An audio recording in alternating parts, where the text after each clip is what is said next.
to our phones at 877-365-3636, since the stuff is happening here in New York, where we are today. And in Washington, D.C. And back at home. So plug our phones in, Rob, because this is a lot of times when we've been on the air in these situations, this is the best way to find out stuff that's happening, because we know people who are by the Pentagon. If the phones are working. I know that here in New York City, a lot of people are without phone service because of what has happened. All right, let me see if we got it. Hold on, Mike. All right, well, we can call out. Let's see what's going on. All right, flip the switch at 877-365-3636. You can call us on that line, or you can call the... do we have the NEW lines up also? Hey, Johnny, what's that number? Hold on a second. 877-692-1027. You can call us on either lines. Let me see. The planes have crashed into the World Trade Center. Christ, it was a mess watching this thing on TV. I got the call that there was a first explosion, and then you could actually see the second plane fly into the building. I mean, it's clear as a bell. Now, what is the latest we have on one of the towers at the World Trade Center? This has happened. News is breaking on this as we speak. It collapsed. I saw it collapse. Well, we don't know that for sure yet. Yes, yeah. Do we know that? Has that been confirmed? I have seen it, yes. Right. The first World Trade Center building that was hit this morning, which is Tower Number 2, the South Tower. That was the one that was hit by the 757. That's right. That has collapsed now. We've seen some of the most horrific things you can imagine. Dozens of people jumping to their deaths out of the building, trying to escape. And as Don alluded to, problems in Washington as well, including the reports of a crash or a fire at a helipad at the Pentagon, as well as a fire at the Washington Mall, where the monuments are located. The nation is on full terrorist alert. The city of Los Angeles is under full tactical alert, and this is considered a nationwide terrorist attack at this point. And here in New York, if you're not in the city now, you're not going to be able to get out or get in. All the tunnels are closed. All the bridges are closed. And Buzz, you and I just heard, have we closed on every airport in America now? All airport takeoffs have been stopped across the country in the United States. No planes are taking off in the U.S. until further notice. All right, let's go to Tom here from New York, who was at the Trade Center and saw the collapse. Todd. Hey, guys, how you doing? Tom, good morning. Hi, buddy. Hey, I'm a little on the shock side right now, but yeah. I was about maybe Chambers Street, which is about 10 blocks away, and I saw maybe 4 or 5 bodies jumping out, and all of a sudden, the South Tower just collapsed, and I never seen anything like it. And there were tons and tons of people seeing all this, and then all of a sudden, this debris starts coming down West Broadway, and then everybody starts running. People Buzz, are you monitoring right now? All right, Buzz wants to break in here. I'm sorry. All right, what you got, Buzz? We've heard reports, and those reports have now been confirmed, that the collapse of that first building was caused by an explosion at the base of the building. So apparently a bomb in the building collapsed what remained, causing a third explosion and the collapse of the first building that was hit today. Yeah, I see that was a theory, and now that's been confirmed. I see on Channel 2 it says a third blast brought down building. Right. Christ, what a mess this is. All right, Tom. Yes, sir. You saw people jumping out of windows? Yes, sir. On the North Tower, we saw at least 3 on the North Tower. And before I got there was one before that. But the thing that's really knocked me out was the way the building collapsed. It was incredible. I've never seen anything like it in my life. All right, thank you, Tom. Thank you for the call. Now, listen, you got to bear with us on the phones here. We're trying to get our regular number, 877-365-3636. New York, you can call 212-757-1027 or 877-692-1027. This is like something from that Denzel Washington movie. This is beyond anything. The Siege. I think really what we're looking at, and when this is all sorted out, this is something beyond what you would see in any movie. Nation's under attack. The nation seems to be, right now with we don't have. Do we have updates on what the situation is in Washington? Don, you had mentioned the Pentagon right now. Yes, there was was it a plane flew into the Pentagon also, Buzz? Yes, that's the report that we've heard, and now the White House, the State Department, the Treasury Department, and the U.S. Capitol have all been evacuated in anticipation of possible further terrorist attacks. I know the mall is on fire down by all the monuments. Now, when you say the mall is on fire, you're talking about some of the monuments, some of the monuments down there? Just fire at the mall. We don't And Don, have a picture. The mall is an open space with... on the bottom of the screen, a crawl on MSNBC, it just says on the bottom, National Mall on fire. CNN has just reported there has been an explosion on Capitol Hill as well. Christ's sake! You know, the news is breaking so fast right now, it's very difficult to keep up to date on everything that we're getting. Now, are we getting the DC lines going here? Engineering is working. Engineering's working on it right now, because that's going to be right now. We have a bunch of people from New York who can tell us about the World Trade Center. Right. Mm-hmm. But we also have the lifeline to JFK in DC, where we're on live right now. Let's, hold on, let me take this call. Excuse me.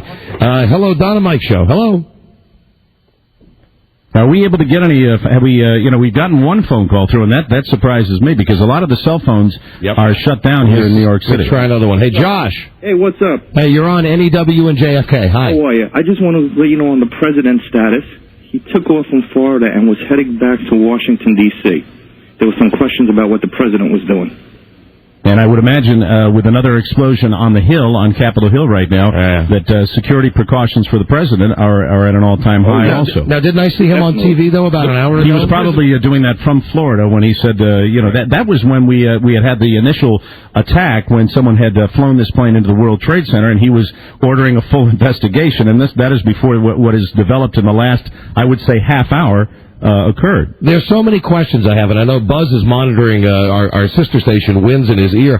The planes that flew into the World Trade Center, they were hijacked planes? The first one was for sure. We still don't have details on the second one, but the first one was an American Airlines jet out of Boston's Logan Airport, and apparently pilots have a way of sending a coded message to air traffic control to let someone know that they are being hijacked, and that message was sent just before the first plane. I also want to mention that witnesses say that on that second, apparently sort of unmarked or not clearly marked plane that crashed into the second tower, just before it hit, did what's known as a victory wave, where it rocks its left and right wings back and forth before actually crashing into the building. And Mike, you know a lot more about these planes and stuff than we do. The 757 is a long-range twin-engine plane that is not as big as a 777 or a 747, so but this is a long-range plane. Give it to me, layman. How many seats in an aisle? Is it one of those 3-seat jobbers? No, it is not a 3-seat jobber. I think you've got 3 and 3 in a 757. So that's a big plane. It's a large plane. It's not as large as a 747, but it is, as I said, it is the type of plane that goes cross-country, and it is the type of plane. It is a large plane. It is not as large as a 747, but it's a big enough plane to do an incredible amount of damage, as obviously it has. And has anybody even started, I hate to be the one to bring this up, but has anybody even started to, at least here in New York, to think about the amount of people who have been killed, injured in this thing? I think 40,000 people work in the World Trade Center, right? I think what you're getting right now is a situation where this is happening so fast that hospitals and ambulances and emergency service people are trying to deal with this situation as it happens. Buzz, CNN has just recanted. They now say there was no explosion on Capitol Hill. Okay. Well, you know how it happens, and I think we have to be as careful as we can also, because in the hours when something like this happens, what you do get is a situation where a lot of erroneous stories come through. And, Buzz, I think it's important because people at this time of day are turning on their radios immediately. And, Buzz, can we get Buzz to give us an update on exactly what's happened so far? Please do, Buzz. Again, it started this morning in New York, what appears to be a full terrorist attack on the United States, when the American Airlines jet out of Boston, hijacked, slammed into the World Trade Center, one of the two towers, the South Tower. It hit at about the 70th floor of that building. About 18 minutes later, a second plane crashed into the second World Trade Center tower. Since that time, we've seen people jump. There have been explosions and fires reported out of Washington, D.C., and then since that, the first World Trade Center building that was hit by a plane this morning, a bomb went off at the base of that building, causing the entire building to collapse. There were obviously rescue workers and reporters and other people below, medical technicians standing by to help. We don't know how many people we've lost in that respect. We don't know yet, and it will be some time before we'll know how many people we've lost in the crashes into the buildings. What about the Pentagon? What do you know about that situation? The false report from CNN information about the explosion on Capitol Hill apparently was actually a reverberation from the Pentagon explosion. And now that's another plane that they indicate has flown into the Pentagon? Yeah, a small plane at a helipad there at the Pentagon caused the fire and explosion there. And not, of course, nearly the damage we're talking about at the World Trade Center. But it's very scary. I mean, I don't have to underscore this, but it makes us, and for that matter, the world, realize how vulnerable we are if our own freaking Pentagon can be attacked. Yeah, now, I got all kinds of questions about airplanes coming in. I know in D.C. that there are restrictions that you can't fly over certain areas, that you can't fly over the monuments, you can't fly over the White House. Those same restrictions apply to when you're flying into New York airports as well, with the city center. So then how come we don't have guys up there shouldn't we have guys up there to shoot these planes down? I think what you're dealing with in the situation of Washington, D.C., when you're talking about a much different security situation, you have people ready that if a plane breaks its flight path, that is, there are jets that scramble in a situation like that. But, when you've got a madman that has hijacked a plane, and he has a plane the size of a 757, I'm not sure. What I don't understand, I'd like to know, so many unanswered questions about when the code went through, whether there was anything that could have been done. And this is obviously something that whoever's doing this has timed this out pretty well, that they've got the two things happening at the World Trade Center, they've got the deal happening at the Pentagon, they've got whatever's happening on the mall. Let's go to Eugene here in New York, who was around the tower, saw the second blast at the World Trade Center. Eugene. Yes, hey guys. Hey, you're on the air on NEW and JFK. Yeah, I was going with my friend to Midtown. I work on 41st and 3rd. Yeah. And I'm going on the FDR where Pier 17, where the big boat is. And all of a sudden we're driving and we see like a bunch of papers flying in the air, and we're like, what the hell is going on? There's like a big pillar of smoke, and all of a sudden it's like boom, like a huge blast. I turn around and I see like fireball, like one big fireball coming into a second one from the second building, and it's like a curtain of fire was on the second building that got hit, like all across the surface of the building, like on the 65th floor about, going straight up. And the other building was like Godzilla took like a huge bite out of it. This is absolutely. Thank you, Eugene. Probably one of the most terrifying things that's happened in the United States. And for those of you listening, wait to hear our regular show today. We ain't doing it today. This is the Don and Mike show. We are on WNEW. We are on WJFK in New York and in Washington. I think the other stations on our network will pick us up soon. The engineers. Listen, it's only the biggest catastrophe in the history of America. How long till they can get our telephones up? Do you know? They're working on it, Robbie? They are currently working on it. I think one thing that's slowing them down a bit is that about half the phone service in New York is down right now. I've just lost the internet service. So they're doing their best to do it, and we are in touch with JFK via internet because there's no other way to get in touch with D.C. right now. So, Buzz, you're still monitoring the sister station here at WNEW-WINS. 1010 wins. And they are giving you updates. Buzz is going to be giving us updates as he gets them as to what the very latest is. All right, so this goes from this morning when I'm watching the Today Show, and I've had a whole rap on Katie Couric today because I saw her on the train yesterday, and we had a conversation. Right. I'm watching, and I'm thinking to myself, hey, this girl looks pretty good considering that she was on a train last night at 8 o'clock. They come in with the breaking news that the plane has crashed into the World Trade Center, and you think, tragedy, this is awful. Then 2 seconds later, while they're still on live TV, you see the second plane come in. Then you get the thing with the Pentagon, and it's unfreaking believable. And I don't think that people have yet felt the realm of what's going on. I left my building today, and the doorman was standing outside, and you could see the smoke. And I live down by 67th Street, by Amsterdam Avenue. You could see the smoke from the World Trade Center all the way from there. And at that point, it was just registering with him where he said, do you realize that these guys on purpose flew this is like about an hour and a half ago, on purpose these guys flew the planes into the World Trade Center. It's truly amazing, and to give it some perspective, even having breakfast about an hour and a half ago, the waitress who had a mother that worked in the World Trade Center, in the building actually next to the World Trade Center, on the phone trying to get information. My brother-in-law, who works on a semi-regular basis, comes down to New York, does his business at the World Trade Center. Anyone, when you have 40,000 employees that are working in this environment, this touches so many people immediately. It's truly a phenomenal tragedy, and that's why I think as this goes on, we're at the very beginning of this right now, and as we get more information in, the magnitude of this tragedy is going to prove to be. I don't see how it couldn't be the greatest tragedy in the history of the United States. And who are the MFers who did this? And I mean, there's going to be there's got to be retribution. I mean, someone's going to. Well, you're talking about suicide bombings, and you're talking about retribution that is. It probably is the same terrorist that we hear about occasionally, but that is also going to. It's going to be a long time before all of this settles down and we find out what's going on. I see now that if indeed it's over, all flights to D.C. and to New York are now being sent. All incoming flights are being sent to Canada. Wow! So the planes that were in the air that were on their way either to D.C. or here to New York, they got to go to Canada. It's probably for the best. That's where to go now. Go to Canada. Our phone line is 877-365-3636. You got to bear with us because the phones are crazy. 212-757-1027 or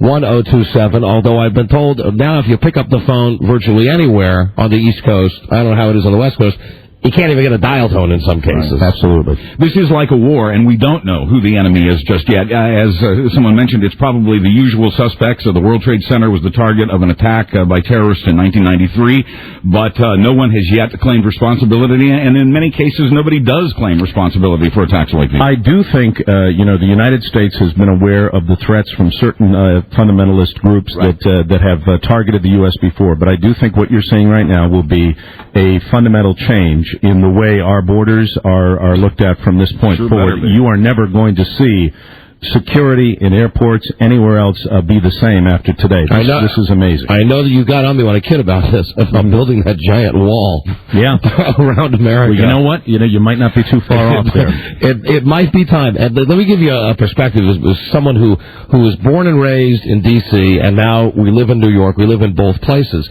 I think the feeling in New York is that when the first news that this happened at the World Trade Center, it's awful, but it's happened before. Right. I think in D.C. people have a feeling that if you live in D.C., you're invincible because you've got everything in the world there. You got the Pentagon there. You got all the juice there. You got the rules that no one can fly anywhere near. And I got to think back at home, those people in D.C. are flipping out more than the people in New York are. I don't think anybody could flip out more than the people in New York right now when you're talking about the magnitude of what has just happened. The pure numbers that we're talking about here. Hold in New on, York we got City. some more. We got some more. The other building's down.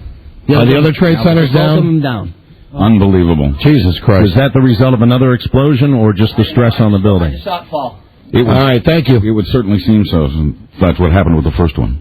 I mean, this is like Armageddon. This is too weird that this is happening today. You're talking about how New Yorkers are reacting to this, and I think they have a certain feeling of invincibility, too. And when that first plane hit, they thought, well, a bad thing has happened in New York. This happens in New York. But to see this orange-colored smoke sweeping over Lower Manhattan and to stand next to New Yorkers, lifelong New Yorkers watching this, gasping as they saw this happen. I really, we're doing our job here. We're trying to pass along the information, but I got a sick feeling in my stomach that I've never had doing a broadcast before. This is, I don't think this can be described. No, the amount of the magnitude of what has happened today. It is so surreal, and I can almost equate it with the movie Independence Day when they blew up the major things that are that mean America. I believe they blew up the Empire State Building, and to see the World Trade Center actually fall, it is the most horrifying thing, and you're mixed with fear and sadness and disbelief. But get back, it's like you're right, Mike, that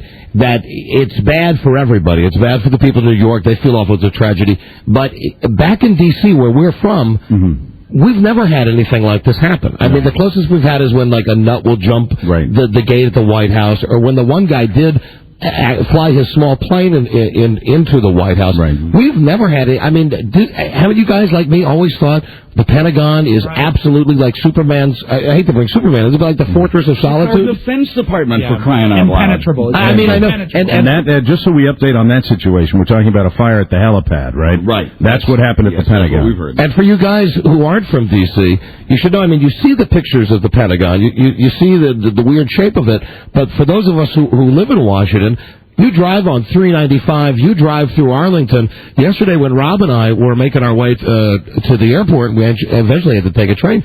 It is no big deal to drive past the sign that says Pentagon, and it's right there, and it's a normal building. Well, and things are going to change right now. You look at it, and you think it's invincible. Buzz, what do you have? Nothing new. We're still waiting for more information, and I'm still having a hard time. You talked about the phones being tied up. The Internet is a difficult maneuver as well today. Well, it would be nice if we could get some phones working, but I understand the gravity of this situation. We're talking about major communication centers on top of the World Trade Center. Buzz, what do you have? A Washington, D.C. police airplane has been hijacked. A Washington, D.C. Police Department airplane has been reported hijacked by 1010 Winds. Jesus Christ. Oh, wow. So this is a major deal that some organization has put together, and the pieces are falling one right after the other.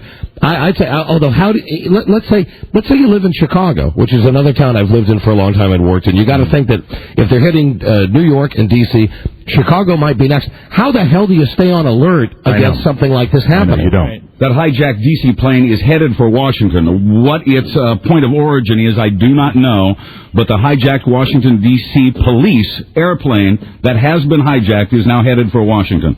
It's headed for the city?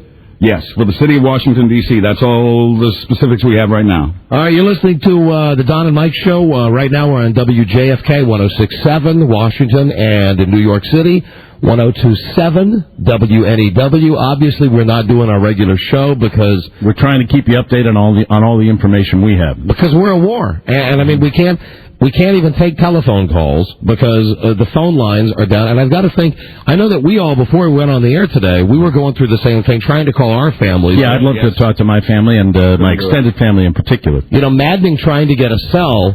Trying to not only I was trying the apartment here, I was trying the house back at home, trying the cell phone. Maddening, everybody's doing the same thing at one time. Buzz, what are you doing? You're monitoring? I'm constantly listening to both you and to 1010 Winds as we also watch CBS television.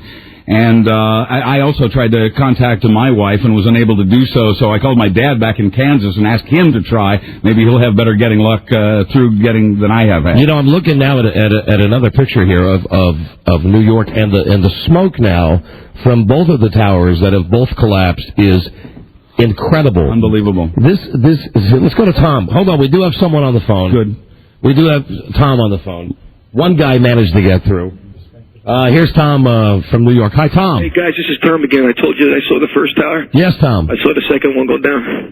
Incredible. Where you at, Tom? Well, I'm on West Broadway and about 2 blocks north of Chambers, and on my block, we saw it from the back of the building. I ran to the front of the building, and the debris is just coming down, just like that Independence Day. Incredible. I'll never forget this day. I will never, ever forget this day. Yeah. All right, thank you. For 2 beautiful towers, it's gone. Yeah, it's beyond words. It's incredible. The thought that this has happened, and you know, again, not to reiterate the obvious, but that it's happened to the 2 greatest, most powerful cities in America. I'm sick to my stomach with looking at this, and if you see the skyline of New York City, it is, and the Statue of Liberty, dwarfed by the smoke. It's amazing. All right, thank you, Tom.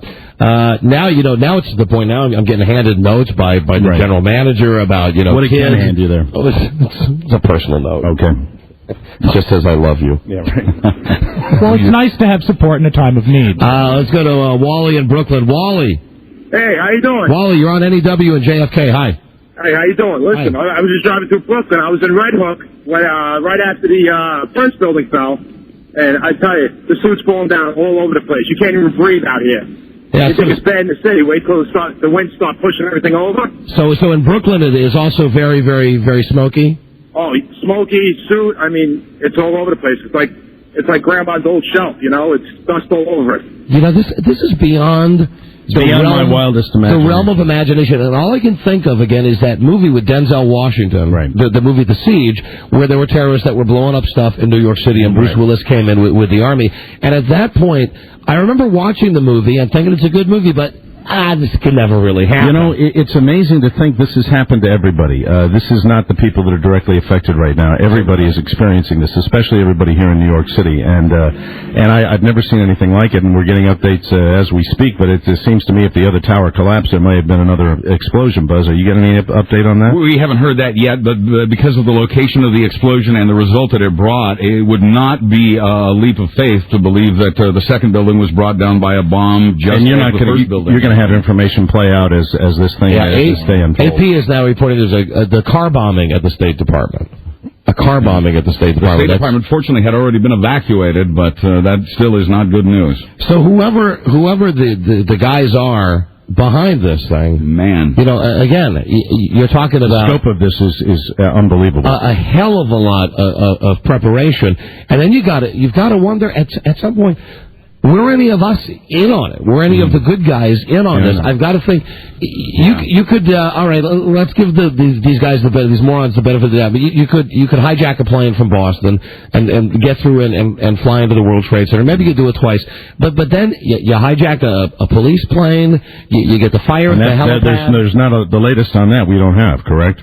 We don't know what the latest is on that hijacking of the police. And I want to tell you something. We're still waiting to hear, guys. I'm looking at CNN right now and. For what you described as a helipad fire, the smoke coming out of the Pentagon is similar to the smoke that was coming out of the World Trade Center when the second plane flew into to the second tower of the World Trade Center. Mike, can you see the? I'm going to switch over. You see the picture of that? Can you see that? Yeah. Look at that. That's 395 over by Route 27 in Arlington. Where the smoke is just billowing out, offices in D.C. all over are being evacuated now. Buzz has another update. That D.C. plane, that D.C. police plane that was hijacked, is now en route to Washington National Airport. It's flying just south of Reagan National Airport right now. Obviously, it's being tracked. It's got to be one of the few things still in the sky right now. All right, so here's a question, guys. If there's this plane that has been hijacked, at what point do our guys in charge make the decision there are lives on that plane and you don't want to endanger the lives on the plane, but if you've already had the instance of the Pentagon and the World Trade Center, do you scramble your jets? Do you just decide, okay, we're going to take that plane Nobody out? can answer that question. You don't know what the circumstances are. You don't know what the radio communications are on that plane. It's impossible to tell. It has been confirmed. It is the D.C. Police Department itself that reported the hijacking of the plane. And as difficult as a decision that it would be for anybody to make, it seems pretty obvious that if you could save 1,000 lives by taking out 2, you might have to do that. All right. Hey, Joe Ardinger? Can you hear me? Yeah, I hear you. Are you running our board back at JFK? Who's running the board? We should really take a break and try to get our information together. Let's try to get things together. Okay, hold on. The phones in New York are completely dead. Fat Johnny, we can get no phones at all here? We don't even have dial tones to dial out to anybody. We can't dial out? I guess that means... What about the phones from D.C.? Equally our dead? lines are switched, and I'm getting dial tone when I pick them up. However, no calls are coming through. I don't know if the phone company hasn't gotten them switched yet or is having a problem rerouting them here. All right, then the only phone number right now you're going to be able to get us on that we think we have a chance of working is 877-365-3630. Yeah, Buzz. A portion of the Pentagon has now collapsed, and yes, it was a plane that crashed into the Pentagon. Part of our Defense Department, our Pentagon, has collapsed. Jesus. I'm watching this on CNN right now. This is, and I think, I don't think we're wrong to say we're watching this on television for the many people who are stuck in their cars, like the millions of people who can't get into or out of New York. I'm sure D.C.'s roads are just as bad. The Beltway's got to be backed up forever. There's just been the report of a large plane crash in western Pennsylvania. All right, listen, I mean, I am not being facetious when I say that the world is coming to an end. Hey, Don? Something's happening today, folks. This is bad stuff. Hold on. Let's get our act together. Well, let's go to line number 1. Hello, Don and Mike Show. You're on NEW in JFK. No. You know what it is? Oh, hold on. Hello, are you there? Hi, who's this? Hey, what's going on? It's Victor in the Bronx. Hi, you're on the air. Good morning.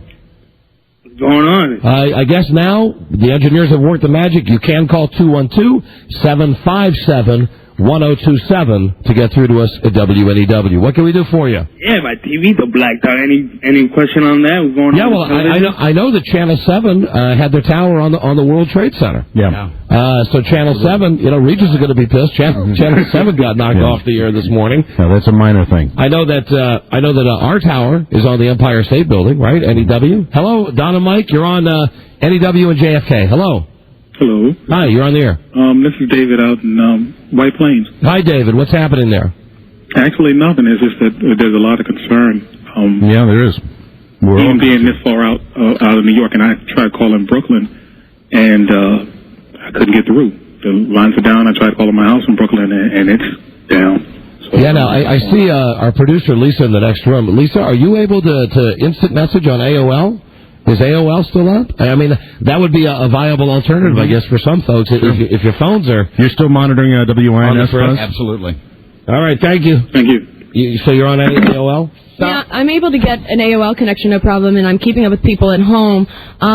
Kate says, who I'm communicating with at home, says that Joe was speaking to us over the microphone and that people in the studios could hear him, but the line wasn't coming through to us. So there's now a problem, some kind of problem with the line between home and here. All right, well, whenever we got to go to a break, they should just be advised. But hey, can you hear me? Up, let's go to them. Our New York lines are working at 212-757-1027. It's the Don and Mike Show on WNEW in New York and WJFK in Washington. Hello. Hello. Hi, you're on the air. Who's this? This is Bob. Bob, where are you from?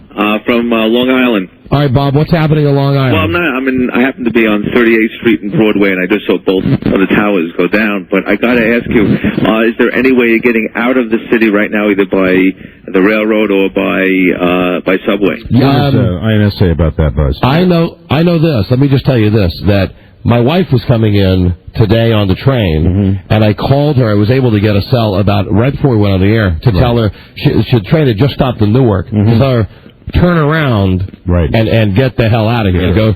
Go back home. So I think trains are still operating. I know if you're going to try to drive into the city today. No, I'm not going in. I want to go out. You want to go out? I think everything going into the city is now shut down. I think I'm more concerned about going out of the city. I don't think you can get out today either. I think it's the same unless the subway is still running. Yeah, you don't know. The lower Manhattan subway shut down. All bridges and tunnels throughout New York City are closed right now. All bridges and tunnels are shut down? All bridges and tunnels in New York City are closed.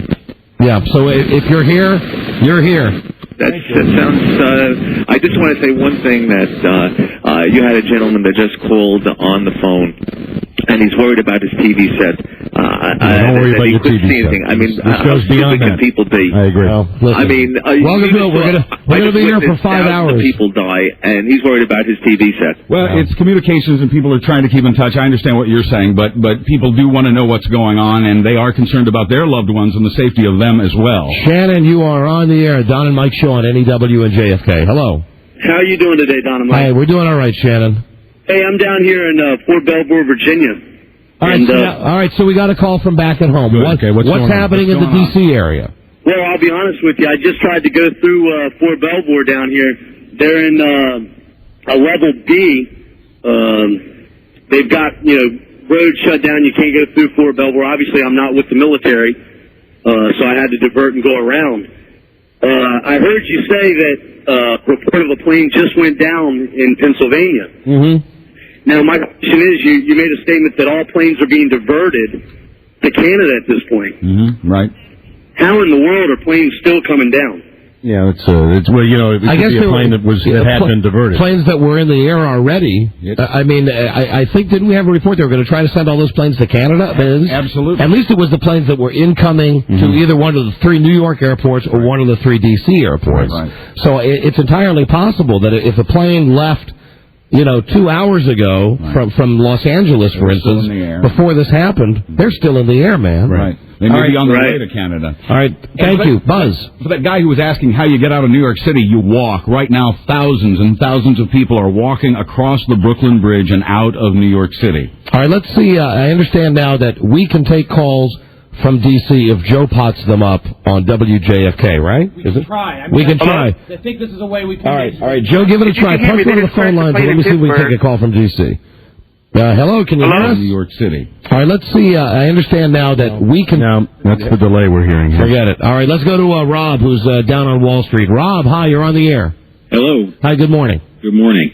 I'm down here at 40 Wall Street, approximately 3 blocks away from the site, and it's almost midnight outside. Because of the smoke and the debris that the dust that's been kicked up. Exactly. And you want to talk about the guy who called and said the thing about my TV's not working. I think Buzz had it right that he was concerned he's not able to get his information. Right. I had a guy today when I was walking into the building stop me. I had my little pager thing, and he said, "Do you know if Wall Street is open today?" Yeah, right. No, they've evacuated everything. Yeah, and that struck me as incredibly truly amazing, asinine. That while this is going on, you're concerned about your AOL stock? And while we're on the subject, today's New York primary election has also been postponed, as has, by the way, tonight's Yankees game. You know, no surprise that perhaps who knows what the timing was. I think we'll find that out later. All I know is when the towers went down, a solid wall of black came across Chase Plaza between on the backside of 40 Wall, fronting Pine Street. Mm-hmm. People were sprinting at Olympic speed, and then right behind them, it was a scene, out of a science fiction movie. Yeah, it's awful. Thank you for the call. All right. You're listening to us. We're Don and Mike on WJFK in D.C., WNEW in New York. We do have, I know it's busting balls, but our engineers have done a great job they have. To get our phone system working for us. Here's the number today, 212-757-1027. Let's go to Milt. He's calling us from Arlington, maybe right by the Pentagon. Milt, hi. Hi, Don. How you doing? Hi, we're doing great. What's happening? Down in Arlington, down in Roslyn, they're evacuating all the buildings. Everyone's got to get out of. Everything is completely done. And some of my friends work on Capitol Hill, and I just got word that there was a car bomb out by the Senate building. Oh yeah. It went off. It went off. The car bomb. They're all up in the. They put it up in the Hilton, and a car bomb went off by the Senate building about maybe 8 minutes ago. None of the phone lines work here. I tried like 3 different cell phones. I finally got through. Everything is down. You can't get through to anybody. I know. So what is we know what the feeling is in New York.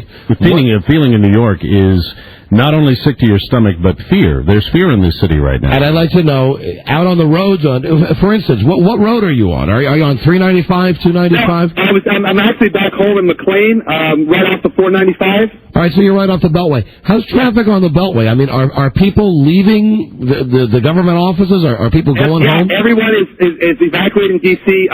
Everyone that can get over, they're trying, but it's completely gridlocked. You can't move anywhere. It's none of my friends. I've got 2 friends I talked to that are up in the Hilton building, They can't get out of D.C. They've evacuated everything, but nobody can move. The whole town is completely shut down. None of the phones work, so no one can call and talk to anybody. All right, hold on. We're going to go to Rob in D.C., who's going to tell us now that 395 is shut down in D.C. Rob, is that true? Yes, sir. Rob, why is 395 and everything's locked? You got to go around. Hold on, Buzz has an update. What's up? I'm simply speculating that the reason that 395 is shut down is because it goes right by the Pentagon approach of that hijacked DC police plane. Yes. Oh, yeah. Mike, it could be either one. It could be on the way to the Pentagon or towards National Airport where that plane's going. So 395 is shut down. Where are they turning you around? They're turning you around. You got to get on 495, either south or west, east to try and get you out of there. Going to Richmond or going to Baltimore. Traffic is back to back. All right, thank you. Let's go to J.R. Hello, J.R. from D.C. Hi. Hey, Don. Hi, you're on the air with us. Sorry, guy. They just said that, all federal personnel have been instructed to leave work immediately. This is on News Channel 8, our rinky-dink channel here. Right. But they're also saying that a car bomb went off by the Senate building, and also the State Department, and they've called in all of the firefighters and EMS people in the metro region to come into work immediately. All right, thank you. Now, here's a thought. I know that everybody who's working downtown, the government people, they've got to be let go.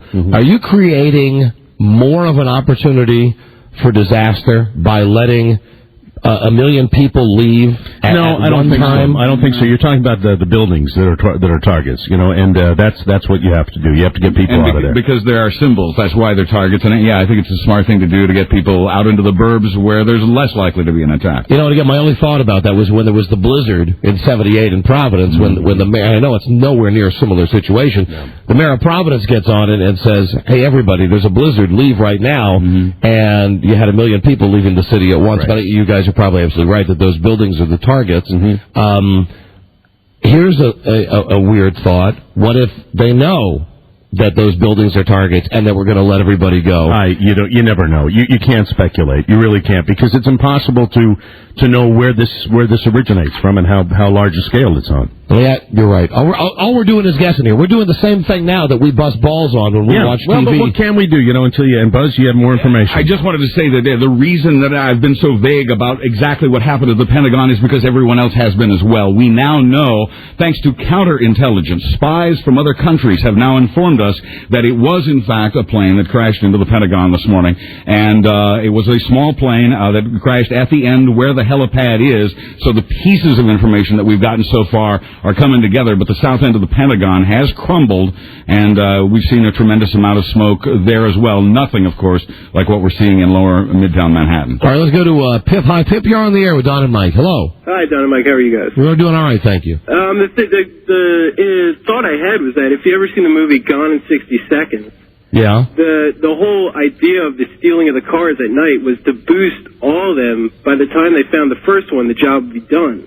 So that maybe the flurry has been done. Maybe there's not a fear of being attacked anymore, and that they have this concentrated attack, and then it's over. All right, listen, I will give you this. What's your name, Pip? Yeah. I'll give you this, that perhaps that's a valid theory, but working it into the plot line of the movie Gone in 60 Seconds with Nicolas Cage is a bit of a stretch. That's a little shaky, and there's a feeling right now in New York City of fear. I mean, everybody is feeling uneasy. The airport in Newark, New Jersey, Newark International Airport, is now being evacuated. We don't know why. We simply know that it is, I guess, because it's a possible target. And just an update that D.C.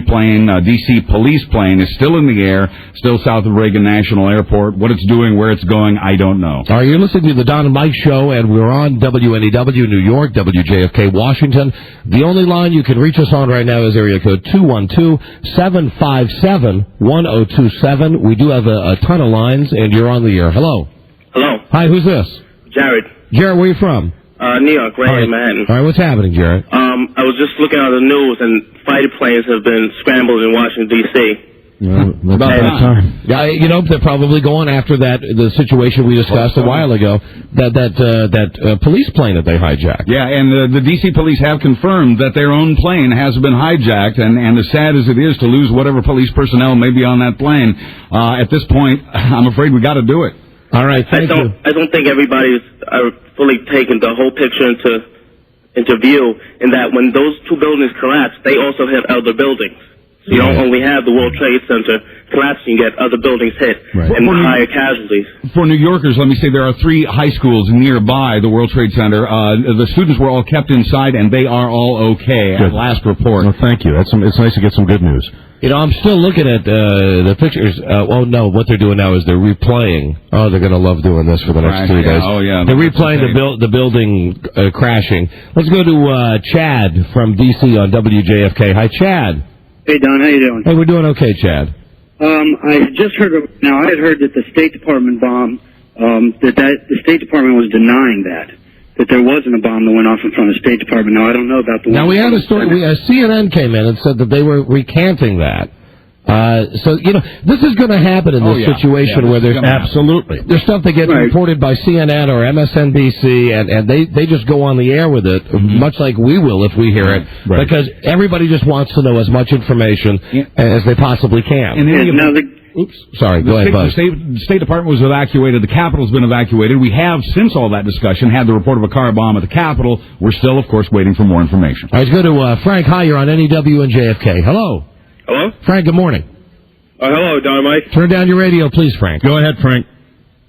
Frank, turn down your radio, okay? Hello? Yeah, go ahead. Okay, I just think that, I think this may be a warning. If this is the warning, I'd hate to see what's really going to happen.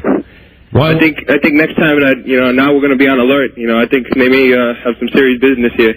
Well, I think you're never going to see security in the United States the same, I'll tell you that. Hello there, Don and Mike Show. You're on the air. Hi. Yeah, it's Joel from down in Seabright, New Jersey. Yes, hi, Joel. You're on the air. Yeah, you could see the smoke from these fires all the way down Asbury Park. It's into the neighborhoods down here. Starting to get a lot of police activity along Seabright. Looks like they're starting to close the traffic off and heading up towards the Sandy Hook area. Yeah, a lot of people trying to get up there to take a look at it. Yeah, don't you get the feeling that at some point New York itself is just going to be closed down, that you're not going to be able to go anywhere in New York? I don't know. Who knows what's going to happen? I mean, this is a tragedy of the magnitude that no one's ever seen before. All right, here is Al in Manhattan. Al, they just evacuated your building in Midtown? Hey guys, yeah, what happened was I actually saw the whole thing happen right from my office. I could see it, and I look out there, and I see the smoke, and then I saw the second one hit. Everybody freaked out, and because a lot of people had family that worked there. Right. And so they started to let some of the support staff go, and then the management went ahead and said that, listen, if we have to evacuate the building, and I guess what they're doing is they're evacuating everything out of Midtown. It's crazy down here, guys. All right, crazy. thank you. People are running. I mean, there are people crying in the streets, trying to use their cell phones. I'm totally surprised they got through. Yeah, well, I'm glad you did too, but I'm sorry you wasted the call on us. Yeah, I hope you tried a family or a friend. No, actually, I did. But my main concern, I know a lot of people are worried about trying to get out of the city. Listen, what the superiors told us is that Manhattan is shut down. There are no subways. Everybody is walking. There is no subways. There is no way in and out. The path, nothing.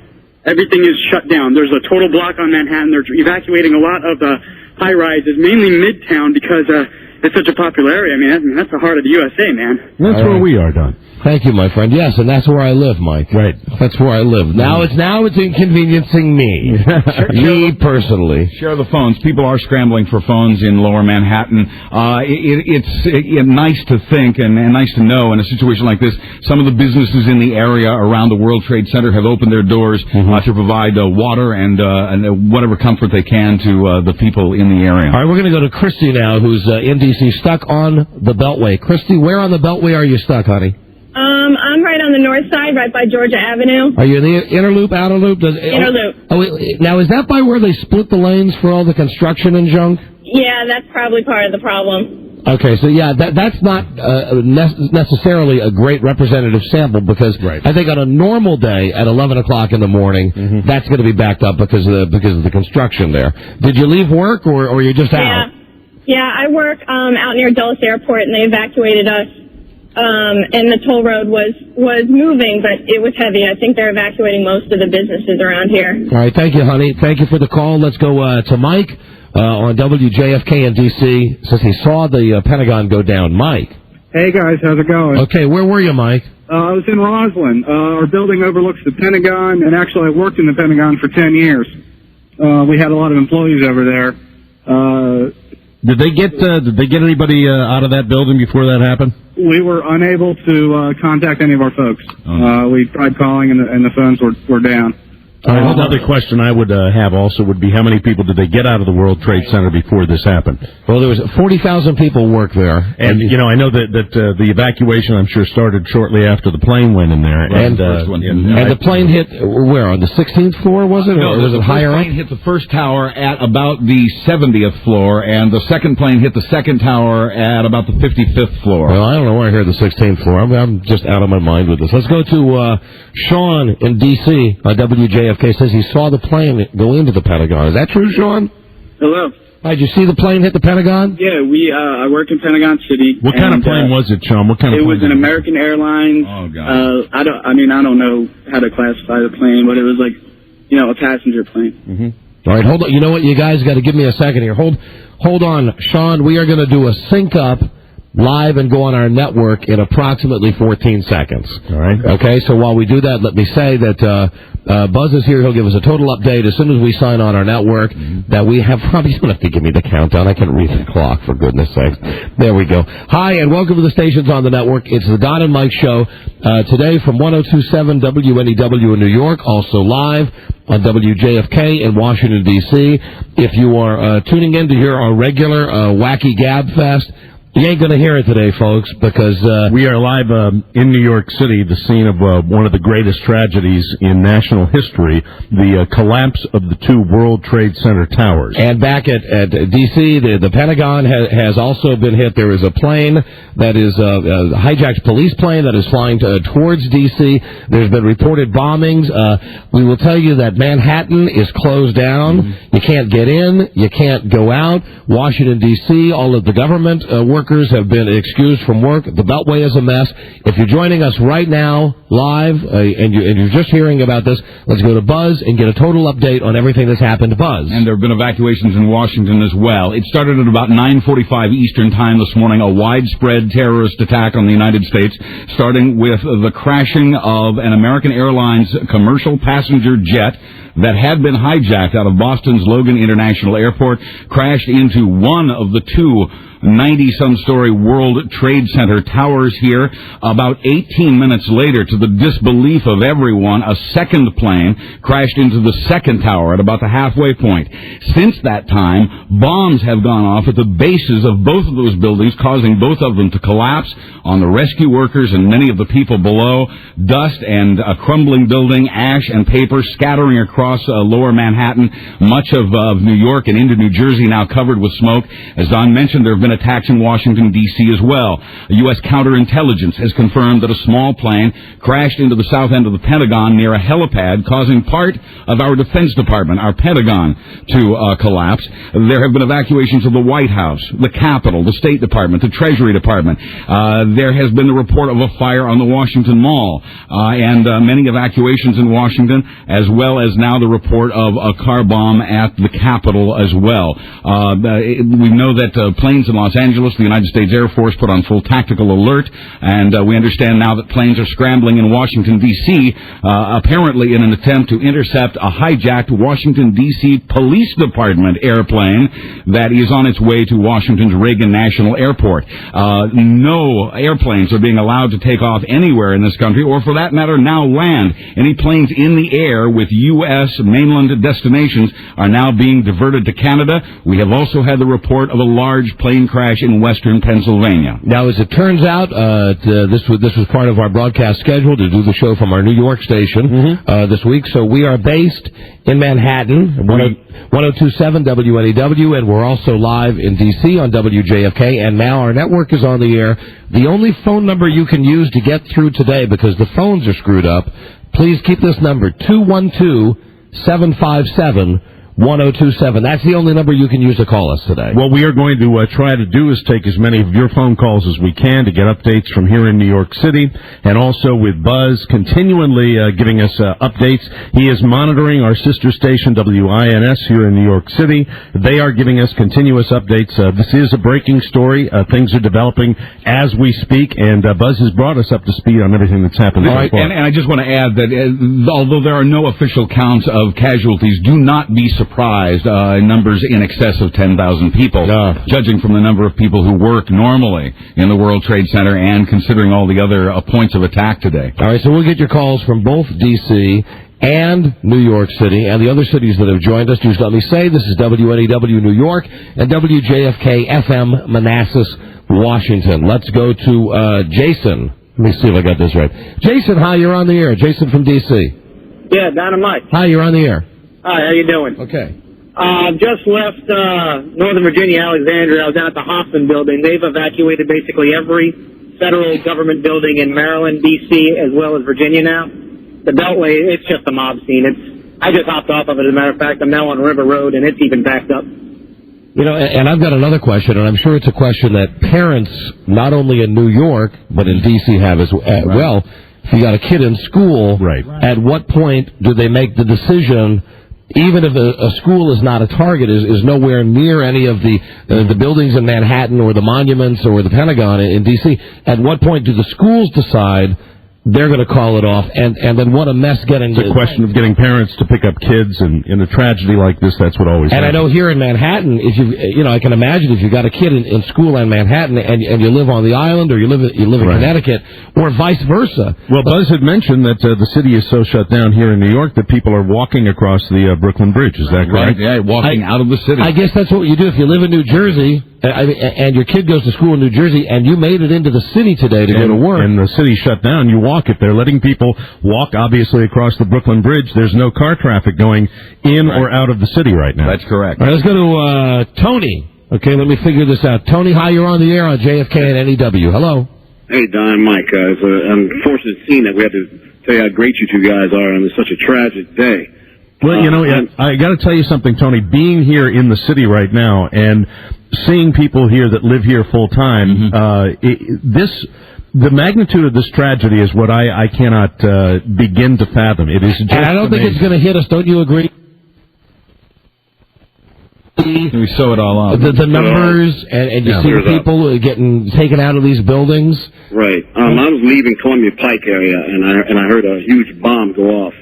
I left the area. It's crazy because everyone's evacuating, so it couldn't really confirm exactly what was going on. But one point I think I want to point out, I don't think a lot of people are emphasizing on, is the fact that with that hijacked DC plane coming from the south there, of course, Woodrow Wilson Bridge was always gridlocked.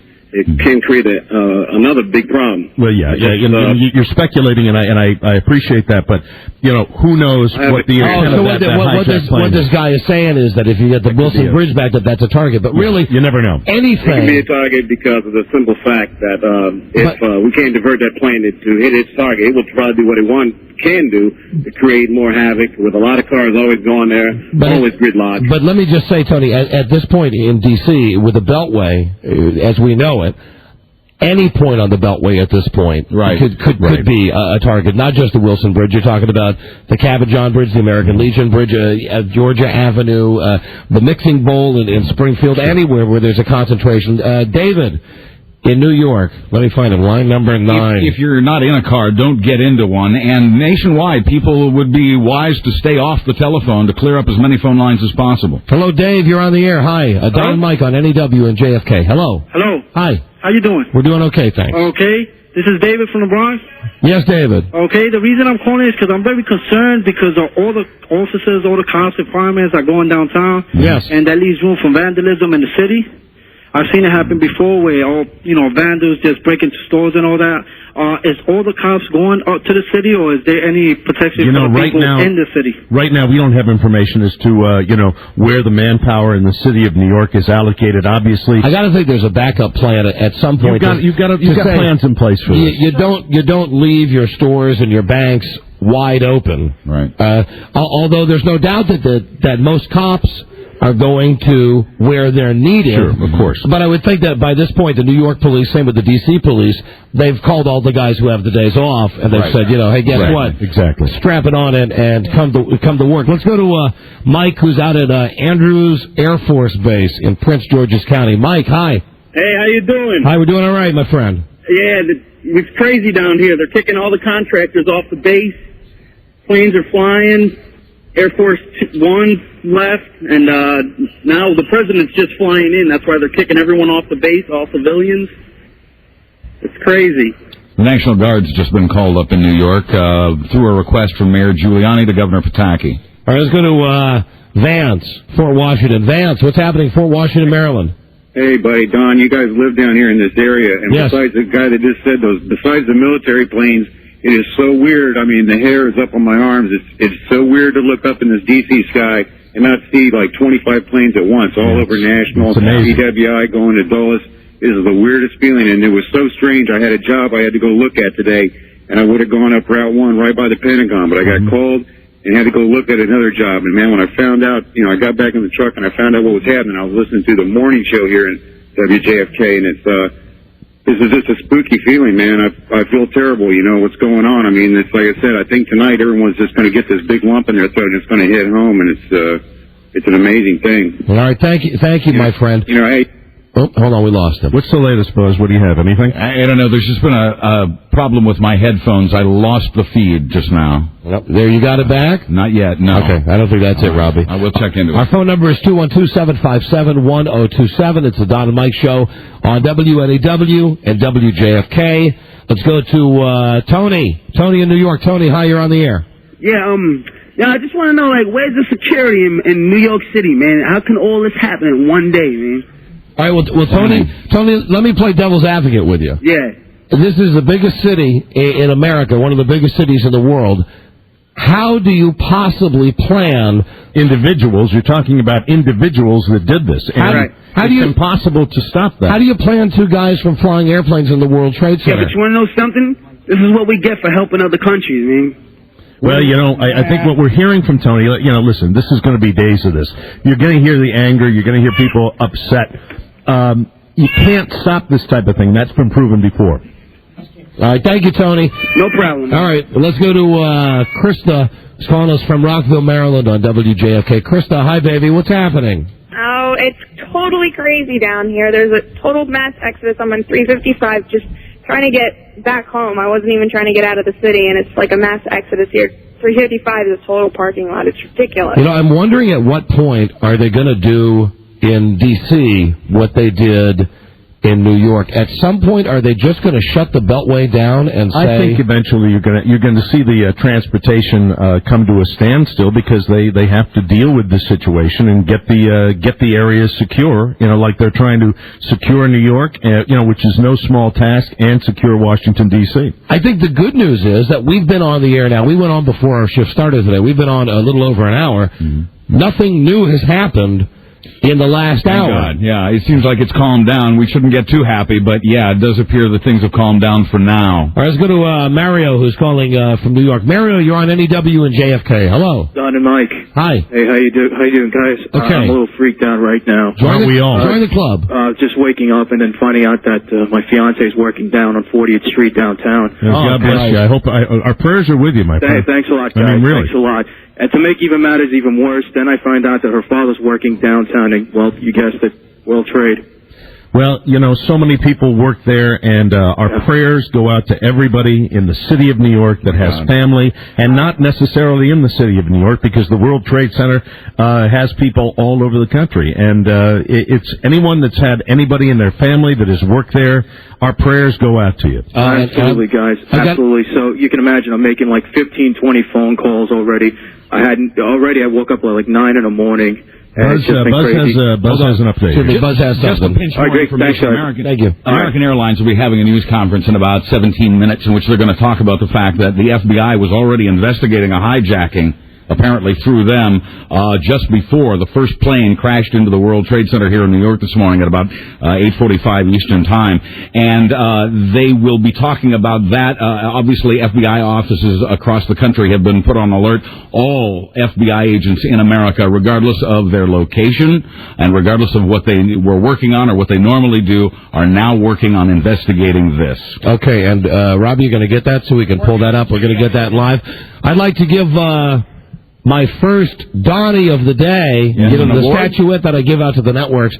The first one will go to CNN for their fantastic graphic, the red, white, and blue graphic that says America Under Attack. Okay. Thank you, CNN, for being the first to get your graphics department working on this. Way to be responsible. And, Buzz, let us know when that press conference is going to happen. Absolutely. We now have the capability to bring it to you. You're listening to Don and Mike. We're on WNEW New York, WJFK Washington, and I guess other stations on our network have picked this up. I believe so. This is the only phone number to get us on today, 212-757-1027. Let's go to John in New York. John, you're on NEW. Hello. Thank you, gentlemen, for covering this event. How are you doing? We're doing all right, Johnny. I don't want to be premature, but I'm not so much concerned with who did this, but what are we going to do? What are we going to learn from this to keep it from happening again? I am too. I completely agree with you about that. As far as who did it, that is not nearly as important to me right now as what we're going to do in the future to secure our cities and our country. And I think, as I said before, what's going to come out of this, you're never going to see travel within the United States and certainly travel, coming into the United States the same. You can't. It'll have to be changed forever. I never imagined that the Pentagon... The furthest from within or without. We have no idea who's doing stuff like this in the future after Oklahoma City.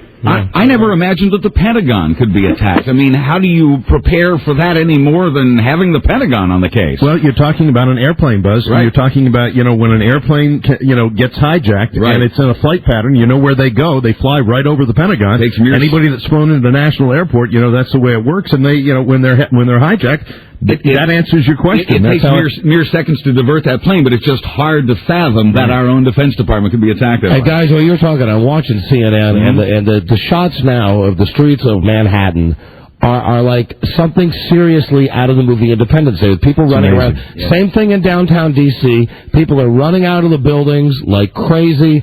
Many federal buildings evacuated in the D.C. area. The entire city of New York has been closed down. Let's go to Scott in New Jersey. Scott, hi, you're on JFK and NEW. Hello. Hi, Don. Hi, Mike. How you doing? How we doing? All right. I can see pretty much everything that's going on from over here. Absolutely devastating. I can't imagine you guys in the middle of it. It is. I just want to say, and I'm not saying it is, but if this is the work of religious zealots done in the name of whatever God it is that they worship, Amen. Then may our God, who has united our nation indivisible, deliver a swift judgment upon those who have Absolutely. done this. You know what? And I think I do speak for everybody in this city and the rest of the country. When something like this happens, Americans come together, and I think that we will come together with this.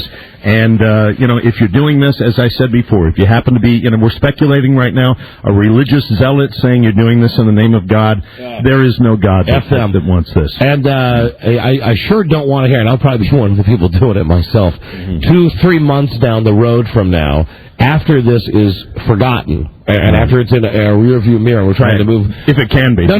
But I mean, at some point... It will be.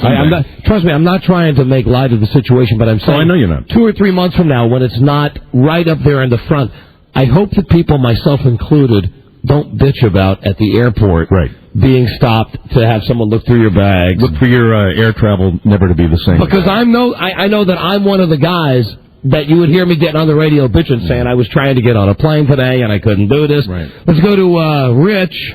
See if I got this correct. Rich, you're on WNEW, WJFK. Hi. How you doing? Hi, it's the Don and Mike Show. Hello. Good. Listen, Nassau County cops and Long Island Medical Center is on staff right now. All the cops in Nassau, well, not all of them, most of them went out to the city.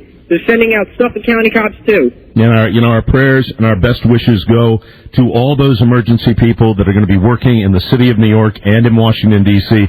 to get this situation under control. And, there are going to be some long days ahead for these people that do the good work here in the city. Let's go to Buzz. U.S. fighter jets are now scrambling for a plane they say is headed for the Pentagon. I don't know if that would be the same D.C. police plane that was hijacked earlier. Shoot that plane down. Yeah. I mean, shoot it down. This is war. Yeah. This is war. Let's go to Ruben in New York. Ruben, you're on NEW, JFK. Hello. How you doing? Hi, good morning, Ruben. Good morning. Yeah, this is very tragic what's going on. I believe that as Americans we should all put our flags out and show them that we're not going to go down with this, and we're going to stand up for ourselves. Whatever does it for you and for everybody else, that's a good idea. I mean, I know that when you have something like this, we have to collectively in this country, psychologically, we have to do things to get us through this. And if that works for you, I think that's a terrific idea. I was telling Mike before the show today when we walked in, I said to Mike, hold on, I'm hearing myself in delay there, Pete. Take that down. I said to Mike, for today's show, think Challenger. And that was one of the worst shows that we ever had to broadcast. Right, exactly. The day the Challenger exploded. But it was a day when you could let down your guard. You didn't have to worry about being funny. Mm-hmm. You didn't have to worry about being zany or topping people with lines. And for a while after the Challenger, just what you were talking about happened.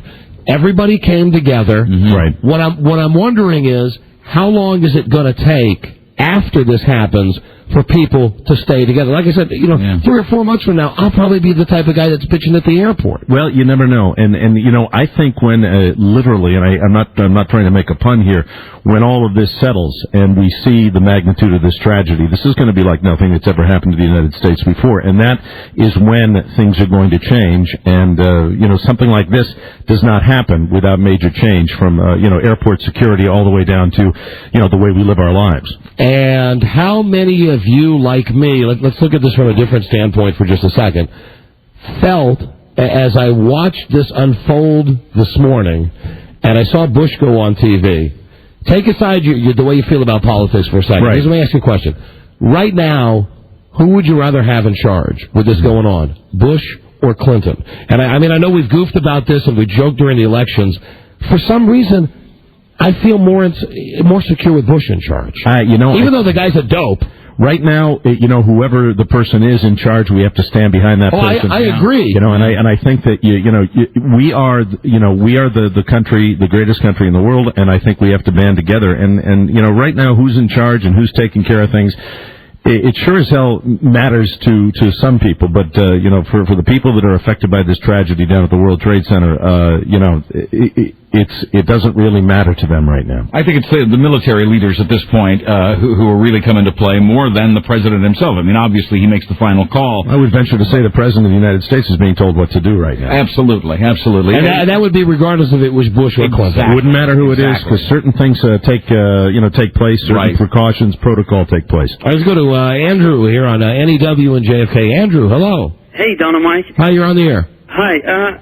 I know this probably isn't the appropriate time, but I was just thinking that it's not great to see the collapse over and over again. I don't think it reassures people. I agree. But you know what? Welcome to the world in which we live in. You're going to see it continually now. But I call on that. I mean, I really do. You're talking about something of this magnitude, you gotta change some rules, and I agree. I think that every time I see that, you report it, but you're not doing any good by showing it. And even more than that, CNN was just showing a riot scene down on Wall Street that was really about the most horrifying thing I've ever seen. And it's not doing any good to show people that, to show other Americans at their absolute time of panic. Right. You're not helping yourself. Now, Buzz, what is this I'm seeing on the bottom of the screen on CNN? It says, second lost American Airlines flight was from Dulles to Los Angeles.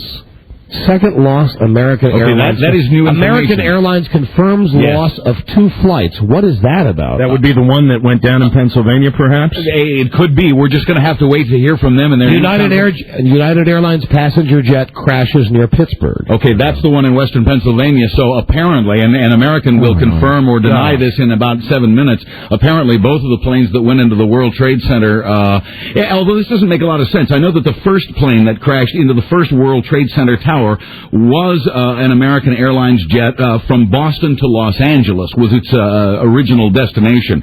I don't know how a plane... I would be surprised that a plane would make it all the way up here from Dulles before some kind of action had been taken, if in fact that Dulles plane was also headed to Los Angeles. That's what they just said on CNN, from Dulles to Los Angeles. Let's go back to calls here. Don and Mike show on WNEW. WJFK, our phone number 212-757-1027. Raymond. Hello, Raymnd. Yeah, hi, Don and Mike. This is Raymond. There was a report. I'm watching Baltimore news. I'm in Maryland. And there was a report that a plane crashed near or at Camp David, and also one plane crashed in the Maryland suburban area. And the FBI knew about 4 hijackings prior to all the crashes. The Red Cross is asking people to go to the hospitals and donate blood. Yeah, that's a good idea. If you're looking for something to do, that's a great idea. But this is just, if that's true, this is a mess that's just growing out of control. And don't come into the city to do that, obviously. If you're out in the burbs, give blood in the burbs, and the Red Cross will get the blood into town. Let's go to Amanda. Amanda, hi, from D.C. You're on with Don and Mike. Hello. Hi, you guys mentioned something about the schools. I'm in D.C. area right now. Arlington County is staying open. D.C. keeps changing their mind. Now they're saying to pick up the children if you have an ID, and PG is closing 2 hours early. So they're not really doing anything with the schools. All right. Well, no, that's the three of the school systems in the D.C. area are figuring out what to do. Yeah, I know. D.C.'s changed their mind. I've been watching the news, and in the last 3 minutes, they've changed it from we're closing to we're not. You know, in D.C., it's like when it snows in D.C. Right. I think it's going to be the same thing like when the plows come out after there's already a foot of snow on the ground. You know, they're reacting to the situation as it develops. All right, let's go to Laura, who is near Dulles Airport out in suburban D.C. Laura, hi. Hi, how are you? Hi, great. You're on the air. It is just crazy here. I'm on Route 28, which is the road that leads to Dulles Airport. Right. And it is total gridlock. It's gridlock on 28? Mm-hmm. Now and I picked my kids up from school. I pulled them both out of school. And all the schools in Ashburn, which is a suburb close to the airport, all the schools are locked down. They have to show ID. They've got all the doors locked. Yeah, just all right. Unbelievable. All right. And getting to 28, all the undercover vehicles are going to the airport. All right. Mm-hmm. Okay, well, this is happening as we speak. All right, that's Laura. She's on Route 28 at Centerville near Dulles Airport. Buzz, you got something, or are you just monitoring something? We're hearing reactions now from various religious groups, religious leaders. The spiritual leader of the Hamas says that he does not, of course, endorse attacks on civilians or innocent people, but he says the United States needs to realize that it too can suffer as other countries and people in other countries. He better shut his mouth. At least one other terrorist organization has taken credit for the attack, but now another one is chiming in, so it's really hard to know who to believe at this point. All right, let's go to Anthony in New York. With Don and Mike on WNEW and on WJFK. We want to thank Pete Johnson, our New York engineer. The engineers here at NEW have been doing a great job. You can't get a dial tone anywhere in Manhattan, but we do have our phone lines working at 212-757-1027. Here's Anthony from New York. Anthony, hi. How you doing, Don and Mike? Hi, we're doing okay. Terrible day. Yes, it is. No doubt. Yeah, this will go down in history as one of the worst in the history of the United States. CBS has just reported that there were 8 hijacked planes. They're still looking for 4. Oh, Christ. So still 4 out there. Yep. All right. Thank you, Anthony. All right, buddy. Let's go to Tim in New York. Tim, hi. You're on NEW, JFK. How you doing, pal? Doing all right. I was wondering if you think today's date has any significance with all the trauma and emergency being caused with today's date being 911. You know, I don't know. I don't think it would. I wouldn't think that... I don't think they're that bright. Well, no, I think they are. Frankly, I think that it would have more... That's kind of clever, though, isn't it? Well, 911. I think it would have more, maybe significance that probably we wouldn't relate to in this country. All right, now they're reporting on CNN that part of the Pentagon has collapsed. Yes. We in fact had mentioned that was buzz? earlier. Yeah, earlier. American Airlines is making its statements now. Oh, American can I pot it up? I don't know. They may have already made them. I can tell you what has been said. Same airplane American Airlines says it lost 2 planes today. As you mentioned earlier, one Dulles to Los Angeles. That's the one that went down in western Pennsylvania. And also the one that was bound from Boston to Los Angeles. That's the first one that crashed into the World Trade Centers today. American Airlines says it lost a total of 156 passengers in those 2 crashes. Well, hold on. Let me see what I'm getting here. Crashed.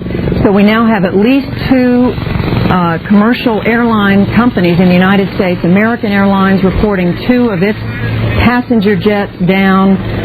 One flight, Dulles in Washington to Los Angeles, and then another flight from Boston to Los Angeles down. And now we have United Airlines reporting at least 1 airline or airliner down. All right, she doesn't have any new information there. Philadelphia landmarks have also been evacuated now. The Liberty Bell, all of your tourist spots in Philadelphia have been evacuated. As I mentioned, I think a while ago, I've got to think if you live in Chicago, you've got to go downtown. You got to clear the Sears Tower for goodness sakes. Right. You got to go down to the Miracle Mile. You got to go down to Lakeshore Drive and get people the hell out of there. And you know, if you have people here in New York City, in Washington D.C. that work at the Pentagon, I'm just going to ask everybody say a prayer. Whether you believe in whatever God you believe in, just there are a lot of people that are impacted when you see the pictures of these people and the reactions that not just the people that were directly involved in this tragedy, but people that have loved ones down there at the World Trade Center. Take a pause, and this is just going to continue to develop as the greatest tragedy in the history of the United States. It's a freaking serious serious situation. Phenomenal. The mainland United States under attack like we've never seen it before. It's 11:30 on the East Coast. Don and Mike show on WNEW New York, WJFK Washington. Let's go to Frank from New York. Frank, hi, you're on with Don and Mike. This is Frank. Listen, I just wanted to tell you, I hope the rest of the country feels the same. I'm 53 years old. I'm a Vietnam vet. I'm a business owner. I'm here every day. I take this very seriously, my business. I'm ready to drop, lock the doors, close the gates, pick up arms. My government needs me. I'm ready. I'm going. I'll tell you right now, I don't think you're alone in that. There's a lot of people who feel the same way, and I think that this is going to hit home with a lot more people than an isolated attack. Absolutely. Somewhere. Pearl Harbor. Yeah, the fact that New York and Washington have been hit, absolutely, and planes are going down in Pennsylvania, and you've got the other plane that's massive, that's careening out of control.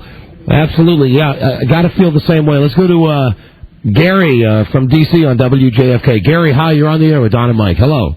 Hi, how you doing, guys? We're doing all right. Yeah, first off, I want to commend you guys for the approach you're taking today. Going from the usual.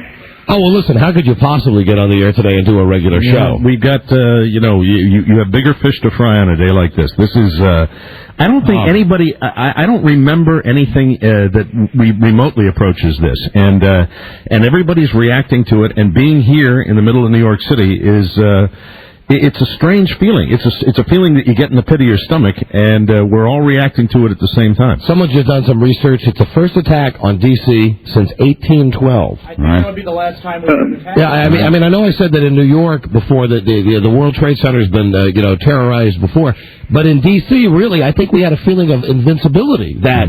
We live in Washington, D.C. What the hell could ever happen to us here? Right. Anyway, I'm sorry, Gary, go ahead. That's okay. I'm on 95. Buzz, hold on a second. You got something, Buzz? United Airlines says it has also lost a plane today and is concerned about the welfare of one other. We do not know whose planes crashed where. We now believe that the plane that crashed into the south end of the Pentagon was a United Airlines jet. We're still waiting to hear more from United on that. All right. Thank you, Buzz. Gary, go ahead. Yeah, I'm on 95 North, stuck in traffic to go across the Woodrow Wilson Bridge. And you see people in their cars, people are crying. Yeah. My wife, she works on Capitol Hill. I work normally right across from the White House. I was out at a client today. You sure you want to get in touch with your loved ones in a situation like that, and that unfortunately is not an easy task, especially here in New York with the phone situation. No phone lines in New York. The only lines that I know that work in New York right now are the lines that people are calling us on. Well, I tell you, I've been trying to call my wife for almost 2 hours. I can't get hold of anybody, but I get a hold of you guys. So you're right, hats off to your engineers there.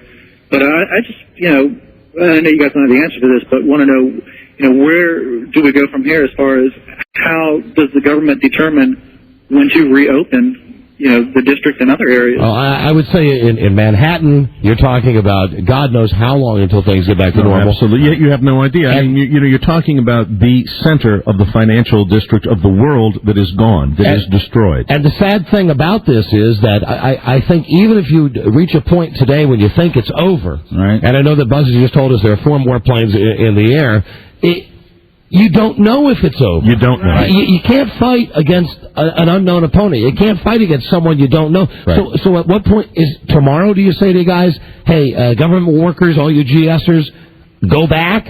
I don't think certainly this week, the rest of this week, and perhaps the rest of this month, you're going to see things back to normal. I want to go to Chris from Connecticut, who says he can now see the smoke from the World Trade Center all the way in Connecticut. Chris, where are you from in Connecticut, Chris? I'm from Stamford. And you can see it there? I can see the smoke on 95 heading south. If you come through Stamford and some parts of Greenwich, you could see the smoke out in the distance. Christ's sake. And, thank the good Lord, I might have been down there today if it wasn't for my wife needing to go to the doctor. Say a prayer for the people that were, okay, Chris? Excuse me, gentlemen. D.C. police say that a plane, presumably their hijacked plane, is now headed at a high rate of speed up the Potomac River. They say the plane is moving at a high rate of speed up the Potomac River across Washington, D.C. We'll let you know as soon as we hear anything. All right, so if it's going up the Potomac, it's going towards National Airport. Right. Okay, let's go to Don, who's on the air. Our phone number again, the only number you can get us today is 212-757-1027. It's the Don and Mike Show on WNEW and on WJFK. Don, hello. How you doing, Don and Mike? Hey, we're doing all right, my friend.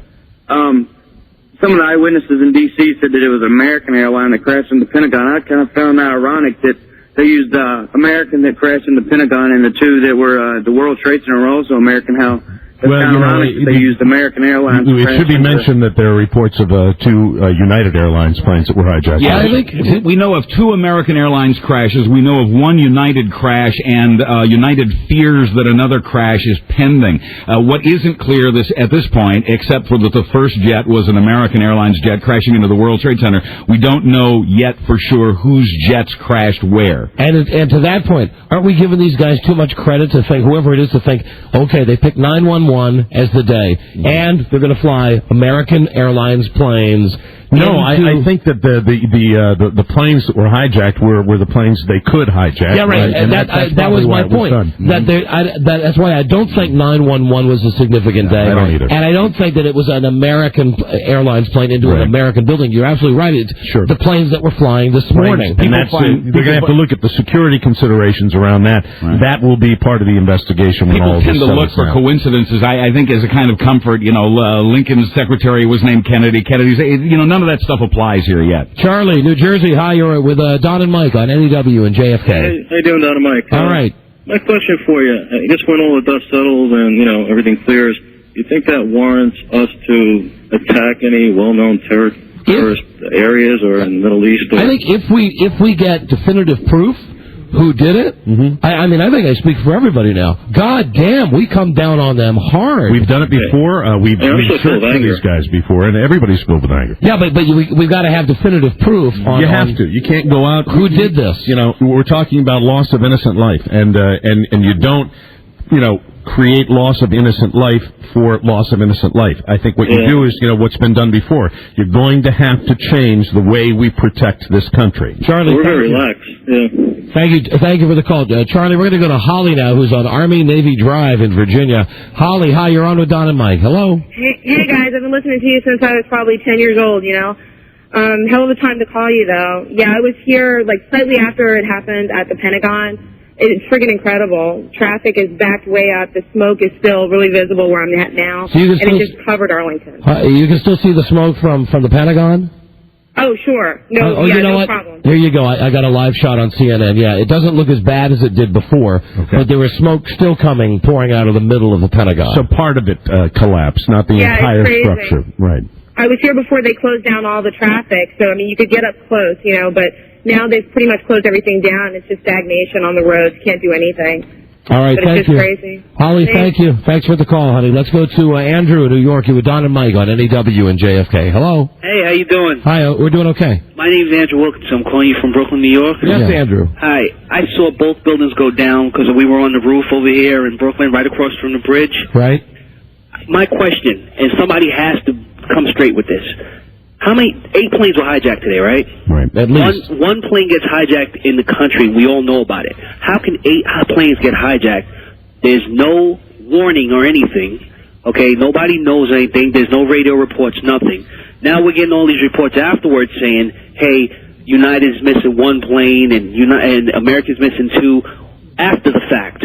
Well, Where was the early warning? Let me tell you, that's what the investigations are for, and there are so many unanswered questions. I agree with you, Andrew. I had the same question myself. You're going to have to wait to see what happened, what broke down, and why weren't these hijackings reported? If indeed, did we have a report of the FBI knowing about this? The FBI was investigating a hijacking prior to the very first crash this morning. They were already on the case. Why they weren't able to stop it, or if anybody could have stopped it at that point, remains to be seen. Now, one more thing. We were on the roof when the first plane hit. Now, we're standing there, and we saw the second plane, and we're like, hold on a second. Have you heard anything yet? And we're like, no. Well, look at that plane. It's getting kind of close. And it hit, and come on now. You're telling me you got 3 major airports in the New York City area. You got the one in Jersey, you got LaGuardia, and you got Kennedy. Nobody was tracking these planes? No, and listen, we got to run. Thank you for the call. I had the same thought as I was watching the Channel 4 helicopter today. they were showing the first Trade Center burned out and speculating as to, well, maybe it was an errant plane. We don't know if it's terrorists. And you can see from the right-hand part of the screen the second plane directly coming at the second World Trade Center. And it's become apparent that not only the planes but the bombs at the base of the towers did the damage. And you're talking about a full-scale attack on the World Trade Center towers with the planes and with the explosives at the base. The questions that everybody has, the anger that everybody has, you're going to have to wait and find out where the lapses were, where the breakdowns were. Because right now, with the situation being what it is, we don't have those answers, and I'm sure the authorities that are investigating this don't have those answers either. New York police now say this is a war zone. Manhattan is like a war zone. D.C. has been closed down. The government employees have been let go. You're listening to Don and Mike, WNEW and WJFK. You can call us at 212-757-1027. Let's go to Anthony. Anthony, you're on the air with Don and Mike. Hello. Yeah, hi. Hi. Hi, my name is Anthony, right? How do you think this will affect our foreign policy towards the Middle East? This affects every aspect of the United States government. It affects every aspect of police and security and the FBI. Yeah. This country has changed forever. And what you have to realize is that things will never be the same. Buzz, I don't see how they possibly could be. They can't be the same at this point. We can never, and it will be months, maybe years before we get over this. Try to picture this, if you will. I was strolling last night, a very mild evening on South Broadway. It's hard to imagine that right now, as we speak, people are feeling their ways because they can't see, because the ash and the smoke and the dust is so dense, they can't see. They're feeling their way across Lower Broadway today as they try to get out of the area. You cannot imagine this. And if you're watching CNN, to an extent when you watch TV, here's the thing. We've been desensitized to this type of stuff because we've seen it in the movies. Right. And when you're watching TV, to an extent, and I felt this today, when I watched the World Trade Center, the planes going to the Trade Center, on TV, I felt, that's awful. Right. It wasn't until I left my apartment building, I got out on the street, and my doorman said, "Hey, look, right over there." Right. And then this was hours ago before it really hit the fan. Right. Out on the streets of New York right now, to say you're watching it on TV and you're realizing what's happening, you don't. It's having my brother-in-law who works, does not work regularly in the World Trade Center, but comes down to New York, and not knowing and, wanting to call my sister to find out. Everybody that's got this situation going right now, that's the tough part, and those are the people I'm concerned about. And let me say to you and to Buzz and to Rob, to all of you guys, we're not breaking for commercials. If you want to leave and take a break, take a bathroom break right now. Go ahead. Take a break. I'll stay here. You go ahead and do this. Vice versa. So you can. I know your bladder's getting full. I got Ken on top of my situation. I'm fine with the calls. Buzz. Very good. We want to help out the authorities here by saying that first of all NYPD personnel are being called to work, and that includes the operators and the 911 workers. And right now, if you can believe this, retired NYPD officers, retired officers for the New York Police Department are being asked to report to Midland Avenue and Capabana Boulevard in Staten Island and report to Ed Royce there. Retired NYPD officers meet Ed Royce on Midland Avenue on Staten Island. All right, thank you, Buzz. It's the Don and Mike Show on WNEW and WJFK. You can reach us at 212-757-1027. We do have CNN going here. We do have 1010 Wins piped into our studio. As soon as President Bush comes on TV, as soon as United Airlines, American Airlines makes a statement, we will give it to you live, and we are taking your phone calls. Joe, you're on the Don and Mike Show. Hello. Hey, yes, how you doing? I'm driving down the LIE. Yes, Joe. And sitting out here in Huntington, you can see the smoke all the way out here. On the LIE. Now, if you're coming in, coming in or going out of town today, in New York, you're screwed. George Washington closed. The Triborough Brooklyn Bridge closed. A couple of bridges most are closed still, and earlier they all were. But right now I understand that the Queensbound side of the Triborough Bridge is open. Traffic is being diverted in many locations and is jammed up on the LIE and elsewhere here in New York. All right, thank you. They are closing the LIE and the northern states to emergency vehicles only. Right. Gotcha. All right, thank you. Let's go to Steve. Steve, you got stuff about kids at school? Steve. Yeah, they're going to be closing down the Nassau and Suffolk County school districts are going to be closing down.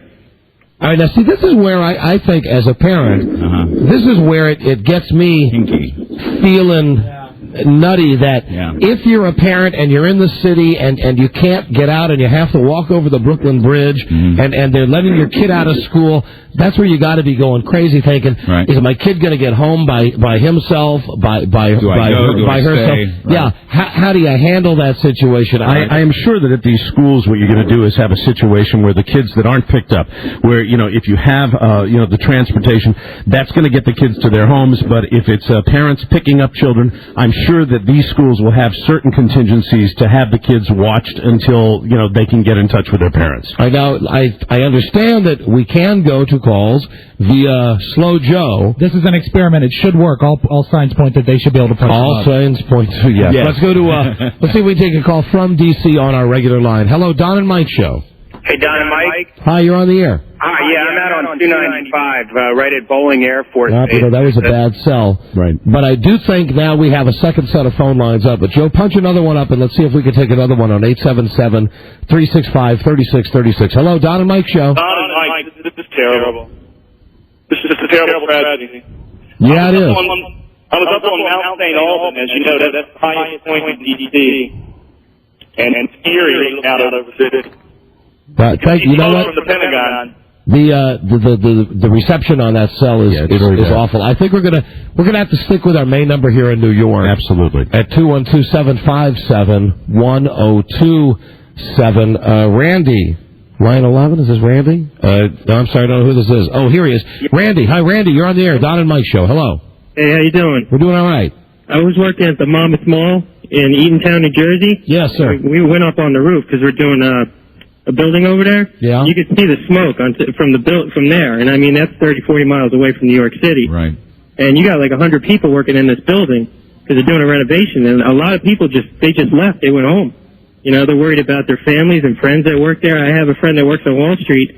I've been trying to call him for hours. I can't get in touch with him. Yeah, I think, and I was just talking about that with the kids in school. I think that now is going to hit people. The people who are not directly affected by this tragedy, you immediately think, oh, my God, if it's happened in New York, if it's happened in D.C., maybe it could happen where I live. I got to get to be with my family. I got to call and make sure my family's okay. And whether you have somebody, involved in this tragedy at the World Trade Center, it affects all of us like nothing. Because when, the first attack took place and did not do the significant damage that this attack has done, now that it has been what I hate to say the word successful, but a successful terrorist attack, you're going to get everyone affected by this, and I know that it doesn't matter whether you have anybody involved in it at all. Just to bring people up to speed a little bit, 10,000 emergency workers have been called to the scene of the collapse of the World Trade Center towers here in New York. As you may have heard earlier, part of the Pentagon collapsed today as a plane hit that. The government now says that United Airlines plane that went down near Pittsburgh took 54 lives. President Bush, of course, has called this a terrorist attack, has called for the prayers of all Americans for the victims of it and full investigation. All federal buildings and the United Nations have been evacuated across the country today, and the FAA has grounded all U.S. flights. Any incoming transatlantic flights are being diverted still to Canada. Buzz, we're going to go live now to a briefing at Logan Airport in Boston. Of course, that's where one of the planes that was hijacked originated from. What is the code Fort Knox? We report the employees screaming Fort Knox around the time that the plane went into the World. I don't know what that means. Doesn't mean have any connotation here at Logan Airport. What about planes that are flying in here? Are they being rerouted somewhere else? Aircraft were flying into Logan Airport. We did take some arrivals, and now since the airport is shut down, these flights will be diverted to Canada. They're not taking flights either, was it? There seems to be some kind of problem with that connection there. No, I think it's just the people in the crowd. Trying to get the microphones on the reporters that are asking questions. You can hear the guy from Logan Airport fine. Either public transportation or their own transportation out of the airport. Leaving the airport? No. How long do you anticipate the airport to be closed? It's indefinite this time. We'll be meeting with the FAA. We'll be conducting analysis of our intelligence that we have. we'd make a determination later on this afternoon. Flight 11 from Boston to Los Angeles is one of the hijacked planes that was run into the World Trade Center. Another flight from Dulles Airport in D.C. to Los Angeles has been hijacked. Is that one, Buzz, there's so many. Has that one crashed? Is that the one that crashed in Pennsylvania? It's difficult to keep track of all of those. The one you just mentioned, and that was on its way from Boston to L.A., had 81 passengers and 11 crew on board. Flight 77 from Dulles had 58 passengers and 6 crew aboard. Both were on their way to Los Angeles. United Flight 93, headed from Newark, New Jersey to San Francisco, crashed near Somerset, Pennsylvania today. No known survivors is what we're hearing so far, and United says it is momentarily deeply concerned about the status of Flight 175, also from Boston to Los Angeles. All right, now listen, I mean this seriously, and I know the movie was just out and everything. Do you think that this day goes down in history as being remembered like a Pearl Harbor type day? Absolutely. You could not possibly imagine the extent of this tragedy. This is our generation's Pearl Harbor today, and it's the problem is you don't have that country to look at in its entirety and say, this is the enemy, this is who we fight. That's what terrorism is all about. That's the problem with it. That's the reason why these individuals can get into the country and do something like this. That's absolutely done. I think this is our generation's Pearl Harbor. I think once we're reporting on this and we're talking about this as it happens right now, but when this all plays out and you see the results of this, I think this will make Pearl Harbor pale in comparison. Absolutely. All right, Don and Mike Show, 102.7 WNEW, New York. Buzz, what do you have about the Centers for Disease Control? 106.7 WJFK, Washington. I just want to add a couple of other things. Israel has evacuated all of its missions around the world. President Bush is flying back from, I don't know how, but is returning from Florida, canceling his schedule there to focus on this. In Chicago, as you suggested earlier, Don, the Sears Tower has been evacuated. And as Mike just asked about, the Centers for Disease Control and Prevention in Atlanta has been evacuated. It had been preparing bioterrorism teams in case that was to become a problem. And furthermore, I would say throughout America, I would evacuate, I don't want to panic here, but I'd evacuate the St. Louis Arch. Yep. I would evacuate, all of your major American tourist type sites. I would go as far as say, listen, shut down Disneyland today. Yeah, it's amazing. Might as well. Let's go back to the phones. We got tons of people here. Don and Mike Show, WNEW, WJFK. Pearl Harbor yielded 2,338 fatalities. That answers your question. Yeah, and we already know that just from the people in the World Trade Center, you got to think of 40,000 people working there. Mm-hmm. Pearl Harbor had 2,338 fatalities. That was it? That's it. For the first day when the Japanese bombed us? There were 1,177 dead crewmen that are listed on the memorial, but all those mortally wounded total 2,300. 2,300 on December 7th. There's a question in my mind right now, and that question is when the planes hit the buildings, the World Trade Center towers, I hope that they were able to get some people out of that building and do it quickly. And that's the main question that's in my mind right now, and I'd like to have that question answered. Well, you would think on the lower floors, you would think. Absolutely, and I can tell you that most, if not all, of the people in the lower floors of the first tower that was struck were evacuated. What has happened in the second tower, I don't know. At this point, as you know, both towers collapsed, and right now, as a public service, we'd like to ask all plastic surgeons and burn specialists in the New York City area to report to St. Vincent's Hospital on 11th Street because they need... repeat that again. Are you going to call your own personal plastic surgeon? I'm going to let him go today so we can focus on this. Again, burn specialists and doctors specializing in plastic surgery being asked to report to St. Vincent's on 11th Street. Obviously, there's a lot of work that needs to be done there. Rebecca, hi, you're on WNEW, WJFK with Don and Mike. Hello. Hi, you guys are doing a great job. The reason I called was I just heard it on another radio station. All the blood banks in New York are asking people to donate blood because they're lacking tremendous amounts of blood. Yeah, I think Buzz had that also. Buzz had mentioned something to that effect also. But obviously, if you're in the city, stay in the city to do it. And if you're in the suburbs, right, they go somewhere in the suburbs. The Red Cross will get it into town and get it where it's needed, wherever you are today in the U.S. and within the look for where they need you and donate blood. Blood is always needed all across the country. Today would be an especially good day to give, no matter where you live. Johnny, hi, you're on NEW and JFK. Hello. Johnny. Let's get the water supplies. They should have the water supplies protected. The reservoirs right now, right? Has anyone looked into that? I don't know. I don't know what's more ridiculous, the fact that you're asking about the reservoirs or that I'm seeing now on CNN, under their headline that says America Under Attack, they're interviewing Tom Clancy. Oh, God. Can you imagine?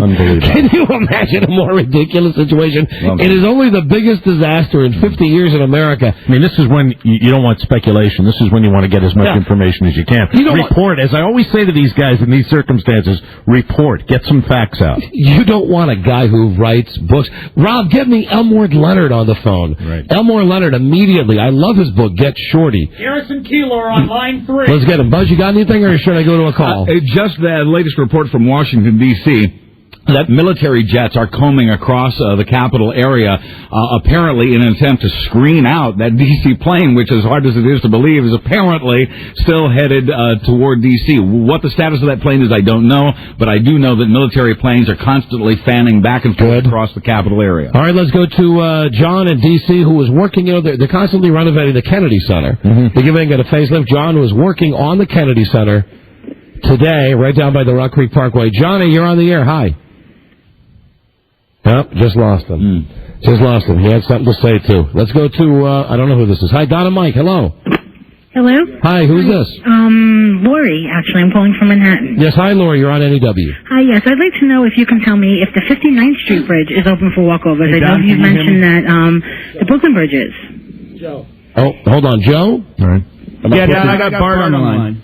Oh, you got my kid on the line? Yeah, hang on. Okay. Hey, hold on a second. Buzz, will you find out about the 59th Street Bridge? I promise we'll find out. Thank you very much. Okay, thank you. Hello, son. Hey, Dad. Hey, Ola, did you get my email? Yeah, but where's Mom? Do you want to talk to me off the air? No, it's Mom's fine. Listen, I tell you what. Why don't you go on hold for a second, okay? No, it's fine. All right, but yeah, you got my email? Yeah, Mom's fine. I'm fine. Okay. Everything's fine. Mom's on her way back home. In a while, I might call you to get permission to drive home. Today, you have permission to drive home. Yeah, listen, hey, Barty, just hold on a second. Joe, give Bart the hotline here. And, Barty, I want you to call me right back, because I'll go in the other room and take the call, okay? Okay. All right, just have, go on hold for a second. Okay. Yeah, listen, that's real life. That's my kid. Absolutely. He's at school. You know, the people here in New York that are in the city are being asked to donate blood. We are trying to get updates on the ways out of the city. A lot of people, as Buzz mentioned before, were actually walking across the Brooklyn Bridge. Did you find out about the 59th Street Bridge? We're checking on it now. All right, let's go to David in New York on NEW and JFK. David, hello. Hey, how are you doing? Hi, we're okay, thanks. Oh, gosh, guys, this is such a tragedy. It I was sure thinking, I'm 27 years old, and never in my life. This is the most tragic, most awful thing that I couldn't even imagine. It's frightening. I'm right here in Brooklyn. Just wanted to address what you were talking about earlier about desensitivity in television. I mean, you're absolutely right. I heard it first on the radio this morning with the sport guys and turned on the television and watched about an hour, but then I went outside to go walk around. And I implore people to put on their earphones and listen to radio and just turn off the television and go out and talk to people. People are very emotional out there, especially people who haven't seen anything, people who are in stores or they're really crying, and I really want to talk to people and really want to know what's going on, and I'm going to hang up right now and just go give blood myself. All right, that's great. Thank you, David. You're welcome. Thank you. Let me see. Okay, hold on. Bear with me. Paul. Hi. Paul, New York, you're on the air with Don and Mike on NEW and JFK. Hello. Hey, Paul. Or Hello? Joe. I'm sorry, it's Joe. Oh, hey, how you doing? Hi, Joe. We're doing great. Yeah, I had an uncle. I hope I still have an uncle. He was supposed to be working in a different section of Manhattan, and they sent him. They had an office in the World Trade, and they sent him there at 8 o'clock this morning. Aye. And one of the worst things, my wife used to work in the World Trade the Second. She said there was a daycare center in the second building. You know what? That makes me think of Oklahoma City. I don't even want to hear that now. You know, it's going to be, you're going to get stories like this coming out. That I don't want to hear. But a strange thing, my dad works for the government still, and he says that there's been reports to them that the reason why the Pennsylvania plane went down is because they think that the terrorists couldn't get control of the plane and that people were fighting back in the plane. Yeah, and I would not be surprised. Because if you're going to die, screw that. These freaks are going to go, if you're going to die, you're not going to let them take out that more people, that situation, that scenario, although I know all we're doing is speculating here, which is something that we really don't like the networks to do, but I wouldn't doubt that that's the situation. If you wonder why the planes went down, they probably had targets that were intended. Let's go to Chris in D.C. on WJFK. Hi, you're with Don and Mike. Hello, Chris. I'm not in D.C. I'm in New York, actually. Oh, okay. Sorry about that, Chris. I'm on 84. I go to school in Sussex County, New Jersey, and they sent all us home, too. Okay. All the way out there. And the thing about Tom Clancy, the thing about that is he wrote a book about terrorist planes going into the Capitol and the Pentagon. Yeah, I understand that, but it's like you have the worst disaster in 50 years, and the best you can do is to call Dr. Yeah, Seuss. Totally the only thing I would say... Another thing I heard about that other plane in Washington? Yeah. I heard on another radio station where they had ABC on that there are F-16s out to seek and destroy that plane. Right. Yep, Buzz had that also. The only thing I was going to tell about Tom Clancy is because of the basic, he does have, I don't like speculation, and that's probably all it was. And because he has a working knowledge of the way that modern terrorism is being fought, because he has researched it, that's probably why they were talking to it. Do I think it's a good idea? No. I think right now they ought to be getting facts out and trying to report the facts and get information to people, especially here in New York City, as far as where people can go to help out, to donate blood, and to do what they can. I'll go to Paul now in New York. Paul, hi, you're on with Don and Mike on NEW and JFK. Hello. Hi. Hi. You said something about you didn't know if you could go over the 59th Street Bridge. Yeah, we didn't. We don't know. Yeah. Somebody on the street asked somebody if they could, and somebody else answered them, and they said that they could. Now, can you drive over it or just walk over it? Just walk over it. Okay. There really is no cars going in or out. And I just wanted to say that the terrorists tell us exactly where they want us. Seriously, they want us to attack back.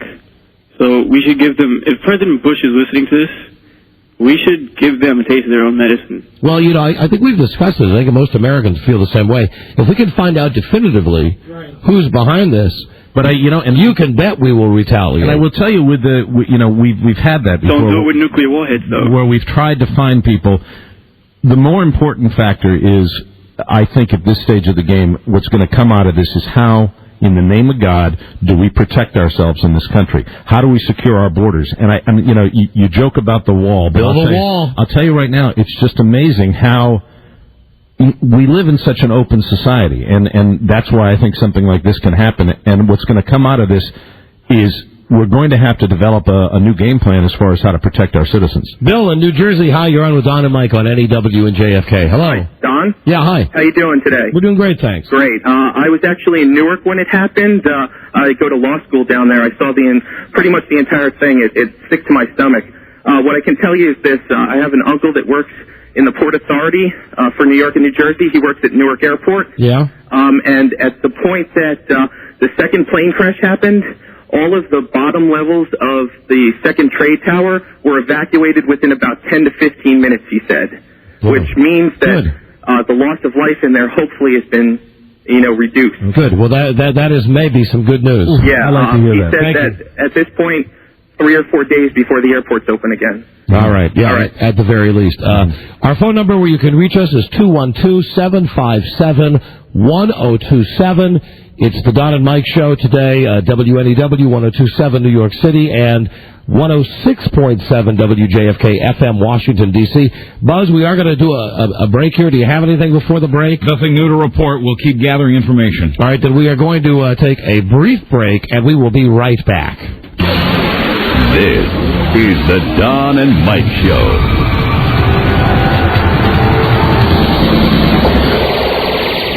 Howard Stern Mornings. Don and Mike middays. Opie and Anthony afternoons. The sports junkies at night and the Washington Redskins. Washington Superstation 106.7 WJFK. Where are you?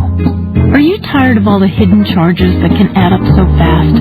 Do you wish you had a way to control or eliminate the fees you have to pay, especially for basic things like banking?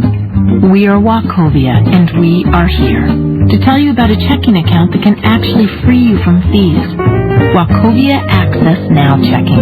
It requires no minimum balance and includes a free Wachovia check card, free Wachovia ATM use, automated telephone, and online banking at no extra charge. And speaking of free, for a limited time, when you open Access Now Checking, you'll get your first box of Wachovia exclusive style checks free.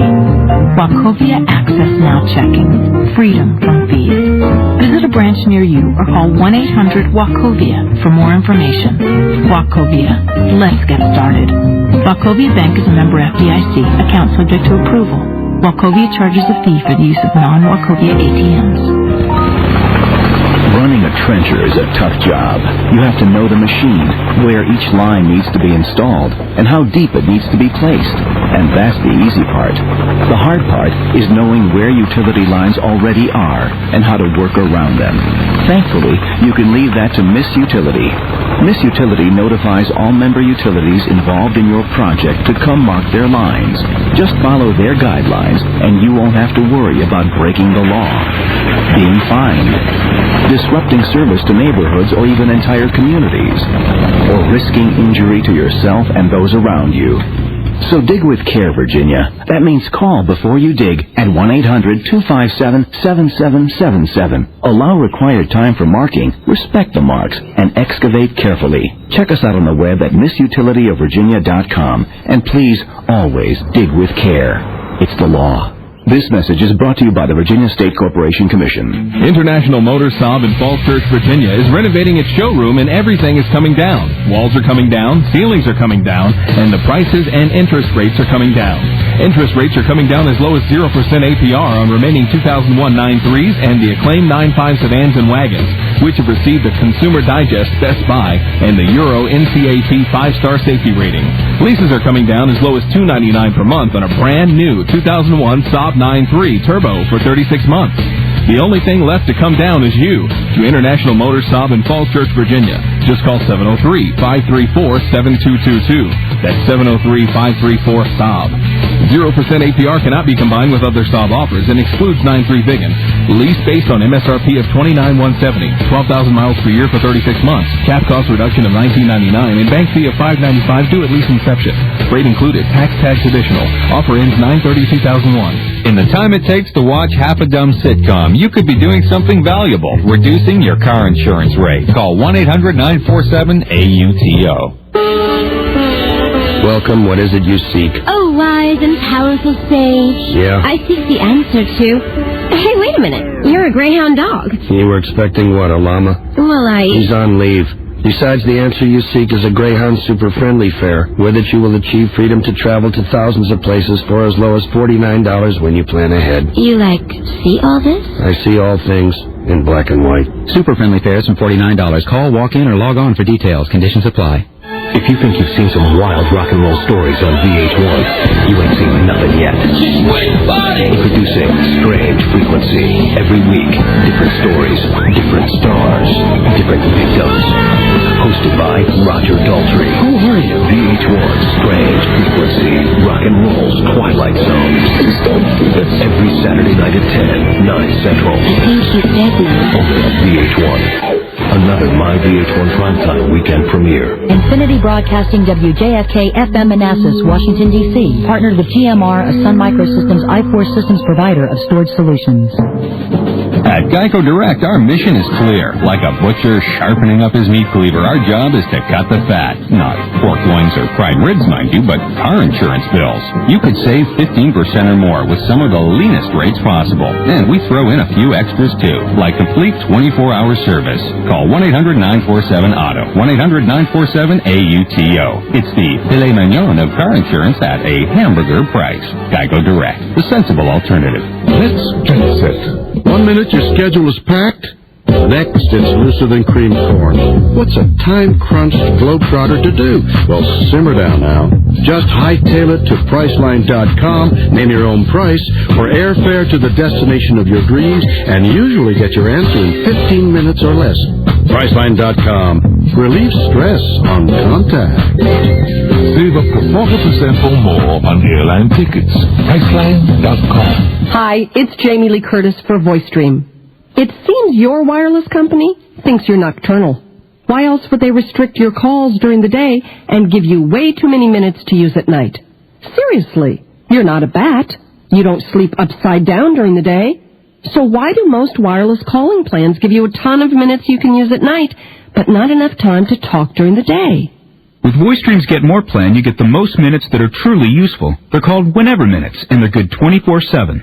Hey, that'll let me talk whenever I want, which is pretty often. I like the sound of that. For a limited time, we'll give you 600 nationwide Whenever Minutes, plus 2,000 weekend minutes for $39.99. I think it might be time to reconsider your calling plan. You need to get yourself some Whenever Minutes, so you can talk about whatever you want, whenever you want. Need more information? Go to VoiceStream.com or call 1-888-STREAMS. Some restrictions and limitations apply. See printed materials in VoiceStream stores for complete details. Infinity Broadcasting, WJFK FM, Manassas, Washington, D.C. 106.7 WJFK. John Geronimo and Michael Mara, WJFK. This is the Don and Mike Show.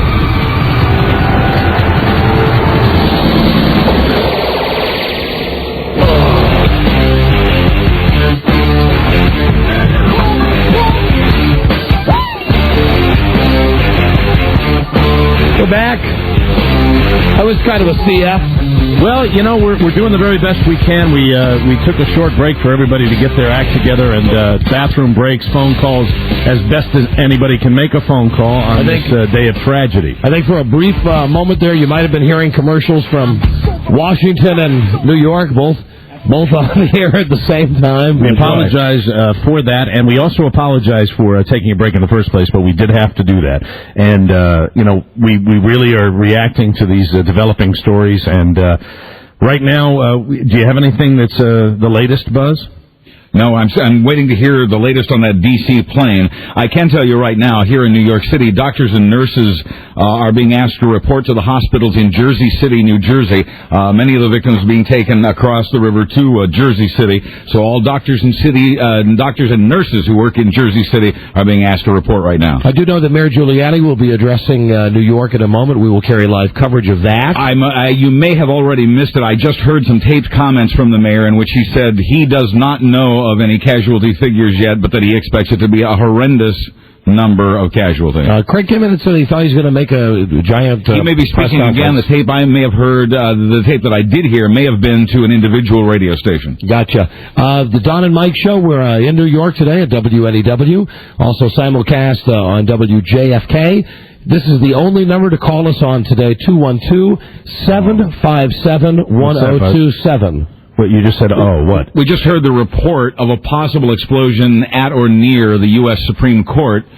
There was a report of a dull thud in the area, and the sense that there has been an explosion there. So I'll be checking on that. Military planes are still combing across the capital area of Washington, D.C., and we still don't know the status of that supposedly hijacked police plane. All right, and while all of this is going on, for the people in New York, for the most part, if you're in the city, I know that many people are asking you to donate blood. Yeah, and you can't get out. I mean, you can take the Brooklyn Bridge, the 59th Street Bridge, but you got to walk. Right. Buzz had a message for doctors. I remember that before. That plastic surgeons. You had that on the upper left. Plastic surgeons are needed at St. Vincent's. Many victims have been taken to St. Vincent's Hospital on 11th Street, and they desperately at that location need plastic surgeons and burn specialists. You just mentioned bridges, and let me tell you that the Tansy Bridge is open. Most New York City bridges into Queens. Is that the Tappan Zee Bridge? Yes. Right. Most New York City bridges into Queens are now open, except in Nassau County, they're stopping traffic heading headed into Queens from that direction for whatever reason. The 59th Street Bridge, the Williamsburg Bridge, and the Brooklyn Bridge all closed except to foot traffic as the exodus out of the city continues. Back in D.C., all of the federal buildings, or most of them have been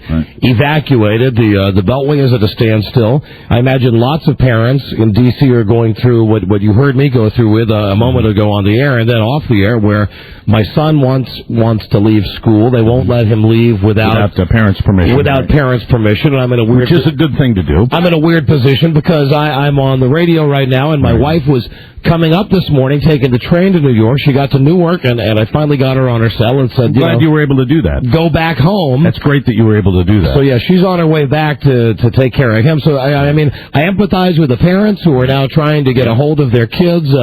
Cell phones are down. We've not had a problem with the Internet, for the most part, here in Manhattan. Also, telephones are down throughout New York. Right. You can call us at 212-757-1027. And let's go to Mark, Buzz, unless you had something. I just wanted to add that we've just heard a report that in the Middle East, Palestinians are firing their guns into the air and waving flags in celebration of what has happened. Here I got Glory in New York, who's going to tell you the same thing. Glory. Hi. Hi. I'm actually online with my girlfriend, Xiomara, and she can't figure out what station she's listening to, but they're saying that the Palestinians, I can't even talk, I'm so shaken up, are celebrating in the street, chanting "God is great" and handing out candy. It's 87.7 there in Florida. Bastards. Can you believe it? Yes, sad to say I can believe it. Doesn't, of course, mean that they're responsible, but they certainly are celebrating. Yeah. All right, let's go to Vernon in Staten Island. This guy saw the plane. Of course, I think we all saw the plane. But Vernon, what else did you see? Vernon, Staten Island. Hi, you're on the air. NEW. Yeah, I was at the auto yard working. I saw this plane come by, right? Yeah. And I said to myself, I know this plane ain't going to hit that second building. Mm-hmm. And as it was going, the helicopter was next to the plane. And as the plane impacted into the second building, the helicopter kept going. Well, now, keep in mind, at the time that the second plane hit the World Trade Center, you had Channel 7, Channel 2, It wasn't a news helicopter. It wasn't a news helicopter. No, it wasn't. Well, it was like it was escorting to make sure, it hit. Well, I didn't see that on any of my coverage, Vern, but that's why might have been a police helicopter. That's why I called. Could have been a police helicopter that was tracking. All right, thank you. Let's go to Al. Al, you're on with Don and Mike on NEW and JFK. Hello. Hey, how you doing? Hi, good morning. Hey, I'm doing pretty good. I'm just a little shaken up about the situation, family in New York and everything. Right. My main focus, though, is, he's done most of the damage he can do, but my fear is what else he has under his sleeve, because everybody knows you don't bring your big guns out to the fight, and he's done this. My fear is, he admitted it. He's going to go out. He's going to do what he has to do.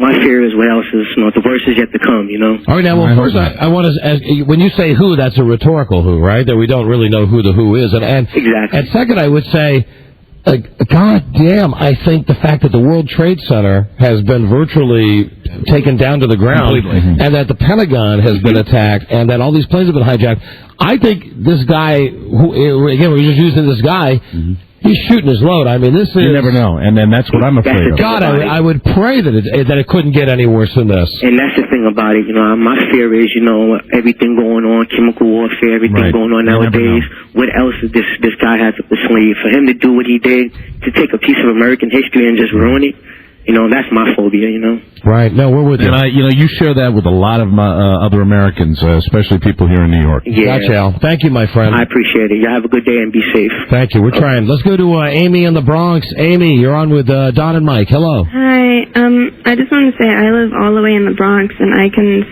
see clouds of smoke. Yeah. Well, not surprising. We had a guy calling from Connecticut. You can see smoke all the way around the tri-state area. Really? Yeah, it's everywhere, honey. That's disgusting. Yeah. It is. It sucks. Buzz, you have something, or are you just a couple of transportation notes for people in New York City who are trying to get to their loved ones or are trying to get out of the mess. All subway service and all PATH trains have been suspended. The outbound Long Island Railroad has just limited service at this point, and Metro North rail service is suspended as well. Let's go to Mark from D.C. It's been a while since we took a call from there. Mark, hi, you're on with Don and Mike. Hello. Yeah, how's it going? Okay. First of all, I'm in a park in the middle of a field about a mile from the White House, a mile and a half from the Supreme Court, no big bangs. I can hear the probably F-16s in the air occasionally, but you can't see anything.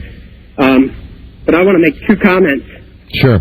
Regarding what you said earlier. One, I'm very happy the president we have in office. Part of that's due to the fact that, 8 years ago, we had another president in office. Yeah, and in you know the past what? 8 years, I'm going to stop you because this is not the day for a political agenda.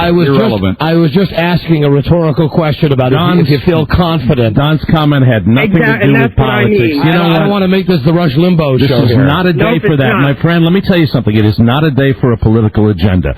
We have to pull together today. What Mike said is true. It doesn't matter if it's Clinton or it's Bush. It doesn't matter. You got to get behind whichever dope is the president. Right. And that's exactly what I'm saying. And I'm not No, it's not necessarily exactly a what you're supporter, saying. but it makes me happy. We've had 8 years. Oh, come on. Get out of Okay, here. Don, Call, you know what? Very clear. Call Sean Hannity with that. He just started a new show. He'll appreciate it. Yeah, talk about lack of perspective. Hello, Rich. You're on the air with Don and Mike on NEW, JFK. How you doing? This is Rich from East Meadow. Yeah, what I want to say is Channel 5 News, we just went into DEFCON 5.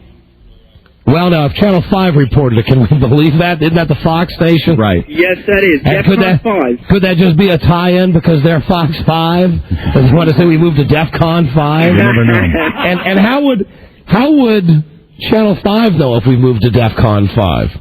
I mean, right? I have no idea. Isn't that like a secret inside the Unless Pentagon? they have the source at the Pentagon, I don't see how. It's amazing. All right, Los Angeles International Airport is also closed. Every airport in America, all of them, is closed. Let's go to Alex in Virginia. Hi, you're on with Don and Mike. Yeah, this is Alex calling from Arlington. Yeah, hi, Alex. How you doing? Listen, I was a defense. I do defense contracting out of the Pentagon. I was actually there at about 9:10. I was actually pulling into the security guard gate, and I actually heard it was unbelievable. I'm still like shaken up. It was crazy. I mean, this is like I don't know. I don't even want to get into this whole thing, but you guys are right. Everyone should put their American flags out today. I mean, our nation needs to come together. That makes you feel better. I think you should do that. I mean, no, I'm serious. I think I'm serious too. I agree with you. I really do agree with you. I think you deal with a situation like this, and you do what you can to get through it. And if that helps, I'm all for it. I mean, I was right there, and it's unbelievable. I mean, I'm still shaken up. I just hear you guys on the radio.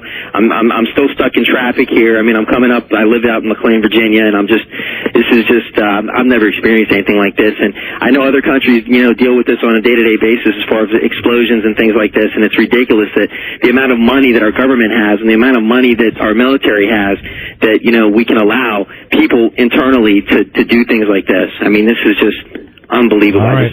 Thank you for the call. Yeah, no problem. And that is a good point that guy makes. That recently, I don't know where was it? Palestine, where they had the bombings. They've had so many bombings. The relationship between Israel and And Palestine. it was at the pizza place that said all the malls. It was a Sparrow. Is that the name of the place? Sparrow, right? Sparrow. You see that, and it doesn't happen here. And you see that, and you feel detached. I remember watching it, and my only connection with it was, hey, that's a pizza place that I could go to in the mall. Hey, isn't that like when you go to a foreign country and you see a McDonald's? Right. The world is a smaller place, and I think we've learned that today. Yeah, let's go to Martin. Hi, Martin. You're on with Don and Mike on WNEW.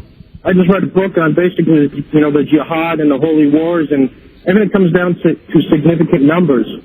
And today is 9/11, 9/11. Right, we've heard that. Oh, you heard that? Yeah. And Flight 11, so I wasn't sure if you guys had heard that yet or not, but I just wanted to bring your attention. That is how the jihad work, and that is basically a holy war, and they picked today for that reason. All right, thank you. The second United flight that was down. The segment that went down, right? Yeah, they just had something on. I just saw it on TV. It was from San Francisco to somewhere. That was the supposed destination of the plane. They were concerned about another flight. Do we have any information on that? There's no update on that flight that United was concerned about. Let me see what I can find out. Is the latest. That would be Flight 175 from Boston to Los Angeles, the United Airlines flight. All right, let's go to Tom in D.C. Tom, hi, you're on with Don and Mike. Hello. Don and Mike, so. Hi. Hey, loyal listener here. I'm in D.C. I work for the World Bank and the IMF. Right. And I'm just getting out of town back to my home. What I have to report from D.C. is that the case is pretty similar to New York City. The only thing that runs smoothly is the metro. Besides 3 stations being closed in the national airport area, everything else is running smoothly. Thanks for the update. Appreciate it. That's the only way to get out of town. But if you want to stick with me for another second, I'm just going to quote Mike here and say why we can all get along. Yeah. Yeah, there you go. Although I think Mike stole that from Rodney King, but yes, why can't we all get along? And you're listening to him, and I do hope that when we're dealing with this, that we focus on the individuals that did this. Because in any place, in any country, the vast majority of individuals are not the type of people that would condone or do something like this. Right. You're talking about the work of evil, unspeakable evil, and I think you have to remember that. You really do. But you also have to balance that with the fact that if we're going to see reports that out of the news of a nation of people, even if it's isolated in a city, dancing, eating candy, celebrating the fact that this happened, then that's when you got the moral dilemma, when you're thinking, okay, now everybody in the country certainly doesn't feel this way if they're responsible. But what about the bastards that are on TV eating candy because they've blown up the World Trade Center? You have to take that into account. All right, let's go to, who am I going to here? I don't know. It doesn't say. Hello, Don and Mike, you're on the air. Hello. Hello? Turn your radio down, please. Hello? Hi, yeah. Yeah, go ahead. Keep your radio down, please. Sure. Well, I'm a dispatcher for a trucking company here next to the Dulles Airport. Right. And right now, from what I can see, there's a lot of Army aircrafts flying in and out this area. Fairfax County has been, for the school system, they're letting everybody go out an hour early, but it's like a lot of traffic and a lot of panicking around here as well. Yeah, it's nuts. I was just during the break on the phone with my kid, just telling him just leave school now, because I got to imagine that eventually. I mean, voluntarily or not, the Beltway is going to be shut down. Buzz, I see on your screen that United also confirmed the crash of Flight 175. That was from Boston to Los Angeles, and that was one of the planes that they were concerned about? Absolutely, and let me add to that United doesn't know where the plane went down. They know that there were 56 people on board, but Flight 175 from Boston to Los Angeles is down. We just don't know where. Buzz, let's go to Jeff. Oh, did you lose him? We had a guy who was at National Airport who said they just brought a plane in, that the fighters just brought a plane down to the ground. Now, again, that's unsubstantiated. That was a guy who was on the telephone. Don't know if it's true or not. Well, if it is true, we should be able to get that information as soon as possible. Yes. Hello, Don and Mike Show. You're on WNEW, WJFK. Hello. Hi. Your cell phone's breaking up, ma'am. I'm sorry. Can you hear me at all? Yeah, go ahead. You know what? Now I see Kennedy Space Center has been shut down. I said this, and not kiddingly before, I wouldn't be surprised if they closed down Disney World. Right, tourist locations. Yeah. Gathering places. Disneyland, MGM Grand, all that stuff. Yeah, hi, go ahead. Let's see if we can hear you. I just heard reports that maybe the water they thought had been contaminated. I wonder if you heard anything about that. We have not heard that, honey. No, that's okay. It might have been a rumor, I thought, but I thought I'd ask you. We had a caller who mentioned it. We mentioned that the Centers for Disease Control had been looking into the possibility of some kind of biological warfare, but there have been no reports that any of that has happened. If I can jump in here, Don, with we were talking the blood donations earlier.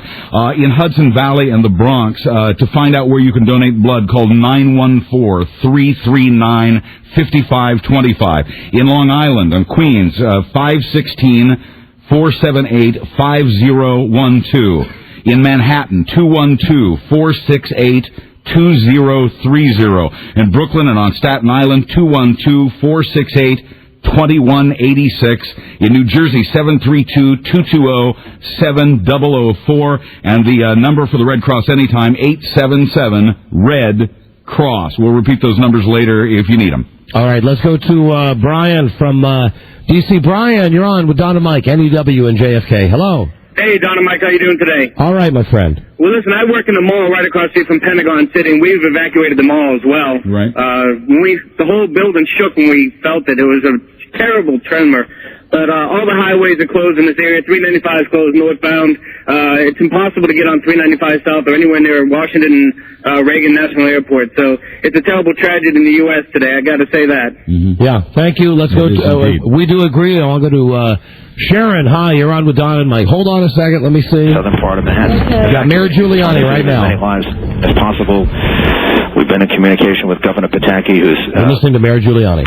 They've gotten the National Guard ready, and they're going to come in and relieve us a little bit later in the day. And we've spoken to the White House, and the urban search and rescue teams will come here also to assist us. But right now, It's the New York City Police and Fire, EMS, that are down there trying to evacuate as many people as we possibly can, and we've asked everyone to leave Lower Manhattan if they can on their own so that it relieves our efforts. And this will be going on all day. It's a horrible, horrible tragedy. It is that. Mr. Mayor, can you tell me, are people panicking down there? Or no, people. I was there right in a building that got hit by the debris when the first tower collapsed. So I had to evacuate with people, and we were trapped in the building for a while. And we finally were able to get out, and we all walked north. And people, everything that I observed, even though it was hundreds, maybe in some cases thousands of people that were walking out the street, they were orderly, they were calm, they handled themselves really probably better than anybody had any right to expect. And Mr. Mayor, we were told one of the problems, and Lord knows there are hundreds of problems, one of the problems was that a large number of police, fire, EMS personnel have also been injured in this. Can you shed any light on that? I don't even want to contemplate what the number will be. But when the building collapsed, we had a lot of our police officers and firefighters in the building. And I know many of them because I saw some of them go in because I was there, and I'm praying for them. I just hope they're able to get out. I think we all the losses to our police department and fire department are going to be severe. Do you believe that was there another set of explosions that caused the buildings to collapse, or was it the structural damage caused by the planes? I don't know. I saw the first collapse and heard the second because I was in a building when the second took place. I think it was structural, but I cannot be sure. And can you tell us how many hospitals in the city and perhaps outside the city too? All of them. Right now, that last count, we were utilizing over 50. I think it'll be over 100 by the. And that was as of a half hour ago. All right, that is New York Mayor Rudy Giuliani. Let's go to Jeff, who is at National Airport now. Jeff, you're on with Don and Mike. Hello. Jeff. Oh, what am I doing? Hold on a second. Hold on. Which one do you want me to take? The one that says San Antonio's on fire, or the guy at National Airport? Okay, Jeff. Don and Mike. Yeah, you're on the air. Hi. Is it Jeff at National Airport? Yes. Hi, go ahead. I'm sitting on Route 1 going south, and it looked like a Learjet. I'm not sure what kind it was, but it was coming from the south into the airport. Had two fighter jets, one in front and one behind of it, that we kind of took it right down to the ground, and then you couldn't see anything else. We don't have a confirmation yet whether that's the D.C. police plane that had been reported hijacked before. We don't know. All right, thank you very much. Sharon.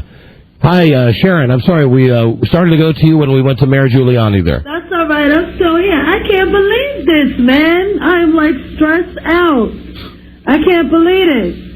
Yeah, it's awful. There's no doubt. Really sick, man. Stressed out would be the word that would apply to everybody in this room and everybody in the city of New York and the mayor was Washington. in one of the buildings, much less, man. Yeah, I just heard that. Yeah, right. Oh my God, have mercy! What is the world coming to, man? I don't know, honey. What is it coming to? I don't know. I don't understand it. Gotcha. Sharon, hold on. Let me check and see if Mayor Giuliani's still speaking. Hold on. All right.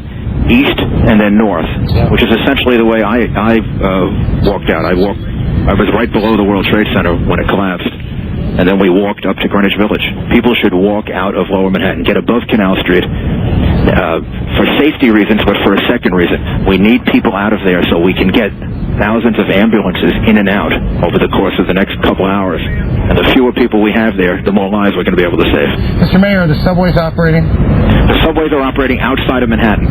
Outside of Manhattan, the subways are operating. A couple of delays here and there, but in all other four boroughs, the subways are operating. In Manhattan, there are significant delays. We thought we had the Lexington Avenue open, but it is not. I'm just checking right now. The Lexington Avenue is not open. The A train is working, and people will just have to test and see. The best thing to do right now is to walk. The safest and best thing to do is to walk to your destination. Where schools have remained open, and we've worked with the chancellor to try to make certain that the schools will remain open for as long as they have to help parents with the kids that would be coming home, starting at around 1 or 2 o'clock.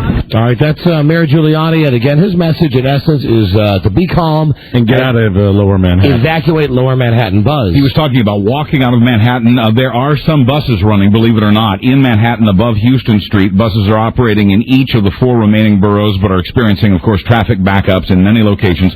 And on the governor's direction, no fares are being collected in an effort to try to help get people out. And for those many people who had people or knew people in the World Trade Center buildings where there were thousands of casualties today, Morgan Stanley, one of the financial firms located there, has set up a hotline for finding out about the status of family and employees. And that Morgan Stanley hotline for people in the World Trade Center, 888-883-4394. That's 888-883-4394. You're listening to the Don and Mike Show on WNEW New York, WJFK, Washington, D.C. I don't know how many of our network stations have joined us. Obviously, we're not doing our regular show. We're here in New York where the World Trade Center was hit today with 2 terrorist planes. Washington, D.C., the Pentagon, a plane ran into the Pentagon. The mall's on fire. There have been various plane hijackings. Planes have been crashing. We got a guy here now who, unconfirmed, is going to say, what's he going to say, that San Antonio's on fire? Chris, how do you know San Antonio? Could that be where the plane went down? Well, yeah. I have a stepdaughter who lives down there, and on their local news channel down there, they have a hemisphere tower, which is similar to a Space Needle in Seattle. It's not as high. Right. And there was a bomb that blew up there, and that's on fire. And also they have a federal financial building that's on fire. And she said all the Air Force bases, Lackland, Randolph, and there's one other base there that I'm not sure of. There's a lot of activity going on down there. All right, thank you. We'll see if we can get a confirmation on that. If that's true, that's where it starts to get hairy. I mean, if it's just New York and D.C., that's awful. But now, don't you think even now that we've been on the air a couple of hours, as bad as it is, we've kind of adjusted to the fact that this is the crisis, that it's New but York, I haven't. and it's D.C. No. I feel really what that one caller said, and I feel this too, and you had mentioned it before, my question that's right in the front of my mind, is this over right now? Is this over? Obviously, if this is true, what happened in San Antonio. That's what I'm saying. It's not over yet. If it continues to San Antonio, then where in America right now can you be safe? Exactly. Is there anywhere to be safe? You mentioned earlier they should close Disney World. In fact, they have in Orlando, Florida. Disney World is closed. And also, again, addressing something you mentioned, the Immigration and Naturalization Service has put U.S. borders with Mexico and Canada on the highest state of alert. Gee, do you think? Okay, let's go to... don't got a name here, just a line on hold. Don and Mike Show. Hi, you're on the air. Hey, what's up, Don and Mike? Hi. Buddy of mine, thank God, missed work today. He finally got in contact with one of the guys at his building. He said right before the building collapsed, people were just diving out the windows. Yeah, we heard that. That is an awful thought. Unspeakable. My older brother from Anchorage told me that things ain't so hot in Washington either for you guys. Yeah, well, no, we're here today. We're in New York today. Oh, thank God. Well, not really. Well, hey, you know what? I'm so, nervous. I know, don't worry about over my words. Don't worry about my it. heart and prayers go out to all these families. I mean, it's bad in both places. Thank you. I want to go to Tommy, speaking of D.C., who is in the evacuation. Virtually everybody in D.C. is being evacuated now. Is that true, Tommy? Hi. Yes, all I have to say is that the bridges have an outgoing direction leaving D.C., the Canal Road, the road that follows Potomac across to Maryland, has one direction. The police is trying to send people out back to the suburbs. Oh, I got you. So what they're doing, Canal Road, which they normally make either inbound or outbound. Right now, they probably turned both those lanes outbound to get everybody the hell out of the city. Gotcha. All right, thank you, my friend. Thank you. Buzz, you got anything? There have been a number of pieces of good news. As Mayor Giuliani said, people were not only not panicking, they've been helping each other in unbelievable ways. And I'm very pleased to report that the kids were evacuated from that daycare center at the World Trade Center. They got out safely. All right, now there's a bit of good news. There you go. Let's go to Sharon. Hi, Sharon, you're on with Don and Mike on NEW and JFK. Hi, sweetie. How you doing? I can't believe that this is going on. The mayor was in the building. Is this the same woman that called us before? Sharon, I thought I hung up on you, honey. She said the exact same thing. Yes, she did. That was the same woman. A lot of people in shock. Same thing she just said. I guess I just put her on hold. Right. Chris, hi, you're on the air. Hey, Don and Mike. Hi, you're on with Don and Mike, NEW and JFK. Hey, I just wanted to say that everyone in New York knows somebody who worked in one of those two towers. Sure. And, it's unbelievable to watch them fall like that. And what freaks me out is, and I think I said this earlier to Mike and to Buzz and all of you guys listening, is not today or tomorrow, but whenever they come up with the final figures of how many people in the World Trade Center alone, you heard Rudy were killed. You heard Rudy Giuliani said before, it's unbelievable what the numbers are. I don't, you know what? I don't look forward to hearing those numbers. No, and that's what I'm saying. I don't either. I know we're here doing our jobs and we're trying to provide people with information, and it's nice to hear the good news. But the sick feeling I get in my stomach is knowing that as this continues and as more information comes in, this isn't going to get better. This is going to get a hell of a lot worse. We're at the very beginning of this. No, I think you're right. Thank you. Let's go to Bob in Sacramento, California. Bob, hello. You're on with Don and Mike. How you doing? I'm out here in Sacramento, and just glad I'm not on the East Coast. You guys are taking the brunt for us.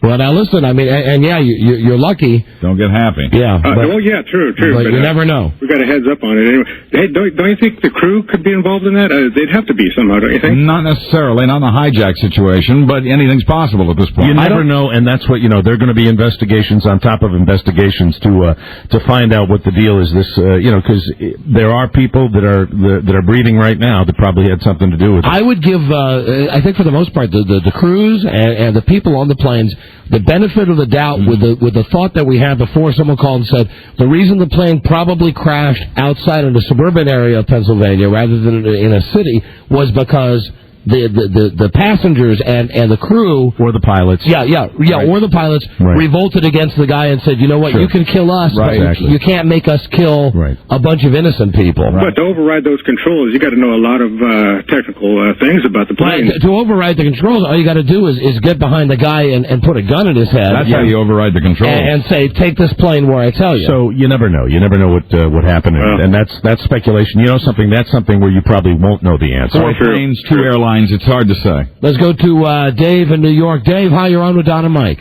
Hi, how's it going? Okay. I had my wife works for Suffolk County District. Am I breaking up? No, you're doing all right. Okay, she works for Suffolk County District School, and they're calling the kids whose parents worked on Manhattan. They're calling down and talking with them and stuff. Yeah. And it's pretty awful thing. It sure is. Yeah, I mean it's bad, and again, I can relate to this. You know, my kid called from high school in Maryland. Called to measure, Dad, are you okay? Yeah. You know, is Mom okay? Mom was coming up to New York today. I can only imagine if you're a kid and your mom or dad worked at the World Trade Center or anywhere near. Bart doesn't have any idea where NEW is in relation to that. But imagine, and I think what this guy's saying is true, that the people from the school, and that's another awful thing to do, to call the kids in and say, listen, we don't know if your mom and dad are okay, but... And that's going to happen at schools all over the New York area. Yeah, and it's an impact for America, but I mean, the kids themselves, they're young, they don't really know about the world. And between the two towers, on a normal day, now many people have been evacuated, and it's important that we say that, but on a normal day, anywhere from 40 to 70,000 people work in those two buildings. All right, thank you for the call. Let's go to Ben from Brooklyn on Don and Mike on NEW and JFK. Hello. Yeah, hi. I'm sorry. I think it's a terrible tragedy. I'm saying now America could feel what it's like for other countries that have to deal with this every single day. You're right about that. Yeah, and I think that they'll realize that restraint and stuff like that is just nonsense when you're dealing with terrorists. Well, they're just getting concessions all the time, and they feel good about it. They keep on doing it. Well, don't you think, though, I mean, I don't disagree with anything you just said, and I think we should have retribution and go after the individuals who did this, but you got to find out who they are first. You know, and you I know. You say to yourself, how much of this is a result of the escalating tensions. When you look over in the Middle East and you see that there has been such an escalation of the violence and the bombings and the retribution and the revenge, and this happens now when we're in the middle of that. And you have to ask yourself the question, though. Yeah, is that the way? I mean, if we go and we try to find revenge... I know what you said. Are we then asking for it again? Are we asking for it again? 10 times on top. But on the other hand, do you just take it? You can't do that either, can you? No, you can't. No, and here's where I really... Let me just say... Hold on, sir. Let me just say this. Right. What I really think, and I've said it again and again and again, is you get into a situation where we have to be prepared to protect ourselves in a better way than we've done.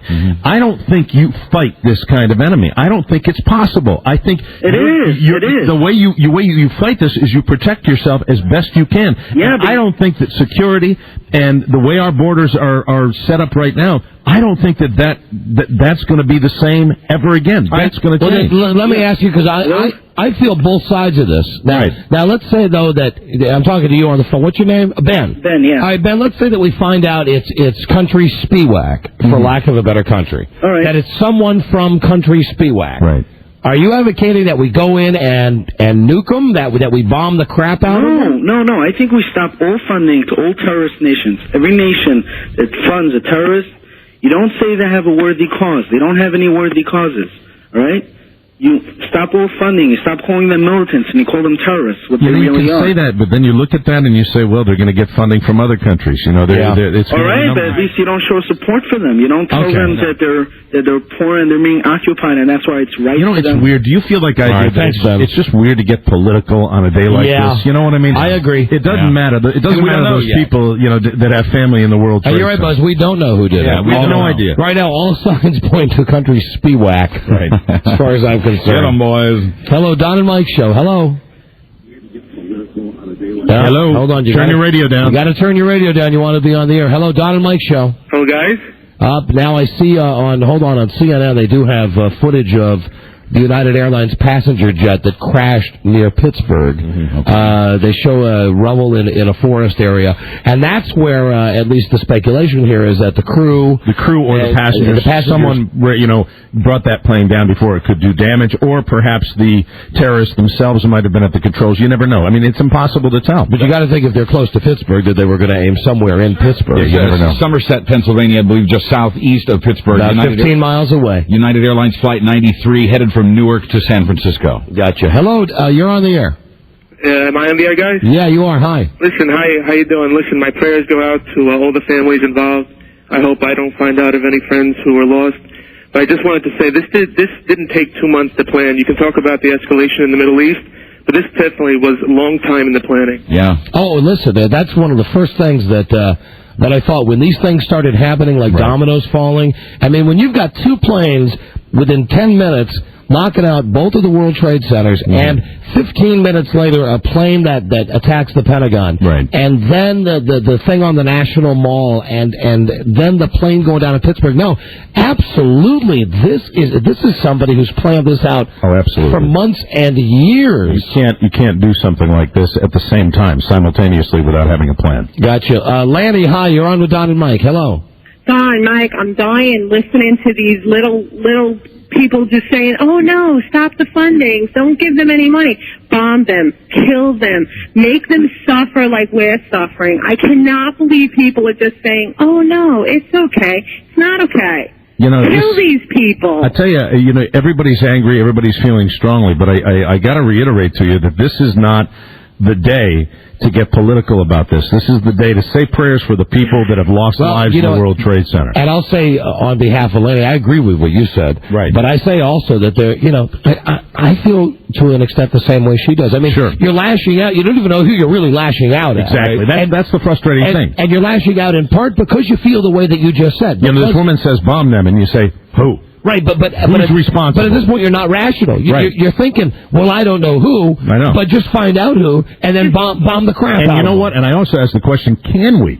Can we find out who? Because obviously this is the second time this has happened, and this time on a biblically tragic scale. Right. And can we ever find out who did it? And Buzz has already said 3 people have taken credit for it. 2 groups have taken credit for it, so we may never know. Carmine. Yes. Carmine, hi, you're on with Don and Mike on NEW and JFK. Don and Mike, how you guys doing? Okay. I was just letting you guys know, I don't know if you have contact with CNN over at your studio there. I'm watching it right now. A couple hours ago when it first started, there were a couple of different PLO groups and Palestinian groups that were claiming responsibility, but somebody came through that was involved, I forget who it was, said that Osama bin Laden supposedly gave the United States warning 3 weeks ago that something of this sort was going to happen on American soil. You're not the first person to tell me that. My doorman at my building told me that So today. there was a warning. As I was walking out. Now I don't know if that's true, if that's something that's been perpetuated in the media. Well, from what I understand, after the hit at the Pentagon,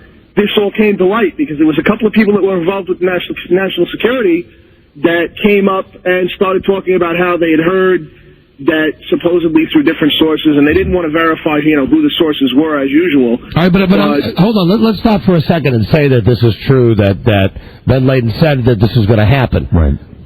Unless he gave you a date and a time, unless he said on September 11th at 8:45. Yeah, I mean, there's no way. Yeah. How are you going to plan against that? There's no way to plan against it. You can't. And they make those warnings or threats all the time. All right, let's go to Joel. Joel in Brooklyn. Hi, Joel. You're on with Don and Mike on NEW. Hello. And JFK. Hi, how are you? How's it going? Okay. What you guys are saying that we don't know who to go after. I just watched 3,000 people dancing in the streets. They're thrilled that we just lost 50,000 people. I think we know who to go after. All right, thank you. And listen, I can understand that. I mean, if you see people celebrating this, you have to understand that. Of course, that's a normal feeling. When we had the person call and say the Palestinians were eating candy bars, throwing candy to kids, that they were happy this happened. Yeah, that's a pisser. Right. I mean, that's beyond a pisser. Anthony, hi, you're on with Don and Mike on NEW and JFK. How's it going, guys? Okay. They showed the report that the Palestinians were all celebrating in the streets like a big parade over this. Yeah. It's just so tragic, and I just remember my brother works in the Pentagon with his wife. Mm-hmm. Well, we hope he's okay, man. I hope so, too. My dad can't get a hold of him yet. Yeah, the phones are impossible. It's very hard. Everybody wants to talk about this. Everywhere. Hello, A couple of updates for you. First of all, United Airlines has now grounded all of its flights worldwide, and this is, if you stop and think about it, it becomes obvious the first time in the history of American aviation that all air traffic has been stopped. It also shows you really how huge this is. The scale of this, and the scale, the human tragedy of this when all the pieces come together. It's going to be the planners unbelievable. of this are getting exactly what they had hoped for. They've shut down the world.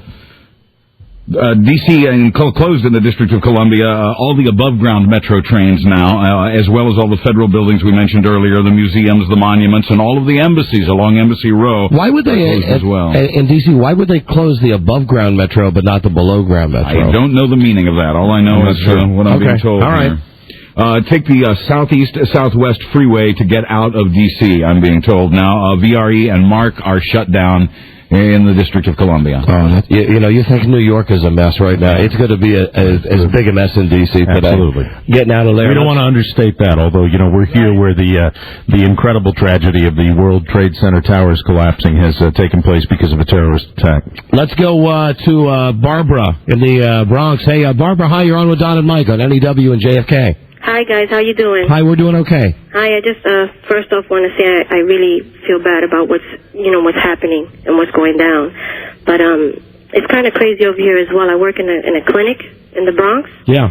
And we're in a state of emergency ourselves over here. We're on standby for Lincoln Hospital. Right. So that if anything happens, we're ready for them. Well, our prayers are with you to be strong, because obviously you're going to have a long day and probably a long couple of days. Well, we're having a long day as it is.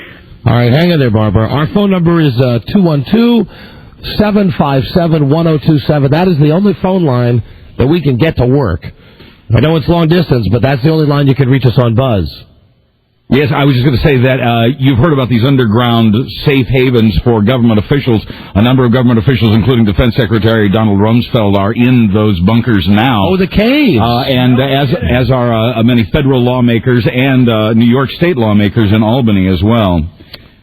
My dad, when he was a civil defense engineer, for a long time, had some kind of special clearance, and if something like this ever happened, he had one of those passes to get into the cave. And I remember when I was a kid that my dad would kid us, saying, if it ever happens, I've got one pass to get into the cave, and I'll get in the car and leave you guys back here. Anybody that's been up to the Greenbrier in West Virginia would tell you also that, that's one of those shelters they have for the executive. And Johnny, do I want this news conference? Is there a news conference going on right now? Hold on a second.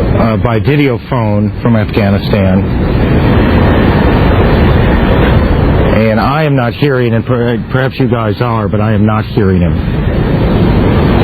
We should remind our listeners that Afghanistan was one of the sites that was hit 3 years ago by the United States. This is a news conference we're not going to be able to understand. The Islamic Emirates of Afghanistan has already explicitly said its standpoint or its position about terrorism. The terrorism ټول انواع او ډولونه د کتنې په افغانستان کې هم ورانه پیش کړی دي او دلته موږ همیشه د I can't follow that. I'm sorry. Let's go to Dan. Hi, you're on Don and Mike on NEW and JFK. Hello. Hello. Hi, Dan. Hi. Hi. I wanted to address briefly the potential for a Arab-Muslim backlash on the neighborhood level. I'm neither Arab nor Muslim, by the way. Right. But I just spoke to somebody who said that as they were arriving home, they happened to go through a Arab community, and they saw, the store owners standing out in front of their stores as usual. And even though this person I would consider extremely liberal, said that they themselves could not help but feel a little bit of animosity. I think it's important that particularly New Yorkers at this time don't play into that. And on the same token, I would think that members of the Arab community, who I certainly wouldn't blame unilaterally for this, may want to be a little bit low-key right now. No, I got you. I mean, it's going to be a tough time for anybody who's an Arab American or a Palestinian. Right. I mean, it's going to be very tough. Thank you, Dan. To give both sides of things, we were talking earlier about Palestinians firing guns in the air, waving flags, handing out candy to celebrate. A Palestinian leader, Yasser Arafat, for whatever this may or may not be worth, has condemned the attack, saying he has sent his condolences and those of the Palestinian people to Bush and to the American people. Back in D.C., Union Station has now been closed down. Not surprised. Yeah, that affects your wife, I know, who's on a train heading back home. Has she made it home yet? You don't know that yet, right? I don't know because we're here doing the show. Well, your cell phone's safe there. There's so many people, and we can relate. I lost my cell phone. Yes, you lost your cell phone. Yes. My cell phone fell on the tracks. Yeah, right. Doesn't seem like that big a deal, though. On the Metro track at Union Station yesterday. Everybody is in the same situation. Certainly here in New York, trying to get in touch with loved ones and find out if everybody's okay. And I frankly look forward to getting the moment to check in. I tried to call my sister in Boston and find out if Paul was going to be in the World Trade Center today. My brother-in-law, and I couldn't do it. And everybody's in that same situation. But Boston, of course, the source of a couple of the flights involved in the attacks here in New York. Let me repeat then, Mike, for people who had, and there were, of course, potentially tens of thousands of people in the World Trade Center at the time of the attack this morning. Morgan Stanley set up a hotline for information on survivors. It is 888-883-4394. And we told you earlier that burn specialists and plastic surgeons are needed in various locations, not just St. Vincent's on 11th Street. But if you are a doctor who can help, there are a number of locations where you're needed, and the telephone number to find out where and when and how is 212-752-4805. That's 212-752-4805. Buzz, let me break in here. We've been doing a lot of coverage on New York. Let's now cover D.C. Joining us is the gal who used to do traffic on our afternoon show, Vera abruptly. Yes. With the latest, what is happening with traffic in D.C., Vera? Right now, everybody is certainly leaving town and has been for the past couple of hours. Certainly not the devastation that you guys are seeing in New York, but they've shut down the northbound side of 395. So traffic on 95 northbound jammed out of Newington getting to the Beltway, where they have to choose one loop of the Beltway, either head toward the Wilson Bridge or up toward Tyson's Corner.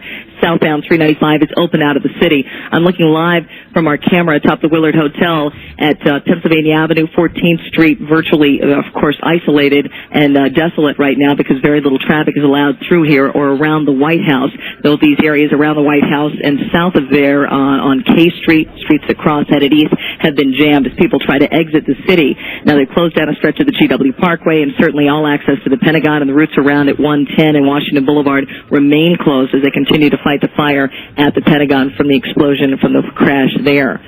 Right now, routes out of Northeast and the Beltway certainly in a rush hour mode on the inner loop getting out of Bethesda and into Silver Spring. They've closed down the Rock Creek Parkway and outbound Canal Road, Claire Barton Parkway, made that all outbound traffic just like an afternoon rush hour would be as people leave town right now. All right. Thank you, Vera. You've got it. Buzz, appreciate it. Buzz, I wanted to ask you, as far as the Pentagon is concerned, do we have any word on casualties coming out of the Pentagon just yet? Was that any word on whether that was populated, whether they had evacuated that, or whether there were a lot of people in there? There's been no word on casualties there, and of course we still don't know the numbers from many of the other locations where a tragedy has struck. And of course the magnitude of the tragedy at the World Trade Center towers is so great that I think it'll be quite some time before we can get an accurate assessment of the loss of life. Let's go to Nikki, who saw this whole thing this morning from Brooklyn. Nikki, hi, you're on NEW with Don and Mike. Mike, how you doing? Hi, we're okay. Yeah, I saw this whole thing coming from the building that I work at in Brooklyn.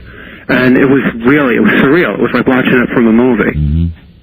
Yeah, and as I look now at the live picture on CNN, the World Trade Center is still on fire. It's still smoking. It's still, the part that hasn't collapsed. I'm surprised there's anything left to burn. Yeah, Don, I'm looking at Buzz's news here where it says that the original plane that hit the World Trade Center was not a 757, but perhaps a 767, which is a much larger aircraft. It was a big black plane, it looked like. According to a witness talking to the Associated Press. And yeah, so every detail, even the earliest ones, are still sketchy. And you're going to have that probably for days. Yes. Days, absolutely. Yeah. So you saw it, Nikki? Yeah, and the thing is, as soon as I saw this thing go down, I don't know if you guys ever heard of a guy named Benjamin Friedman. No. He was kind of like, he worked with the government in the early 60s, and in 1961 he gave a speech warning that Israel was going to get us into the Third World War. Here it is.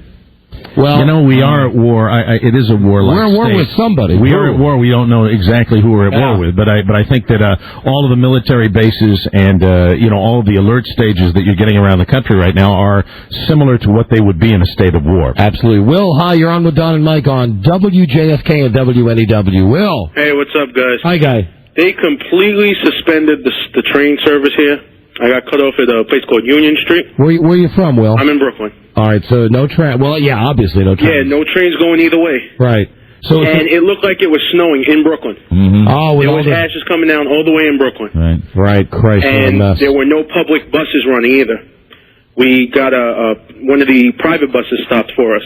Now, Buzz, didn't you have a report that some buses in the city, or was it outside of the city where some buses were actually moving? No, some buses in the city are moving. In Manhattan, above Houston Street, buses are operating in each of the 4 remaining boroughs as well, but they are, of course, experiencing backups. And on the governor's direction, no fares are being collected on the buses that are running. How nice of him. Yeah. And then all the freight trucks got sent back. They were going all on the Gowanus. Everything was going back. It was all lined with freight trucks. Everything was being sent elsewhere.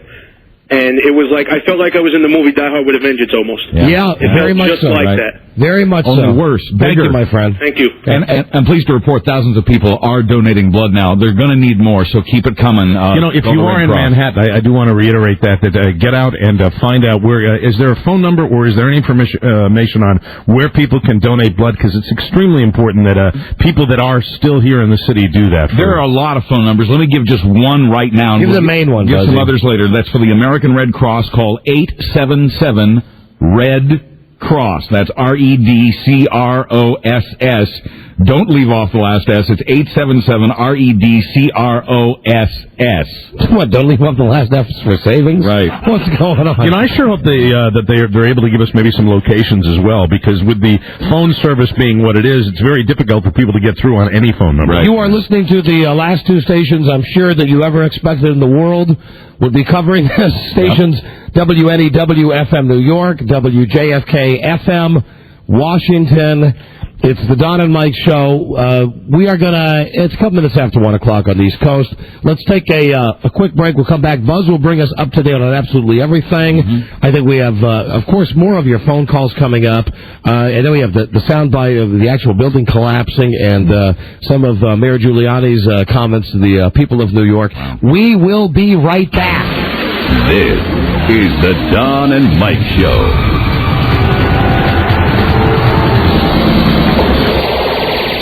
Washington's 106.7 WJFK. Howard Stern mornings. Don and Mike middays. Opie and Anthony afternoons. The sports junkies at night and the Washington Redskins.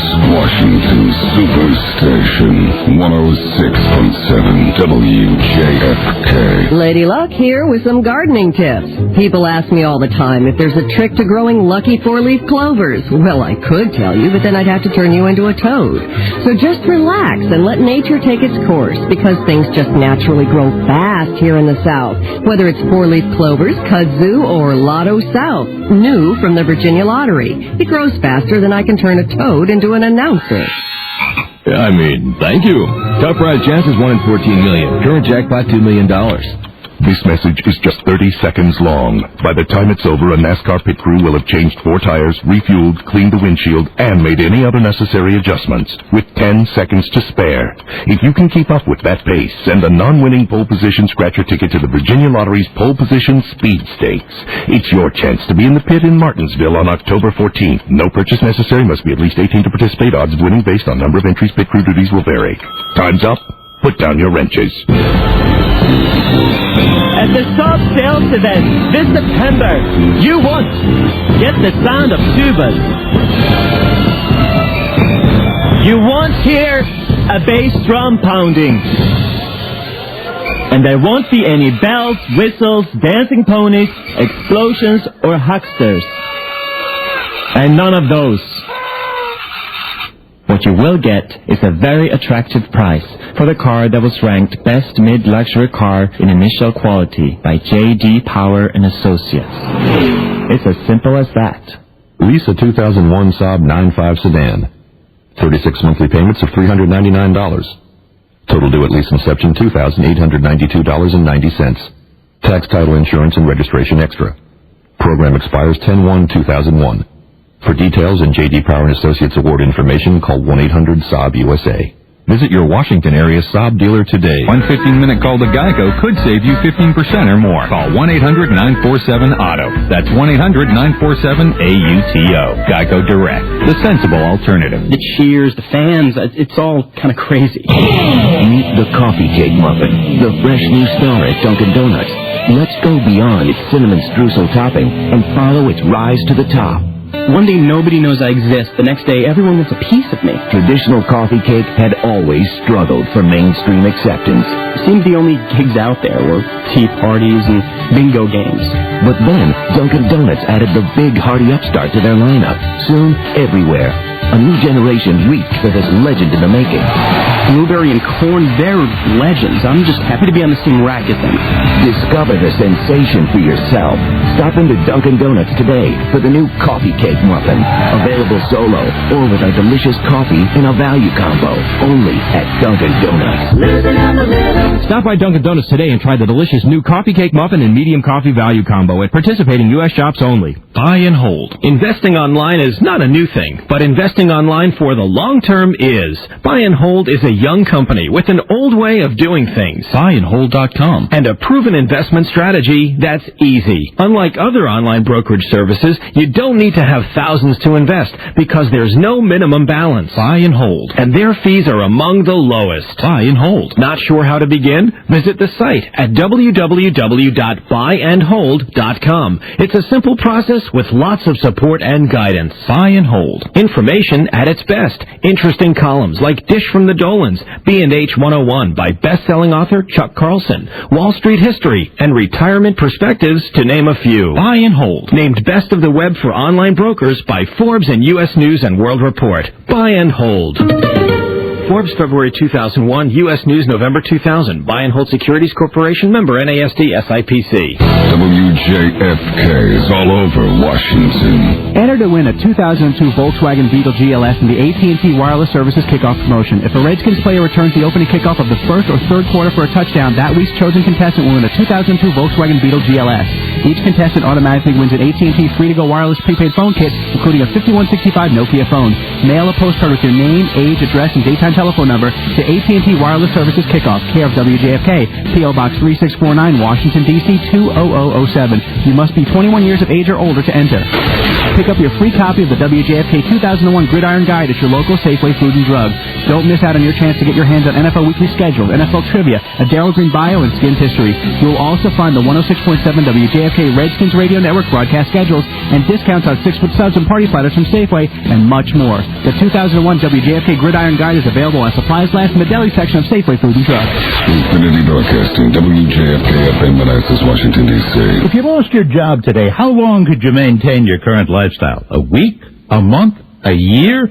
Hi, I'm Gordon Williams. As financial editor of Business Week and financial correspondent for ABC News, one absolutely crucial thing I've learned is that the difference between being poor and being rich is a choice. The rich aren't smarter than you, they just know more. They choose to learn how to become rich, and as a result, they get to play by a different set of rules. I've studied the wealthiest people in America for over 30 years. I know how they do it, and I can teach you. With my Wealth Builder system, you'll learn that you don't need a high-paying job to become rich. You need a financial education. Call 1-800-906-6866 and learn what the rich know about money that the poor and middle class don't. For just $9.95 shipping and handling, you can review my entire Wealth Builder system free for 30 days. Call now, 1-800-906-6866. That's 1-800-906-6866. Howard Stern, Don and Mike, Opie and Anthony, sports junkies in the Washington Redskins, 106.7 WJFK. Geronimo and Michael Mera, WJFK. This is the Don and Mike Show.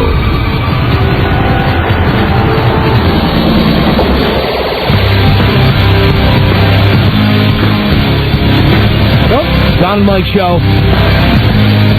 Back at WJFK in Washington, WNEW in New York. I don't know what other stations have joined us. But if you're joining us along the network, we're bringing you as much information as we can about the tragedy that unfolded earlier this morning. My wife was on the train on her way up to New York. As it turns out, when the train got to Newark, this happened. She turned around, got on another train, just found out that Union Station in D.C. is closed. So now she's rented a car. Good. I'm glad she was able to do that. And is driving back home. I just heard from my kid who made it home from school and made it home safely. Have you been able to get through to anybody yet? No, but I'm actually doing it through the station to, my concern is... Mike, hold on. I don't know if this is live or not. President Bush, hold on. Oh, yeah. Well, obviously we're having a technical problem. Let me just... Now, as soon as they get it, we will go live to President Bush. I'm sorry. Were you able to get no, not yet. My wife, if she's gone through her regular routine, is not in an area where she would be affected. My concern is with my sister's family and, just seeing if my brother-in-law is okay. And he used to work regularly. That was where his office was, in the World Trade Center. He doesn't do that, thank God, anymore. And, I'm like everybody else in this city Mike, right here's now. President Bush.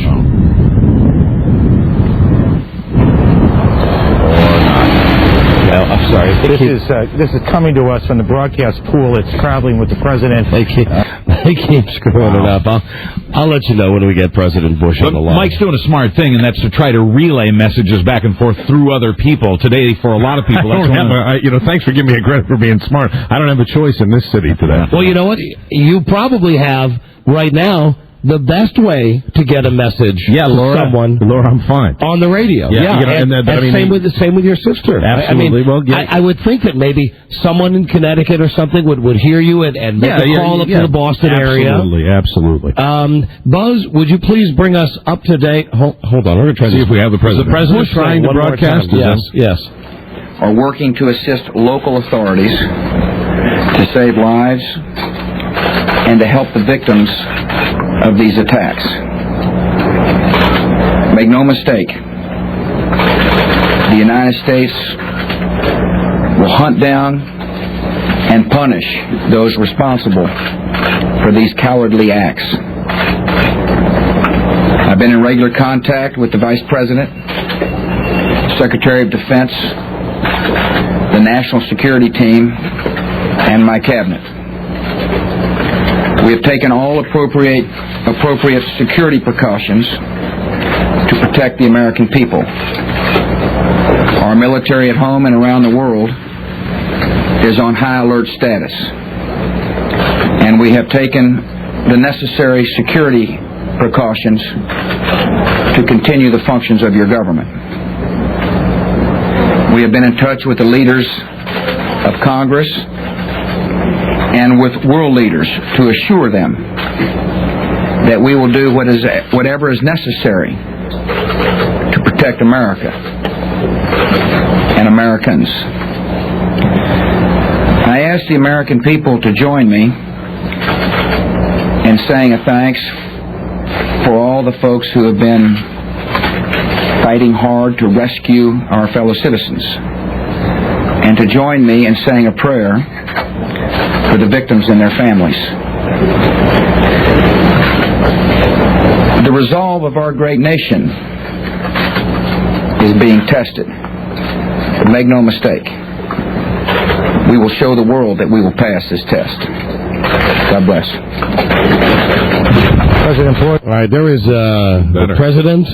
It's more than he had to say earlier today. Of course, at this point, what can he say? He knows as much as we do. I mean, even it is the president. To see him standing up there, he is reassuring the nation, and it helps. It does help. I mean, that's why I think our system of government is the greatest in the world, because we have that. And the one thing he said that I've been saying all day long, say a prayer for anybody that might have family members down there at the World Trade Center. It's just astonishing. Do we know yet of any injuries or casualties at the Pentagon, Buzz? We still have no count on that. No, are they going to keep that secret because it's the Pentagon? That could happen. And because of all the smoke and the difficulty in getting in there and the high security that's involved, I mean, not just any firefighter can run in and help in that situation. So we had some good news to report earlier that I think it's important to share some good news with you, Buzz, about that daycare center inside the World Trade Center. Great concern about the kids who may have been in a daycare center in the World Trade Center, and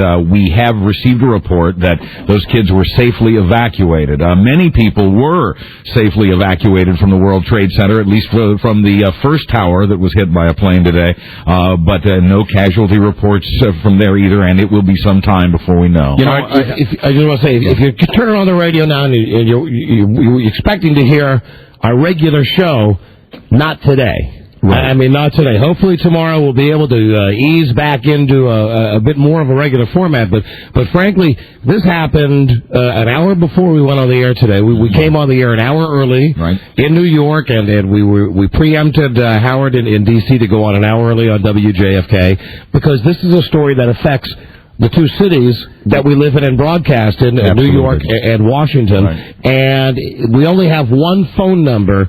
I just want to give this out again. 212-757-1027. Most phone lines in Manhattan and New York, and in fact, throughout the East Coast, are down. Right. But we do have that line open to take your calls. I'm going to do it again. I hope that I don't seem redundant here, Buzz, but I am going to ask you to read those phone numbers for blood donations, because when you're talking about this magnitude, I want everybody that can donate blood. I think it's important. Have something to write with, and this is for the New York area. Here we go. And blood is needed all over the country all the time, but never as much as today. In the New York area, in Hudson Valley and the Bronx, the telephone number is 914-339-5525. In Long Island and Queens, the number is 516-545-5525. 212-478-5012. In Manhattan, 212-468-2030. In Brooklyn and on Staten Island, 212-468-2186. And in New Jersey, 732-220-7004. Thank you, Bonds. Let's go to Daryl in Jersey. Hi, you're on with Don and Mike on NEW and JFK. Yeah, they better close Major League Baseball. I think the Yankees have already canceled the game tonight, right? About all over the country. I wouldn't be surprised they do that as well. You know, I would assume that they're going to probably because you know do what? that. Yeah, if they don't, again, that's like painting a bullseye on whatever arena happens to be hosting a game. Right? Everybody has to be on a heightened state of alert for the foreseeable future. All right, gotcha. Thank you, Ricardo. Hi, you're on with Don and Mike. Hello. Hello. Hi, you're on the air, Ricardo. Hey, hi, how are you? I'm calling from D.C. I just want to say a few words. Sure. To everybody that's listening in New York and D.C., this has affected everybody. My father immigrated here 13 years ago. We are citizens. I am happy to be an American citizen. And as an American citizen, I wish that every fellow American would hold hands and say a prayer for everybody that fell in this tragedy. I feel very, very upset right now. I don't have many words to say. I feel very upset for all the families and everybody that's lost someone. Amen. Yeah. Okay. Thank you, Ricardo. We do agree with you. Thank you. Let's go to Jake in New Jersey on NEW. Jake, hi. Yeah, hi. I just want to give my condolences to the people who have been stuck in the building, and hopefully a lot of people have gotten out, and it will be less casualties. Also, I would like to mention is that the people who have done this, they shouldn't get away with what they've done, and the government already knows these people for years. They've been tracking them, and they know who they are and what they have been doing. And hopefully this time around, since American blood has been lost, they will do something about it and not play political games and just kill them all. You know, we mentioned before, and it has to be mentioned again when you're talking about the enemy to fight in a situation like this. This is not like we remember wars, even Vietnam. You know, you talked about people hiding in, in caves and in trenches and very difficult war to fight. This, I can't imagine a more difficult war to fight when you're talking about individuals who are, who can mix in with the population, certainly here in New York City and in Washington, D.C. And we were comparing this to Pearl Harbor, saying most people remember this like Pearl Harbor. Well, they say like Pearl Harbor because, in this respect, you knew it was the Japanese flying into Pearl Harbor. Everybody has a theory about who might be responsible for this, but we still don't know. And it's easy to say we know exactly who they are. Well, I think we do know who a lot of these people are, but it is not, as we have demonstrated, it is not easy to get to these people, and that's one of the real difficult situations. I think that's one of the things that makes this more frightening, because you don't know who you're looking for or who the enemy really is. Just go to Johnny UPS. Johnny UPS, are you driving your truck today? Yes, I am. You're still driving your UPS, even while America's under attack. Right. The good men and women of UPS are still driving their trucks. Yeah, we're waiting to hear something. We got a message from the board earlier saying that the head boss was in a conference call. Now, I would imagine the main building down at 43rd Street is got to be closed or closing. The guys cannot be delivering down there because it's an evacuation situation. I would rest assured you're not supposed to make any deliveries down there today. Yeah, most of my businesses here in the Bronx have closed. All my schools have closed. But my concern why I called, gentlemen, is you guys are going to need a place to stay this evening. Oh, no, the boys have all got hotels. We're set.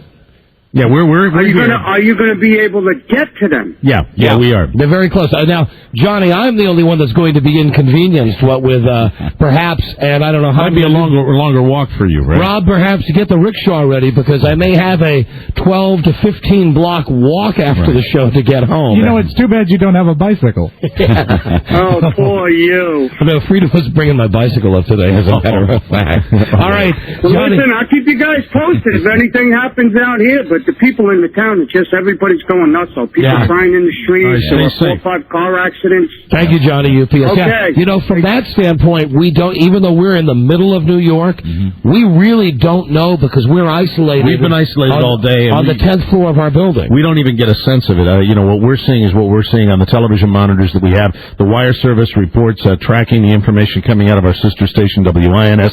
And it's, you know, I know, as I mentioned to you before, that this is going to get so much worse when it all really descends upon us and we go out of this building and see what's going on. Let's go to Jason. Jason, you're on with Don and Mike on NEW and WJFK. Hello. How you doing, fellas? Good job keeping everybody informed today. Yeah, we're trying. Just to find out if you guys know anything about the bus service, New Jersey Transit Port Authority. You'd mentioned something about bus service. I know. Now, in the city, there are some buses that are running buzz. Yeah, and I only have information about in the city, and that we talked about earlier. Hey, Lisa, would you find out about that? You want to know about buses where, Jason? I found out circle lines going back and forth between here and Weehawken, but nothing about bus service from Port Authority so All right, far. we'll get Lisa on that right now. Cool. All right, keep Thanks, listening, Jason. Thank you. And we do know back at home that the metro system back in D.C., the underground trains are running, but the at all stations except some of the more, I think some of the stations down by Pentagon City are shut down, but the above ground stations are also shut down. Right, all shut down. Let's go to Mike. Well, he's been waiting a long time. Mike, hi, you're on with Don and Mike on NEW and JFK. Hi, Don and Mike. How are you doing today? We're doing great, thanks. We're doing all right today. Well, the best that can be done, right? Yes. Yeah. Somebody mentioned that, you know, they were thinking maybe the pilots did this. And I don't think so for the New York. It occurs to me they were showing the flight path for this. And as soon as they hit the Hudson, it looks like they just followed the river all the way down. Yeah. What's your point? I mean, I don't know. The pilots don't need to follow the river. I'm thinking that... have we gotten anybody that's called that said a pilot might do it? No, we had someone who called and said when we were talking about the planes being hijacked, saying that maybe the pilot or the crew was in on it. And remember, I don't think so. That's when we said that the way you hijack a plane is you put a gun to a guy's head and you say, fly into this building. Absolutely. Okay. All right, thank you. Now, let's go to Ben now on WJFK, WNEW. Ben, hi. Hi, how you doing? Hi, where are you from, D.C.? I'm from just outside of D.C. Other radio stations have been switching back and forth. Oh, now, why would you, Ben, why would you switch, Ben? Bad listener. I'm sorry, because I'm just trying to get everything, and y'all are isolated, and I'm just outside of D.C. All right, so what do you hear, Ben? What I've heard is that just after the Pentagon got hit, they'd evacuated GW Hospital, and that they're also sent 22 people to Virginia Medical Center that were injured, various injuries and stuff like that.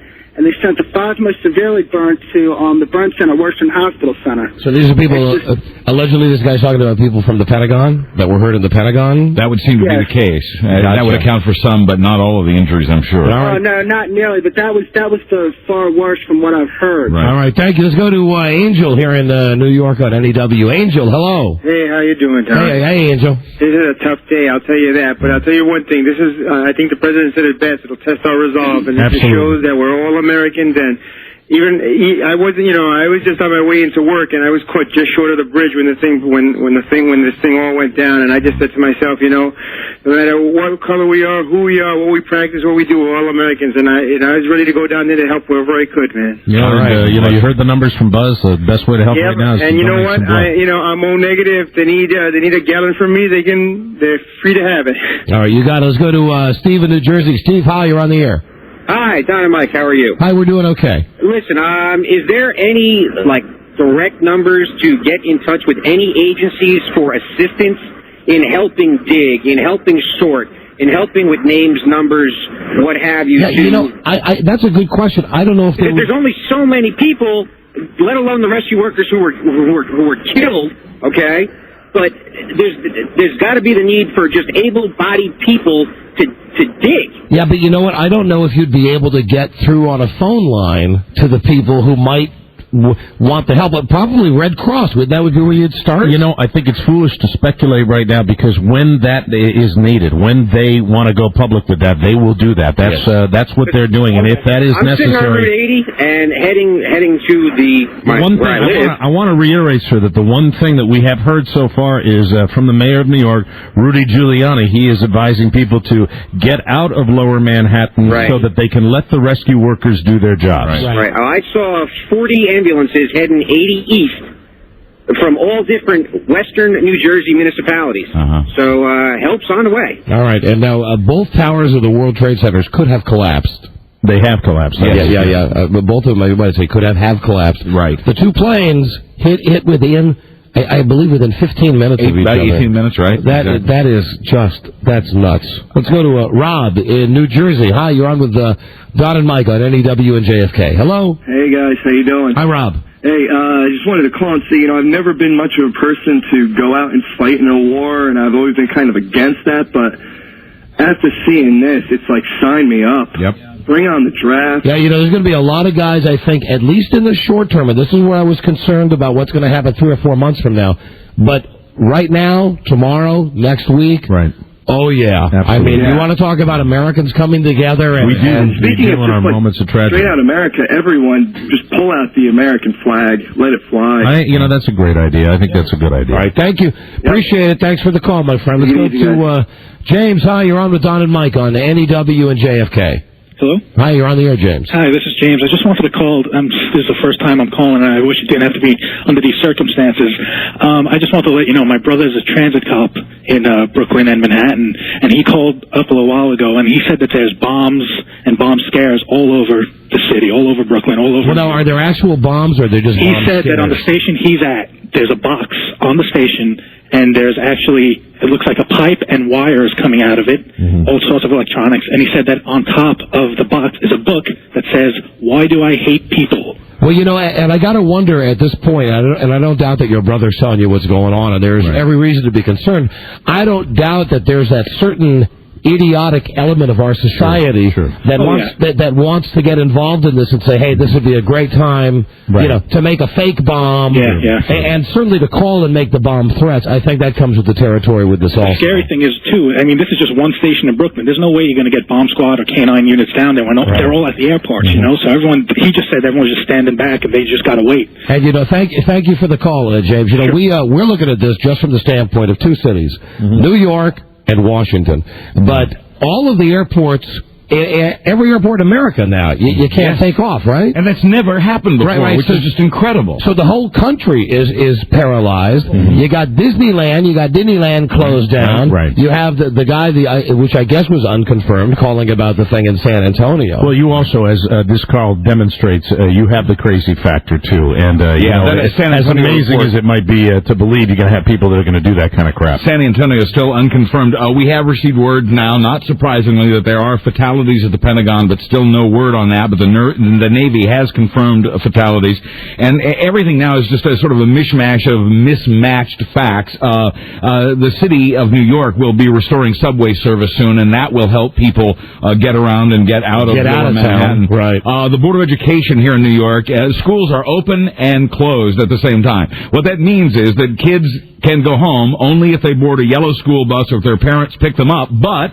at the same time, the schools are going to stay open late to accommodate the parents who may not be able to get there right away, so the schools will be open into the evening as well. I think that's a good plan of action. That's a very good plan of action. Certainly, if you're a parent and you can't get to your kid, you wouldn't want the school to just say, all right, Johnny, get out of here, go home. Exactly. And, neighborhoods, people without children, if you can help, I think it's a good chance for people within neighborhoods to network as best they can to help out your neighbor in a time like this. And on blood donations, this will really simplify it, I think, for a lot of people, and that is that EMS is now saying call or go to your nearest hospital because all hospitals in the area are taking blood donations that will be distributed here in Lower Manhattan. Gotcha. Our phone number is 212-757-1027. In case you're wondering what's going to happen when we're done with this marathon shift at 3 o'clock. Right. Opie and Anthony are not able to make it into the city today. They are in Long Island? Yeah, they'll be broadcasting from Long Island, and I've got to think that they're going to be doing much the type of show that we're doing today. Absolutely, getting as much information to people as they can. I knew when we came in today that somebody said to me, boy, it's going to be a hard day for you guys to go in and goof around, and I looked at them and I said, we're not going to goof around today. No, you don't goof around on a day like this. This was before the Pentagon thing happened. This was just now looking at it back, just saying it was just when the World Trade Centers had the planes went into them. Right. This is an awful day. Let's go to Mario in New Jersey. Hello, you're on with Don and Mike and NEW and JFK. How you doing, Don and Mike? We're doing all right. I was wondering, has anybody sat down and actually thought about those poor people that were on them planes and what they must have been thinking? Oh my God, I'm crashing into this building? Yeah, no, that had to be amazing. horrific. I mean, just awful. And that not only touched the people in New York, you got people in Boston, you got a plane that left from Newark. Well, you do, and as the president said, your prayers have to be with everybody that might have been touched with this family. And the plane from Boston was scheduled to go to Los Angeles, right? Well, two of them were scheduled So to I'm go to guessing, LA. you've got people from California. And I do want to say it again, if you can, check in with your neighbors. If you're in the D.C. area and the Washington area, help them. And, even if you don't have children, this is a good time for people to get together. Bill in New York. Hi, you're on with Don and Mike. Hello. How you doing, Don, Mike, Buzz? How's it going? Okay. Listen, how on earth did an airplane get anywhere near the Pentagon? This is the most restricted airspace in the world. Okay, now listen, this is something that we had discussed a couple of hours ago because, that's where we're originally from is D.C., and I grew up there. And the thing about the Pentagon is, you don't get it if you don't live there. Right. You see pictures of it, and you say, wow, it looks like a fortress. It looks like it's impossible to get into. But if you get on Route 1, or you get on 395, or you get on Route, is it 27 or 29 in Arlington? 29. You get on Route 29, you can drive close enough to the Pentagon to spit on it. Yeah, and that's why it happened. If you're talking about a plane taking off, did the plane take off from National Airport that hit the Pentagon? Did they say? No, from Dulles. And the Pentagon is only 3 miles from National Airport. Right. So it's not like it's got some gigantic force field over it. No, absolutely. But what I'm saying is, isn't this restricted airspace? Like nobody's allowed to fly there? Yeah, you would think so. But one last minute turn on a proper approach at the airport, and you're at the Pentagon. And that's what happened. That's going to change. I'm sure you're going to see that change as far as regular. I'm also thinking that this plane might have been shot down because if you look at the hole in the front of the Pentagon, don't you think a 767 with a direct hit would have put a little more than a little hole in the front? That's speculation. We don't know. We've not seen enough yet. We don't know the size. It took down the World Trade Centers. All right, listen, we'll find out later. Thank you for the call, Bill. Let's go to Nick. Hold on. Nick in Virginia, WJFK. Hey, Nick. how you doing? Hi, we're doing all right, sir. Hey, I think shout-out should go out to all the EMS people and all the emergency people for running down there. My daughter was home today. She was off. She heard what happened. She got all her gear on, went to the nearest fire station, and she's down there at the Pentagon right now. Oh, God bless her. All right, thank you, my friend. Amen. Let's go to Steve. Steve, I don't know where you're from. Hi, you're on the air. Hi, I'm from Jersey. Hi, you're on with Don and Mike. Hi. I remember from being a kid and seeing the skyline in New York City over the Jersey Turnpike, and it's not going to be the same for the future generations without the two trade centers there. No, and I'm sure they'll be rebuilt, but for a long, long time, it's going to be a lasting reminder. And how many people like myself are going to remember that when I came out of my building today and saw the smoke whether they'll be rebuilt, pouring out of them? Whether they'll be rebuilt remains to be seen. Yeah, it took 6 years for the original ones to be built. It's true. The New York skyline hasn't looked like this since 1970, so it's unnerving in addition to being upsetting about all the lives lost. Maybe you guys are right. Dave in New York or New Jersey. Dave, hi. Yeah, hi. Hi, you're on the air with Don and Mike. How you doing? Okay. I just really wanted to call and say thanks to you guys.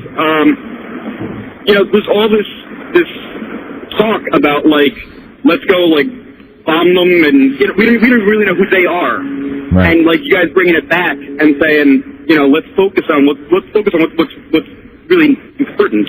Focus on the people that are hurt.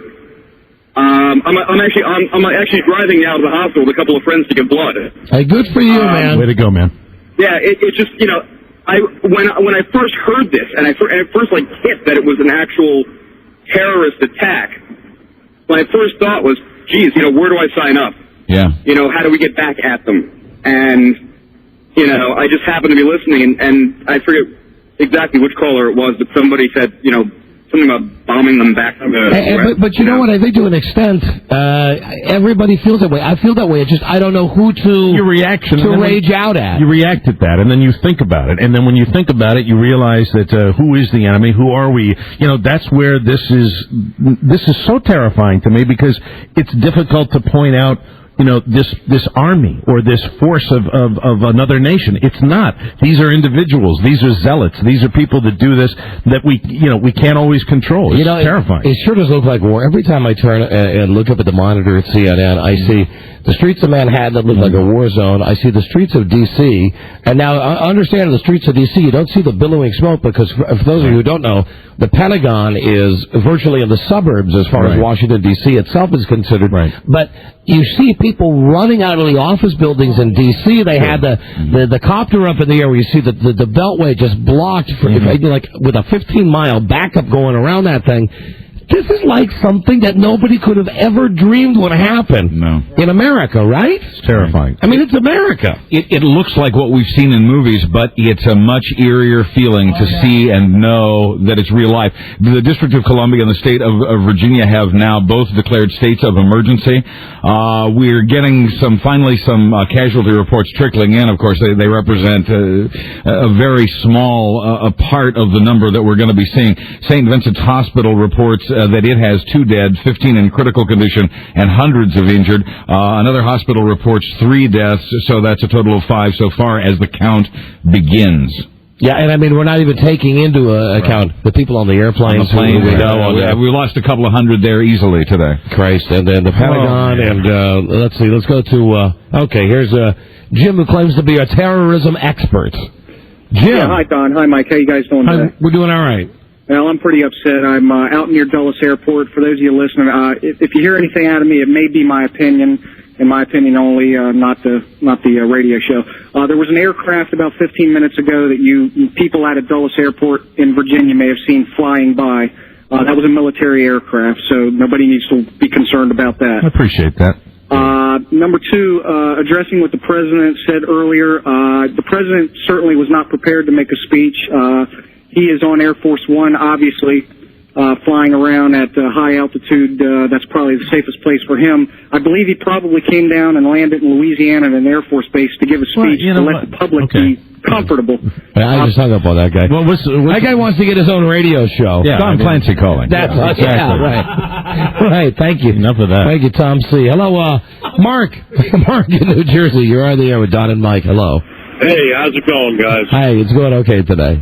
I'm driving up Route 1 North here in New Jersey, and you can see where the cloud just billows from the spot and goes miles across. Yeah, amazing. The thing the is, horizon. Now I don't know if they're still burning or if that's just smoldering, but keep in mind, now I don't know how much of the buildings have collapsed, but you got a plane at each building also. And I don't think we have any idea. I saw it live on CNBC, and both buildings are gone.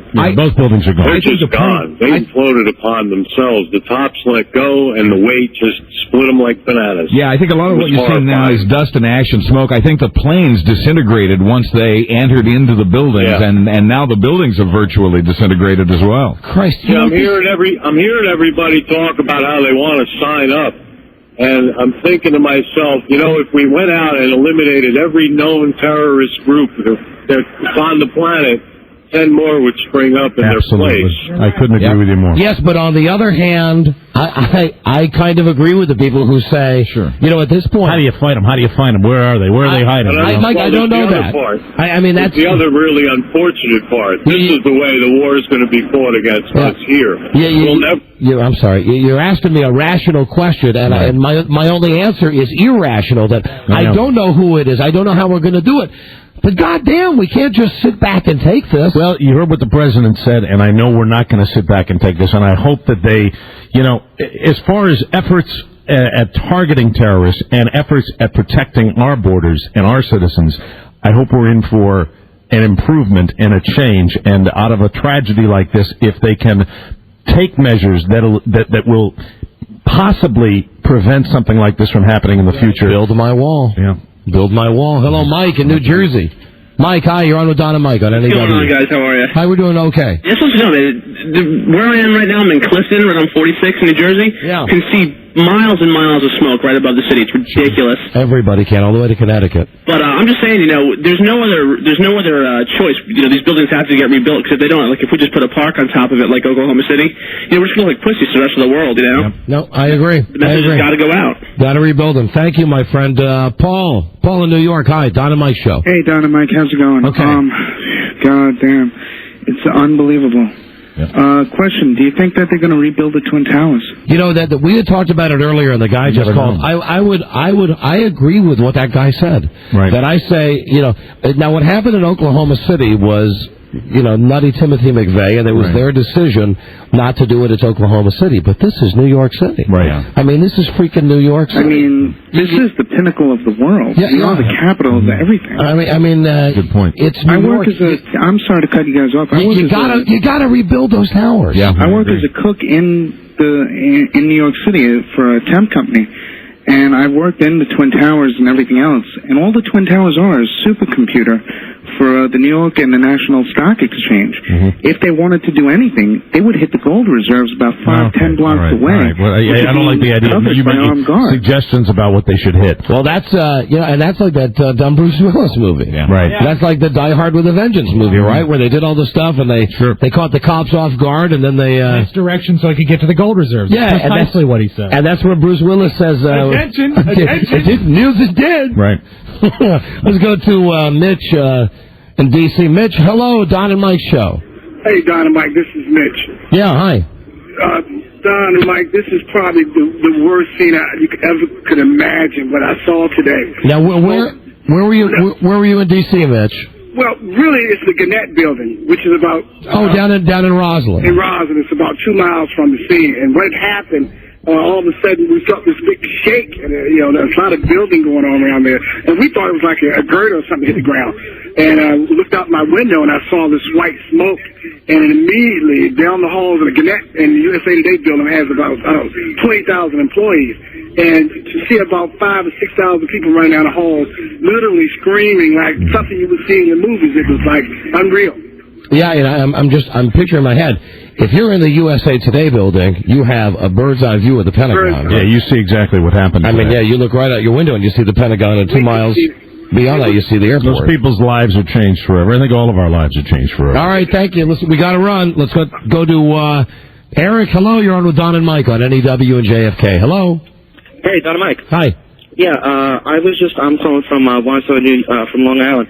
And I was on my way down to Jones Beach because you can see. Well, you were able to see the Twin Towers from down there. Right. And you just see this big mass of just cloud, and that's from over the water, and we're miles and miles away. And I was at work. I'm a school teacher, and I was on the Long Island Expressway heading east, and it looked like west was just closed. You saw signs for emergency vehicles, and Suffolk County fire trucks and ambulances were going out there. The Southern State Parkway on Long Island as well was closed only for emergency vehicles. Yeah, an awful situation. It still is an awful situation. It still is a bad one. Mike, hello, you're on the Don and Mike show. Hello. Hello? Hi, you're on the air. Hey, what's up? Yeah, my cousin was actually in one of the buildings, and I want to tell you about that if it's right. Oh, yeah, which building? She was in the second building to get hit.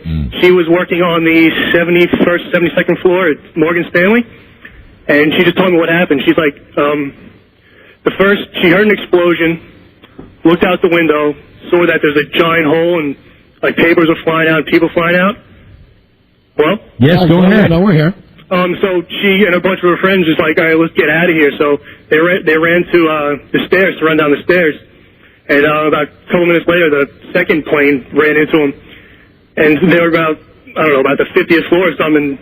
The walls and the steps, they all started cracking in as she was running down, and luckily by like the 40th floor, they caught a freight elevator all the way down and got out. Oh, thank God. Can you imagine? Can you imagine that being in that building? So she was on. Hello, are you there? Yeah, I'm here. So she was on the 70th floor. Something around there, yeah. When it happened. Yeah, the plane hit around about the 90th floor, I believe. Wow. Oh, that's goddamn lucky. Yeah. That really is. So it sounds like some people got out, and a number of people got out. Yeah, she told me that. She talked to one guy who was on the 80th floor and said as soon as it hit, the whole ceiling collapsed right on top of him, but somehow he got out. Well, that's good news. Christ. All right, well, good for him, good for your sister. Thank you for calling. Let's go to Nick in New Jersey. It's Don and Mike on NEW and WJFK. Hello. Hey, how you doing? Okay. All right, what you said before about how we should rebuild the towers, I don't believe that, because if we put them back up like how they were, that's just another target for them to be like, hey, let's go knock that down. You know, it does fall into the category, though, of that's the same thing as the political discussions that we have. You know, right now, That doesn't matter. What matters is dealing with this tragedy and dealing with the people that are going through this. Whether we rebuild, that's a question that has to be answered way down the road. But I think they should rebuild that wall. I think they should rebuild them. I mean, it's But it doesn't matter right now. No, right. It doesn't matter now. But yes. But eventually, I mean, because if not, what are you going to do? Are you going to take down everything in this country that could be a possible target? Yeah. Are you going to say, let's not have any more football games because there's the possibility something could happen in a football game? You know, let's tear down the Washington Monument because there's a chance something could happen there? I mean, that's why I feel strongly about rebuilding. Yeah. Right. And I understand your point, too, that certainly is not the most important thing right now. Sure, yeah, but I understand where you're coming from. Yeah, I'm just saying, you know... I mean, you do. You get to a situation where, when do you lay down? I mean, not to be hokey, but it's about American pride. Right. I mean, it's about that we don't take this S from people. Why are you hiding it? But hello, Don and Mike. You don't want you to read it. Okay. Well, hello, you're on the air. Hello. Hi, this is the Don and Mike Show. Hey, Don, Mike, what's up, man? This is Pat calling from Woodbridge. I was working in the Pentagon at the time that it happened. Really? Yeah, it was funny. We were, my boss, his mom called and said, oh, my God, the tower, and then we get on CNN.com, we get on the Internet, and we're like, wow, they got the picture up. I'm like, holy cow. Next thing you know, she's screaming on the phone, and then she sees the other plane hit, and I'm just like, I was like, what? And then he's telling me, so we look again, and this thing. Next thing you know, we're talking about it. 10 minutes later, boom, the building shakes. We're freaking out. Next thing you know, we look through the corridor, people are running. Get out. I was just like, I freaked out. Amazing. I did not know what to do. That's at the Pentagon? At the Pentagon. I work in the Pentagon. I'm a contractor. I work for this one department in the Pentagon. So, anyway, I'm sitting there, and I was able to grab my bags and my stuff, and I'm walking down the hallway, and I'm coming out of the south parking area. Now, when it hit on the west side. Well, I'm on the southwest area. It on the west side.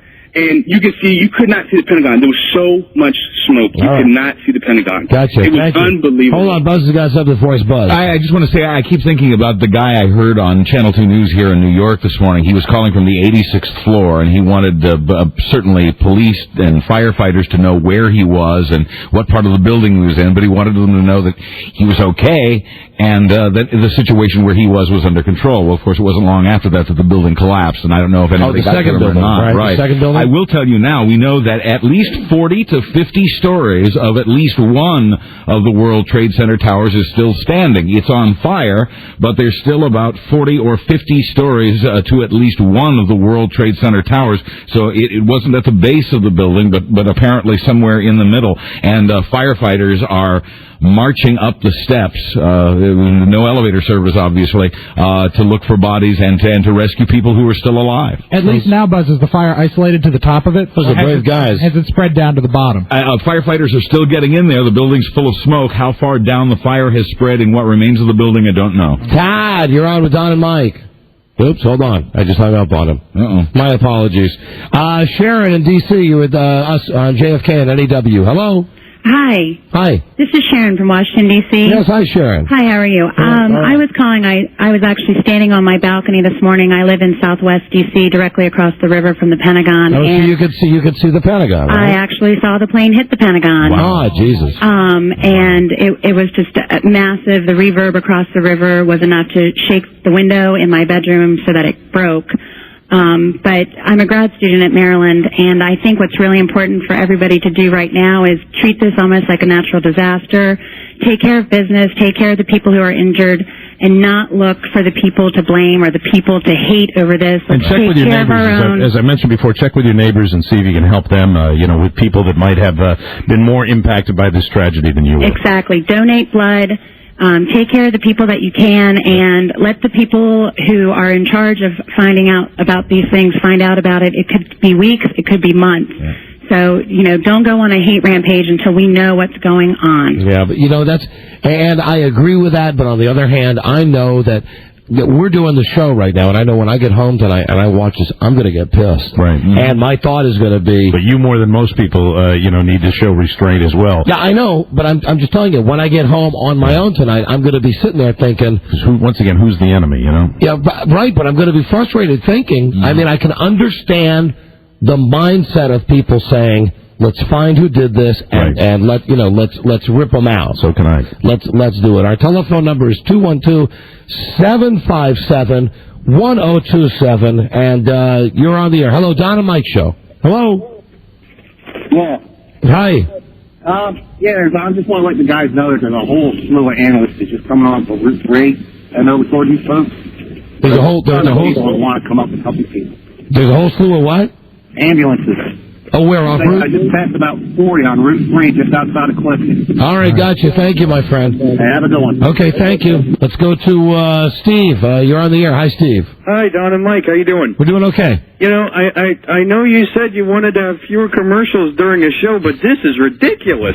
Yeah, really. And this is all it took for them to give up commercials. Imagine that. Right. And just the loss of human life is all it took Ken Stevens to bend over and say, don't play commercials. Take a break from the all-American dollar. But, seriously, what I was calling it to talk about was that, you also have to think about that there are people who are at home who have loved ones who were down there. I'm calling from Queens right now, and there are people who are at home who have loved ones down in the city who are working, and because the phones are going in and out, they have no idea what's going on or what's with their loved ones, and it's just this harrowing situation for them. Buzz has some phone numbers and some information if you do have people that were down there. In the World Trade Center area, Morgan Stanley set up a hotline that you can check on people, and that number is 888-4394.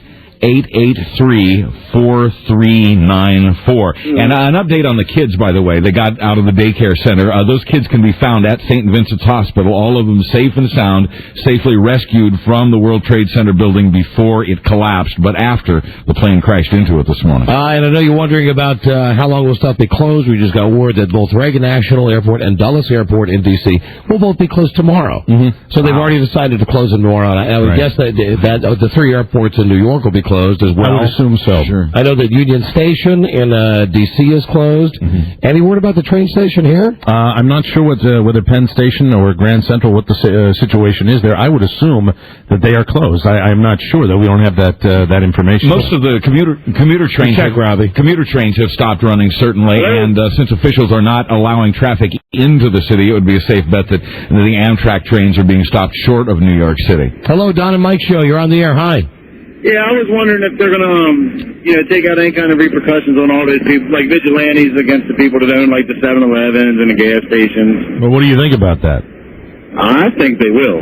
Who is they? Not me personally. Who is they? You're just talking about now. If you're asking if I think some guy's going to go into a 7-Eleven and find a towel head in there and take it out on him, no, because we don't know yet. Right, we don't know who did it. And all these people that are just plain, ignorant and don't care. You know what? I hope not, and I hope that people don't do something like that, and I don't think it will. I think that we're probably a little more sophisticated than you give people credit for, and we know how to follow our news outlets and get the information, but there's going to be a sense of anger in this country, the likes of which has probably never been seen in our generation. Yeah, I was just going to say, with this generation. With this generation, this generation that seems so caught up with so many different things, this is really like a state of war. Hello, Anita in New Jersey. It's the Don and Mike Show on WNEW and WJFK. Hello. Hi. Hi, Anita. Hi, how are you? Oh, we're doing all right. Okay, I just wanted to say that I am thoroughly outraged by this. But what people have to realize is that in America, we have been living under a false sense of security because we think we're America, no one's ever going to touch us. Absolutely. And all of that. But I do have to say we do have to rebuild those towers. We do have to show them that we will keep coming back and we will go after them. I'm with you, and I know what Mike's point was before, that there's other things more important than that. Yeah, and I know you understand my point, and I will tell you that I probably agree with you about when all is said and done. Let's rebuild them. That's what you should do, because for the reasons that you said, that we're talking about, a symbol that we are going to rebuild, and then this is America, and we have American pride, and it's just there's so many things in front of that right now that are on my mind. Let's go to Buzz. As we told you earlier, there are fatalities at the Pentagon, and we are still waiting to hear how many. We do know, however, that 7 people are in critical condition from the airline crash at the Pentagon, all 7 of those with burn injuries. And we also mentioned a few moments ago that the state of Virginia, or Northern Virginia, and the District of Columbia have been put under a state of emergency. Folks in the district are being told to go home, and stay off the streets. Now, what phone numbers do you want Buzz to repeat? His Red Cross, all the numbers that he's been reading for help, especially the ones if you have people at the World Trade Center, people weren't able to get them. Would you repeat those numbers, please, Buzz, if you have family members at the World Trade Center, you think? Again, if you want to check on people at the World Trade Center, and let me reiterate that the kids are okay from the daycare center, they are at St. Vincent's Hospital. You check on somebody who may or may not have been in the World Trade Center, that hotline number is 888-883-4394. Call your local Red Cross or your local hospital if you want to take blood, give blood. All the hospitals in the metropolitan New York area are accepting blood donations that will be directed to the scene of today's tragedy in Manhattan. The generic number for the American Red Cross is 877-REDCROSS. I do know that the National Guard has been called out here in New York. In D.C., all National Guard members are being urged to get to the D.C. Armory ASAP. I had a question about Penn Station. They were just on the phone with us. Penn Station has been reopened, and limited eastbound service will resume shortly. You may experience delays entering the station because the cops are out there. Right. The LIRR train service continues from Atlantic Avenue in Brooklyn and Hunters Point Avenue in Queens. Limited service continues to Port Washington customers only from Woodside Station in Queens, and of course it's a freebie GB today. Right. Take the train. It's good job, guys. Good job getting that information out. Yeah. Take that. It's we've gotten a lot of great support help, and we want to thank everybody for that. Let's go to Cheryl in Long Island with Don and Mike on NEW and JFK. Hello.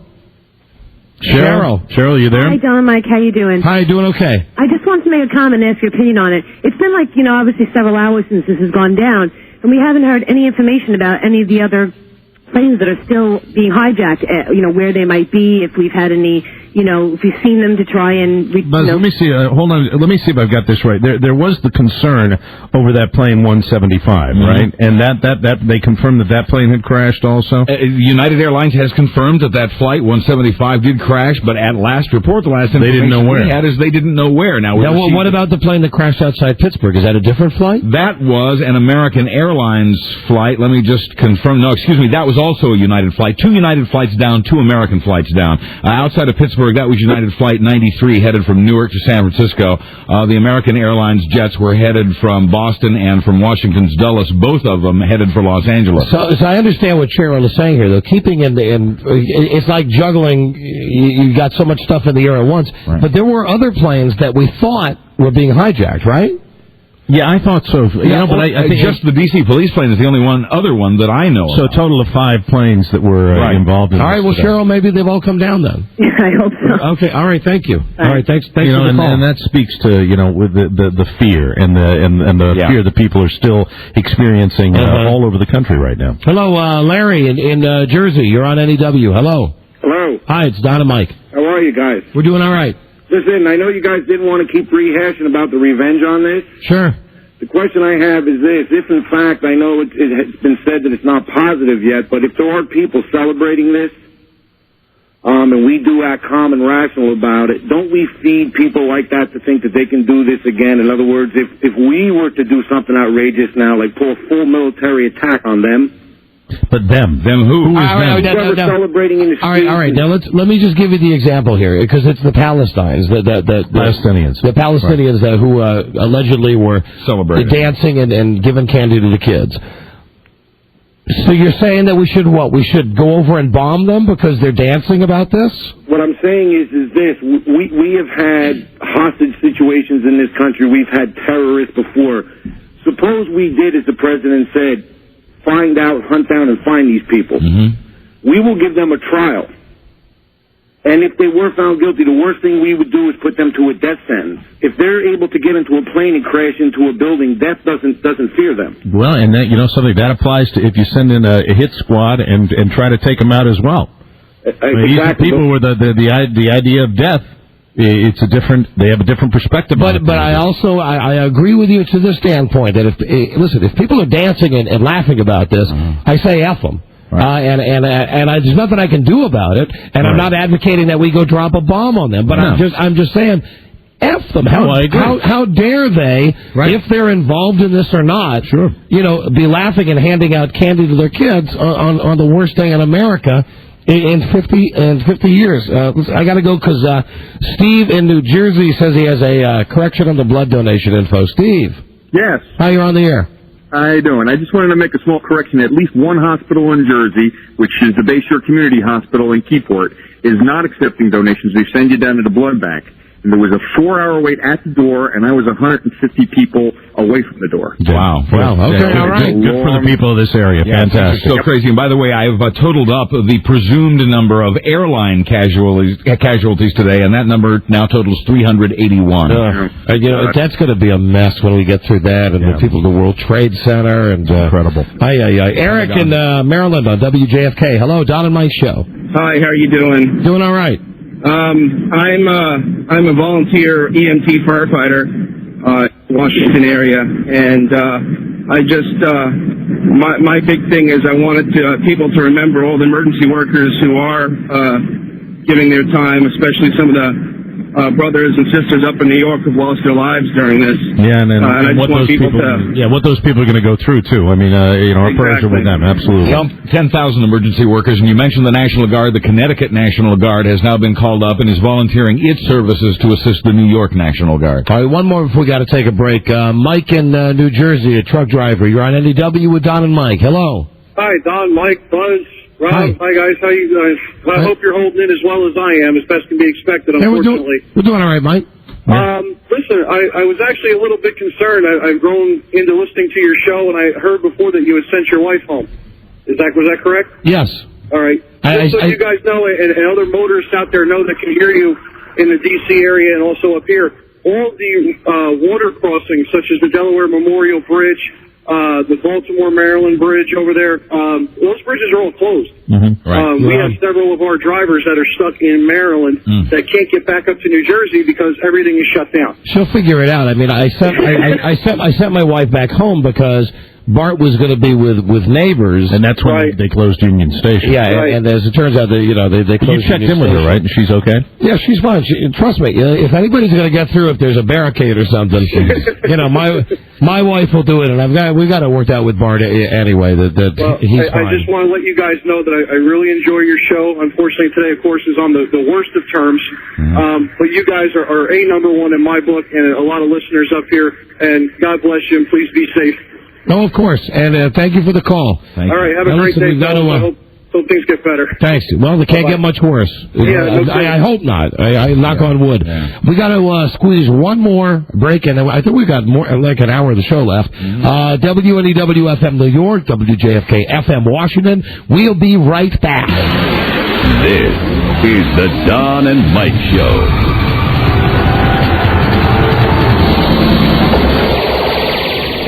Washington's 106.7 WJFK. Howard Stern, Don and Mike, Opie and Anthony, sports junkies, and the Washington Redskins. Washington Superstation 106.7 WJFK. For more than 25 years, Auburn Tire and Michelin have remained loyal to the dual aim of their founders, product quality and the quality of service for their customers. Auburn Tire is here to help you select the best tire for your vehicle needs. Auburn Tire has the knowledge from 25 years in the tire business. They offer world-class products from Michelin, B.F. Goodrich, and Uniroyal. Let their experienced staff extend their quality service to you, providing not only great tires from Michelin, but peace of mind, because so much is riding on your tires. Auburn Tire, located off I-95 in Springfield, Virginia. Call 703-455-9300 for information on their products and services and for directions. For peace of mind, call Auburn Tire today for any of your vehicle needs. From pickups to sports cars and vans to SUVs, Auburn Tire has the tires and services for you. Experience Experience the quality, sales, and service from the first phone call and every step of the way. Alban Tire, here to help you. Call now, 703-455-9300. When you think tires, think Alban Tire. In Springfield, Virginia, 703-455-9300. 1945, Chicago.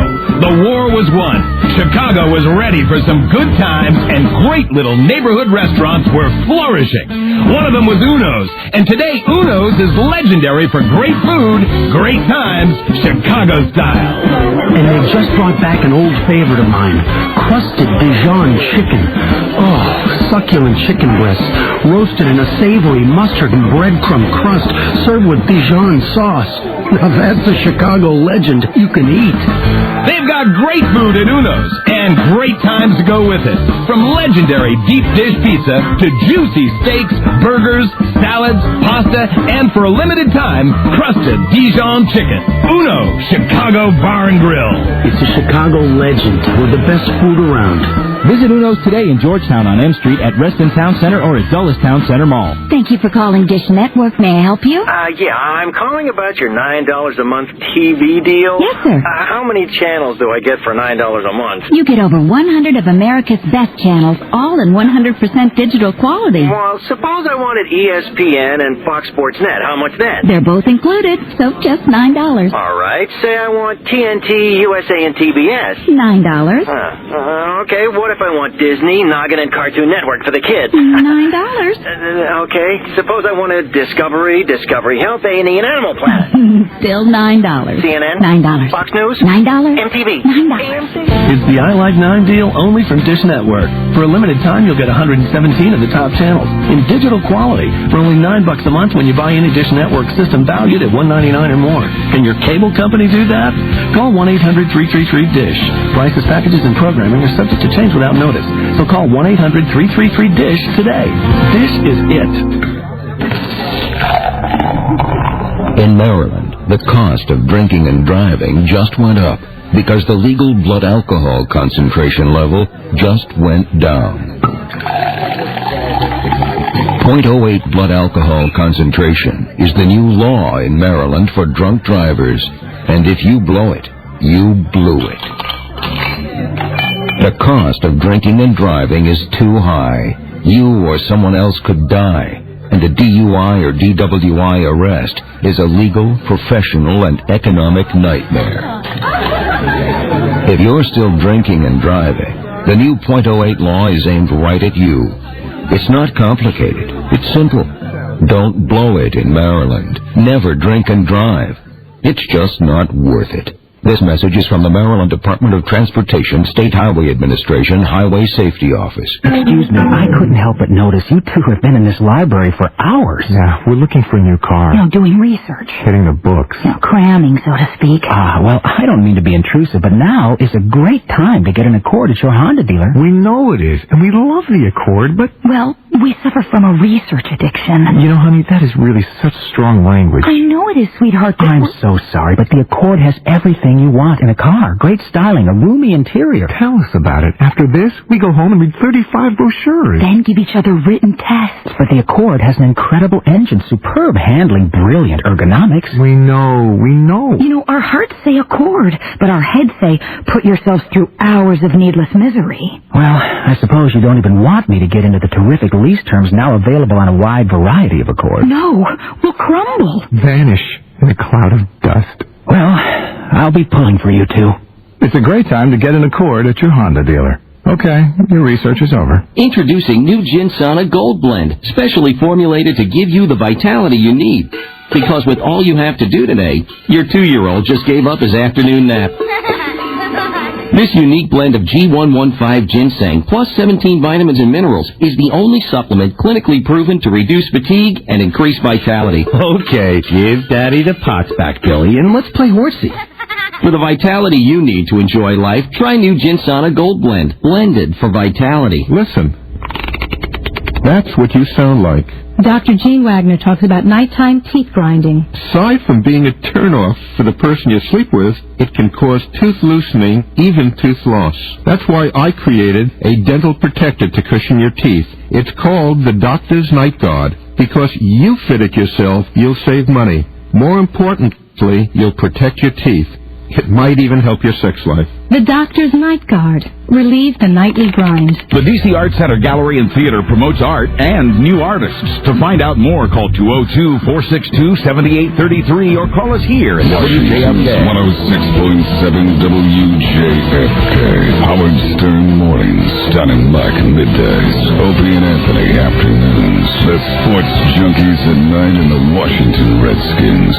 Washington Superstation. 106.7 WJFK. And Mike, WJFK. This is the Don and Mike Show.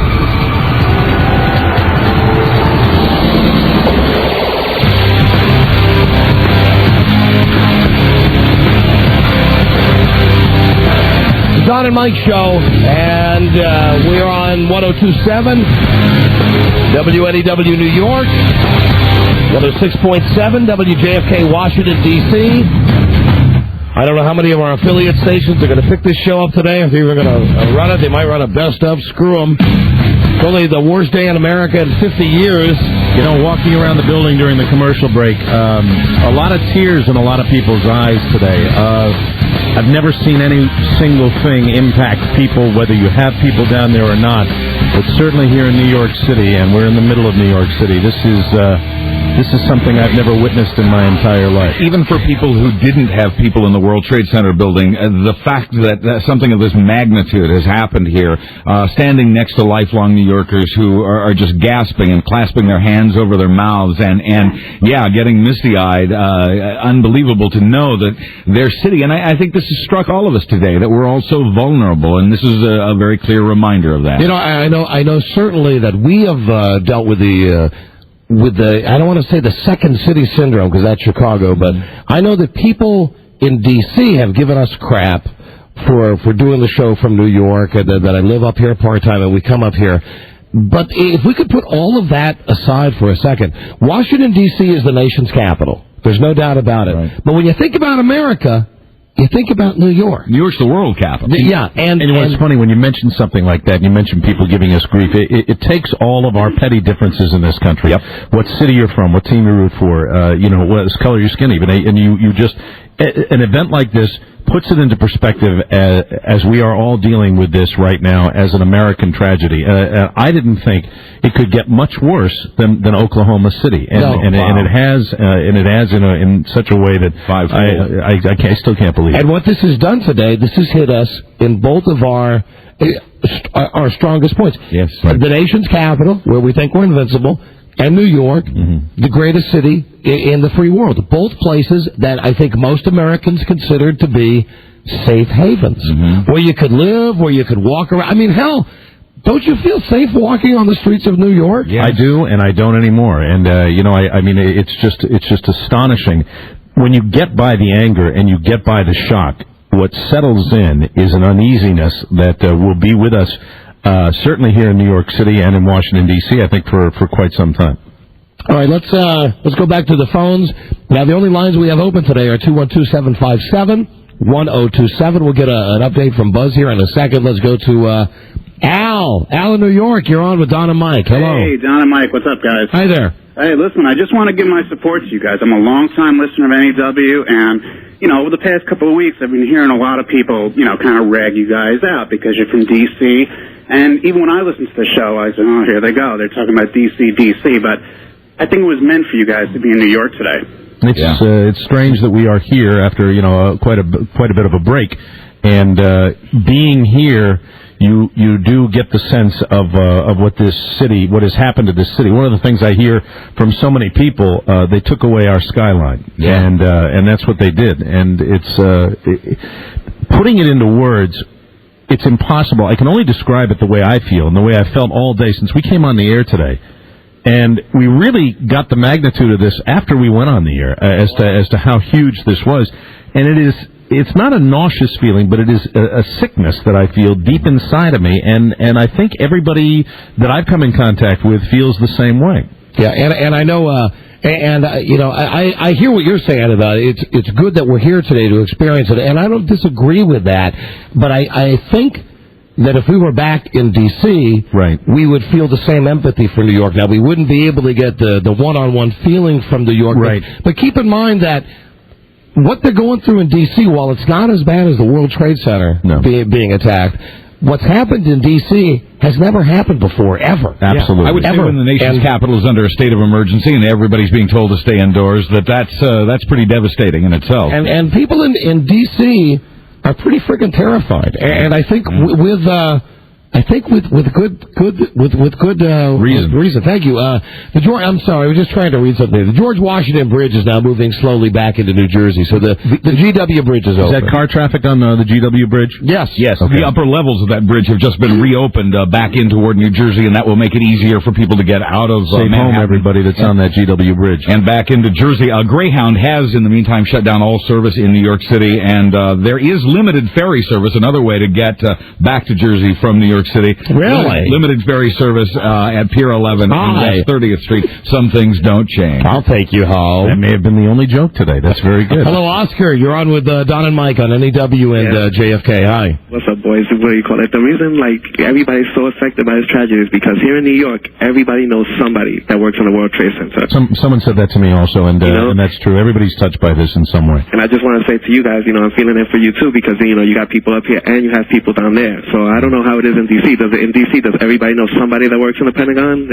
Not in the Pentagon, but everybody knows somebody who works for the government. Mm-hmm. And even though nothing's happened outside of the Pentagon, they have released all the people from all the government offices down there. So I guess everybody's scared because they all consider their buildings like the next target. Yeah, right. Yeah. One of the things I said to check in with your neighbors tonight, but I think this is one of those occurrences where people need to be with other people. And I'm telling people for their own good. If you have friends, if you have neighbors, this is something you don't want to handle. Watching the news and watching this tragedy, I don't think you want to be sitting by yourself in front of the television doing this. I think you want to be with other people to help lessen this as much as possible. Soften it, I should say, even though it's probably impossible to say that.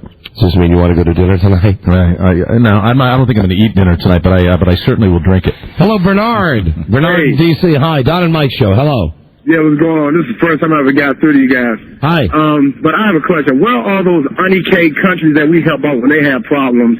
Like when somebody comes to bomb them, why are they, coming over to help us or saying anything about us? Well, now, I mean, they're just passing out candy bars. I think the eyes of the world are going to be on the United States. Bernard, to be fair, this thing is 6 hours old. I mean, I don't think, I'm sure that Britain, will... Yeah, there have already been fierce responses from British Prime Minister Tony Blair and leaders of other countries as well. Leaders of the European Union and even some Middle Eastern countries have expressed, at the very least, deep condolences. Yeah, I mean, it's been only 6 hours, for goodness sakes. Jason? Let me find him. Hold on. Jason in Jersey. Hi, you're on with Don and Mike on NEW and JFK. Hello. Hey, what's up, guys? Hi. I was just calling in because I actually watched from my office window as the towers went down today. Pretty tragic. But, I mean, more importantly, I'm trying to think of what happened in the surrounding area. I mean, those buildings aren't exactly small. I want to know what kind of impact it had on smaller buildings around it. That is an excellent question. Yeah, we're going to have to wait. The waitress that I was talking to in the diner this morning, the Brooklyn diner, was trying to get in touch with her mom, and I said, you've got a relative, your mom's in the World Trade Center. She said, no, she's in the building right next to it. Yeah. And you have to wonder what is the impact of that, and we're not going to know the answers to this until the rescue workers can really get through this, and this is going to be a matter of weeks. We haven't heard for a while that Mayor Giuliani was trapped in the building across from the World Trade Center just by the falling debris. He eventually obviously got out okay, but so those buildings immediately across from the World Trade Centers were directly affected. Yeah, I'd feel hinky if I was in one of those buildings. Yeah. I mean, just with the force of the plane hitting the Trade Center and you think the shaking and everything we've heard about it was like being in an earthquake. Plus the Gannett building, with the people that called us from the USA Today building. Oh, in D.C., right. Hello, I don't know, Chris? I got it right. Chris, you're on with Don and Mike on NEW and JFK. Hey, it was mentioned earlier about a flight that went in close to the Superior Court or the Supreme Court. Had that been substantiated? We had the report of a possible bomb explosion near the Supreme Court. There's not been any follow-up to that. So how about the car bomb at the State Department. Now, that has been determined to not have happened. The State Department was evacuated, as was the Supreme Court building, but we have no confirmed reports of car bombings at either of those locations. And Buzz, I thank you guys. Keep up the good work. Thank you for listening. Did we ever find out about the hijacked police airplane? Well, if you remember, in D.C., I'd love to know about that. We heard that F-16s, 2 of them, escorted a Lear jet to the ground at National Airport at a time that no other planes were landing anywhere else. And I have to think that was the hijacked D.C. police plane. But in answer to your question, no, we haven't heard anything else. But, I guess they would probably keep that quiet, just like when we asked about the casualties at the Pentagon. They're going to want to keep that quiet. And that interception and escort actually was brilliant, because we were all sitting here debating, if you have a plane in the air, do you shoot it down or do you let it go ahead and do its damage and not know how many people it's going to take out? The authorities may have done us one better here by safely escorting that plane to the ground. There may be suspects or people we can talk to on board. Mm-hmm. All right, thank you, Buzz. Hello, Harold in New York. You're on with Don and Mike on NEW and JFK. Hello, Harold. Hey, guys. How are you? Hey, dude. One of the things, I agree with you about rebuilding it for a symbolic point of view, but this is really going to put a damper on the economy in New York, at least, because all these companies, they're not going to want to relocate, and if they do rebuild the buildings, who's going to want to work in them? You can speculate on things like this all day long. I got to say, and I know I'm repeating myself quite a bit here, you do get to a point where, there are so many things that are more important than that right now as we speak. I agree with that. Having said that, though, I think people aren't going to stop coming to New York because this happened. People are not going to stop coming to Washington, D.C. No, because this happened. On a personal level, would you work in a building like that, a prime target now in the future? Hey, listen, how do you know what building is a prime target and what building is not a prime target? Anything big. It was a target in 93. Especially that. I mean, the Statue of Liberty, for all intents and purposes, could very well be a target. So what are you going to say? Never go to the White House? Never take it. Well, this leads to my next point. They're creating fear over here. What we have to do is create fear over there. All right, and where is... They're more than happy to die. They can't wait to die. Let me stop you for a second. Where is over there? Well, Hamas is, I've heard one of the reports said Hamas claims some responsibility. I've heard somehow 3 or 4 different people who have claimed responsibility. Okay, so we don't know. They want to claim responsibility. We should just bomb the hell out of them. And then put a message out to any other terrorist cells. So in your opinion, who wants to claim responsibility? So in your opinion, innocent lives for innocent lives is justifiable, right? Even if the fact is you could go in and bomb a whole city and you might not get the masterminds or something that somebody we have a lot more knowledge as to where their leaders are. What kind of knowledge? I'm sure the CIA, the FBI, they have some knowledge. You mentioned before these terrorists. They don't care about dying, and I agree. That's right. Hold on. I think the bottom line in all of this is, if we identify who's responsible, then you can talk about. Severe and decisive. I don't disagree with that, but I'm saying what you're saying right now is anyone who is claiming responsibility, let's just go in and wipe them out. No, I'm not saying just go out and bomb all of the Middle East. Okay. Anybody who wants, maybe not anybody who wants to claim responsibility, but we can get leads. And then, as you said, they're not afraid to die. What they are afraid of is these terrorists, they blow themselves up in Israel. Their families are rewarded tremendously. No. They're given cash bonuses. Their families are now looked upon and they're respected. If we strike fear into them, maybe these ones who are on the fringe, they will decide. All right, listen, hold on. I don't totally disagree with you, but I don't either. But just let me say, if we do that, aren't we as bad as they are? Well, but they're striking fear into us. They want to kill 40,000 of our people. Maybe we should send a message to them so it'll stop. I will tell you, there are going to be opinions and there are going to be speculations as to how to deal with this threat. But what we have to deal with right now, what I don't understand is that I hope people focus on the families and the individuals that were affected immediately by this tragedy today. The people that were really affected, not the people just in the city of New York, but the people that had family there in the World Trade Center. That's what I'm concerned about before I want to fight this war where we don't know where the enemy is. But for a lot of these people that are calling us, they're people who have just listened to the radio all day, watch TV all day, and they're angry. They know no one directly who was involved in this. So you got to understand their perspective too. They're just pissed. They're pissed, and I listen to a guy like that, and I say to myself, if that's the case, if you have the terrorist families being rewarded, it's something we're going to need to address. Let me see. All baseball games are off tonight. Again, I know in the big picture this doesn't really matter, but there will be no baseball games played tonight. anywhere Major League Baseball games. I was having a conversation with somebody during the commercial break. Hold on, Bush is on TV. Hold on. The necessary security precautions to continue the functions of your government. We have been in touch with the leaders of Congress and with world leaders to assure them that we will do whatever is necessary to protect America and Americans.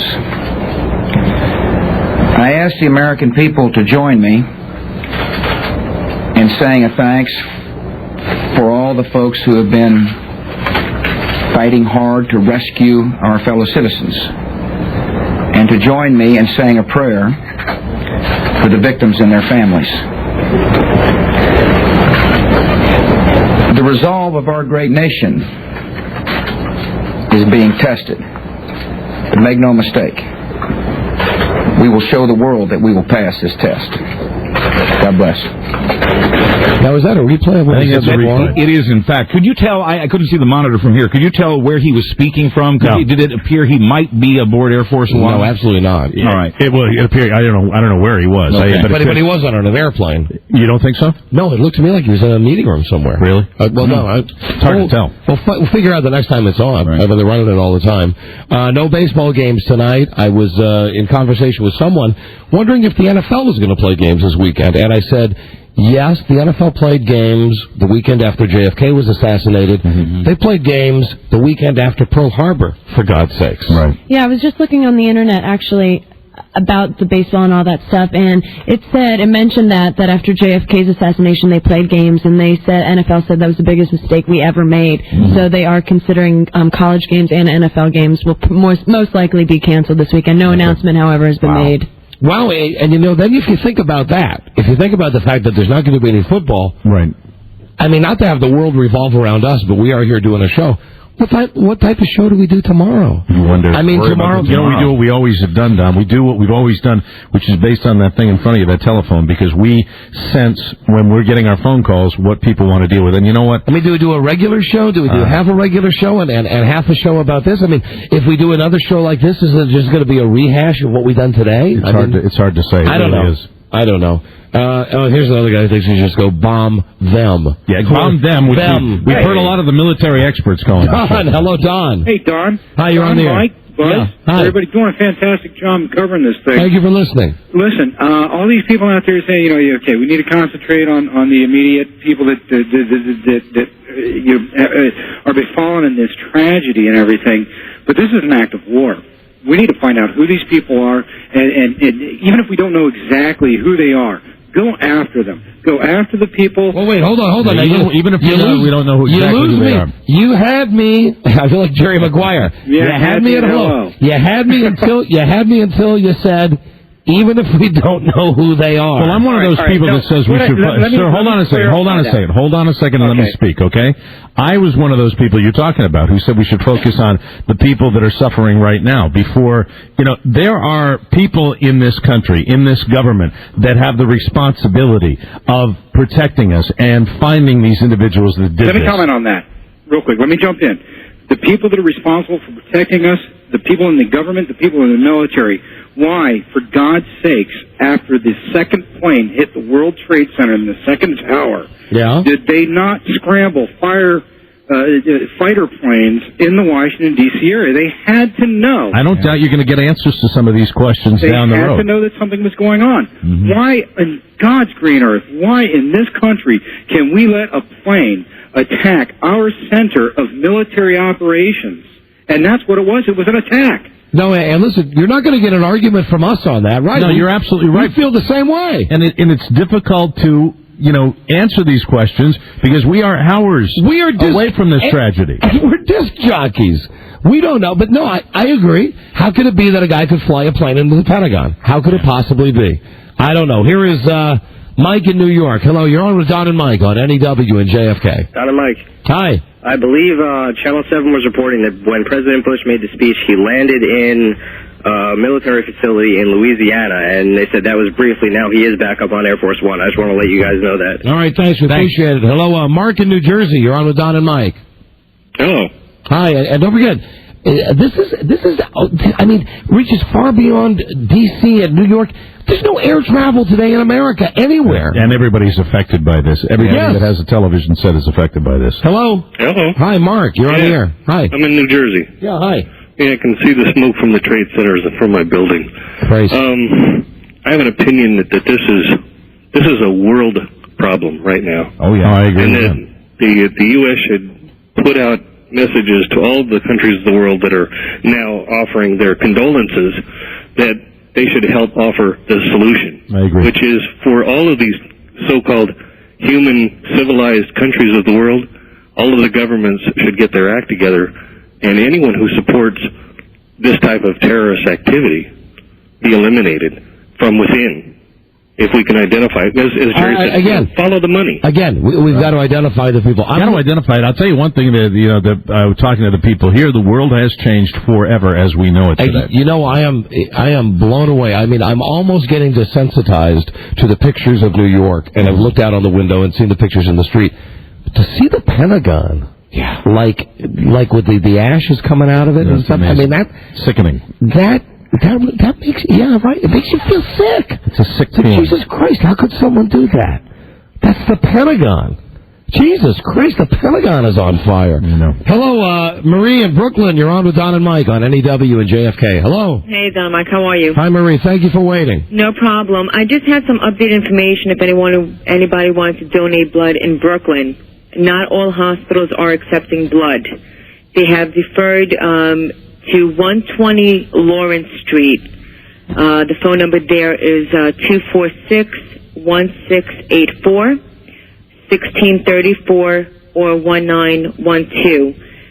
It's again 120 Lawrence Street. Wait, hold on, Buzz. What, are you going to correct her or? No, she's doing fine. Okay, great. All right. Okay, those are just the extensions that I read. I want to make sure we get it right. All right, thank you, Marie. We appreciate it. It's off of Fulton Avenue, near Metrotech. And also the Marriott on Adams Street is going to be setting up later to be accepting blood donations. Beautiful. Thank you. Okay. Marie, thanks. I know you waited on the line a long time. No problem. Those Appreciate hospitals, that was good information. Those hospitals, if you do approach one and they say, we can't take it, they can certainly refer you to who can. We had a caller earlier who said he had no O negative and he'd donate a gallon if they needed it. O negative is, in fact, one of the types of blood they need most severely, O and O negative. And you know what type of blood you have? O-Town. O-Town. I have no idea. I feel bad about it. A positive. I forgot. No, I thought yours was gravy, Rob. Gravy. That's right. Ragu. And here's an 800 number for people in the New York area also to check on the ability to donate blood, and that's 1-800-933-2566. That's 800-933-2566. I'm seeing a crawl on CNN that says the FBI says they have no idea. Oh, great. No idea who's done this. I mean, and you can't expect them to solve it. Not immediately. But in 6 hours, for goodness sakes. So many times when things like this happen, weeks drag on and months drag on, and we never hear, and I don't know. I'm just concerned about it. Frustrating. Don and Mike show, you're on the air. Hello. Hello. Hi, who's this? This is Kevin from D.C. Hi, Kevin. Hi. We were roofing on a apartment building in Arlington at the time this happened, and there was a fighter plane following the jet plane. I think they could have shot it down, but it's a passenger plane, so how can you shoot it down? I wonder if that's true. Are we talking about the D.C. plane that we that would be if they're in Arlington. That'd be the one that heading towards the Pentagon. Right. Right. We heard the fighter plane go by, and then we heard the explosion probably 2 minutes later, and there was another plane, a 4-engine big gray, looked like a military plane. Now, hold on. Let me just stop you for a second. Are you talking about the plane that ran into the Pentagon? Yes, he's talking about because they were in Arlington. He's talking about seeing a military plane. And there was a fighter that was following that plane? And then he's saying a 4-engine, what appeared to be a military plane. I believe they knew about it, and they could have shot it down, but they had the issue of shooting down innocent passengers when you don't really know where it's going to land. Yeah, that's a question, too, that arises, too. You know, when do you know what's really happening? You know, and that's where the protocol for approaches and takeoffs from National Airport will probably have to be a little firmer. All right, changes. Thank you, my friend. Let's go to Anna from New York. You're on with Don and Mike on JFK and NEW. Hello. Hello. Hi, baby. I was going to school in Oklahoma City during the bombing. I was only 15, and now I'm here in New York going to school. And I will definitely tell you this one takes the cake. And I have my uncle now in the Pentagon, and I don't know. I haven't heard any word from him. And somebody had called in talking of our people still going to visit New York, and our people. You know, no one ever knows when and where this is going to happen, and people aren't going to want to live in New York because now this is going to be the prime. Right. What's your point? Well, the point is nobody knew that the bombing was going to happen in Oklahoma.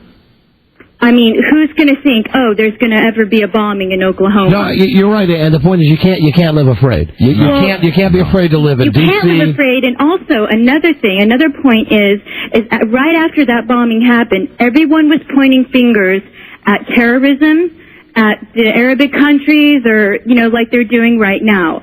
The evidence is really, Yeah, we don't have any evidence yet. Well, we don't have any evidence, but of course, we were pointing fingers at suspects that really could have matched up, and then look who did it. It was an American. Right. And what I'm saying is we cannot point fingers at all right now. What we need to focus on I agree with that. are innocent lives and families. Absolutely. I tell you what, though, if it's an American who did this, yes, Jesus Christ, let's put it on Fox and let's finally do that televised. I mean, and an execution it's too kind a word if it's an American. But she was absolutely right as far as the reaction after the Oklahoma City tragedy. I mean, I remember getting the same kind of response from people about, hey, we ought to get them, and we have to find out as much information as we can get. But right now, the focus is on this what if it is a douchebag like Timothy McVeigh that's behind this? You never know. You never know. I would say the scale of what happened today and the number of incidents today would probably push that possibility to the back. A little more brain power, perhaps, than your average Tim McVeigh. Yeah, a little more organized. Huge operation. Yeah, right. Hello, she made a good point, but you notice this only happens in cities where she goes to school. So she could do us a favor and stay home. Dave, you're on the air with Don and Mike on NEW and JFK. Hello. Yeah, hi. I just had a brief thought. Although we may not know specifically who did this act, they have a pretty long list of organizations that have engaged in terrorism. Right. And if they haven't proved anything else by this, they've proved that they're not a nuisance, they're really dangerous. Mm-hmm. It might be well to think of starting at the beginning of that list and going down to the end of it and trying to stamp out these organizations before they get us. Yeah, who knows? Like having a dangerous snake in your living room. All right, I got you. Thank you. Hello, here is Paul with Don and Mike on NEW. Oh, hold on, is this Giuliani? Hold on. We're all undergoing right now. There's Mayor Giuliani right now. This is live. We've had nightmares about, probably thought wouldn't happen. Hold on, Paul. My heart goes out to all of the innocent victims of this horrible and vicious acts of terrorism. And our focus now this is Mayor Giuliani. Should be on saving as many lives as possible. WNEW. We have hundreds WJFK. of police officers and firefighters who are engaging in rescue efforts in Lower Manhattan. I want to thank Governor Pataghi for the incredible cooperation and coordination, and including deploying the National Guard that will be available to relieve our police officers and firefighters and emergency workers in the next couple of hours. The governor and I just spoke to the President of the United States.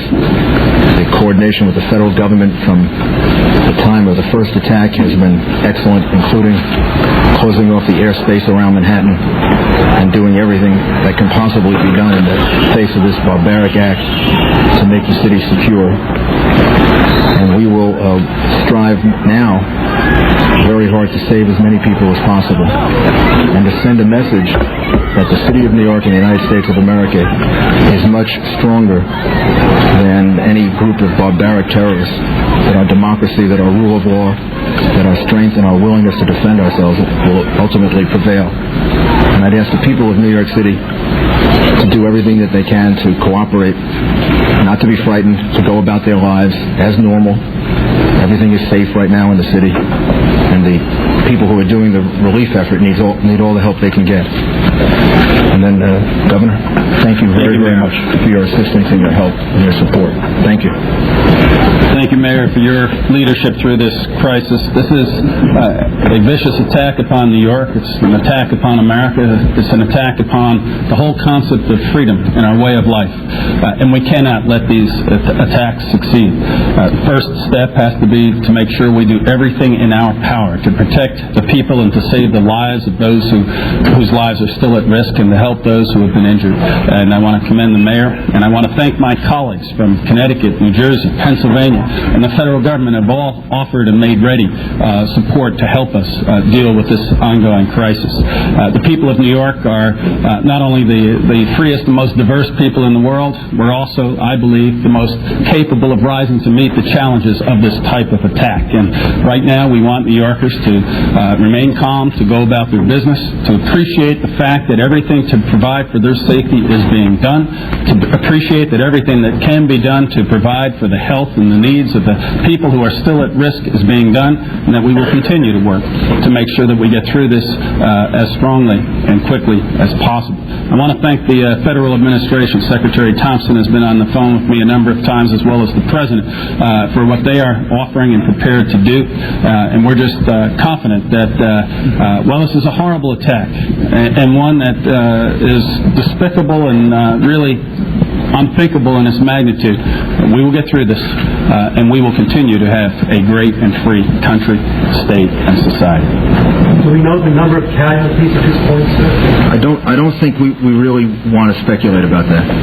The number of casualties will be more than any of us can bear ultimately, and I don't think we want to speculate on the number of casualties. The effort now has to be to save as many people as possible. And I don't think we will know the answer to that until sometime tomorrow or the next day. Were there large numbers of firefighters? There are a large number of firefighters and police officers who are in harm's way, and we don't know how many we've lost. But there's no doubt we've lost some firefighters and police officers. Do you know anything about the cause of the explosions that brought the two buildings down yet? Was it caused by the planes or by something else?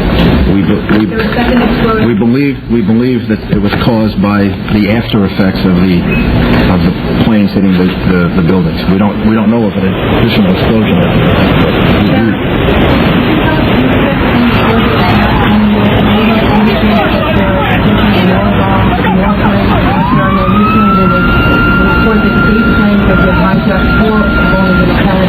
What about the remaining four, and is there any possibility that there could be bombs on the ground planted by them? We have no specific information to that effect. Obviously, the city is now closed. The airspace around the city is closed, and we are on heightened alert. But we have no specific information suggesting any further attack.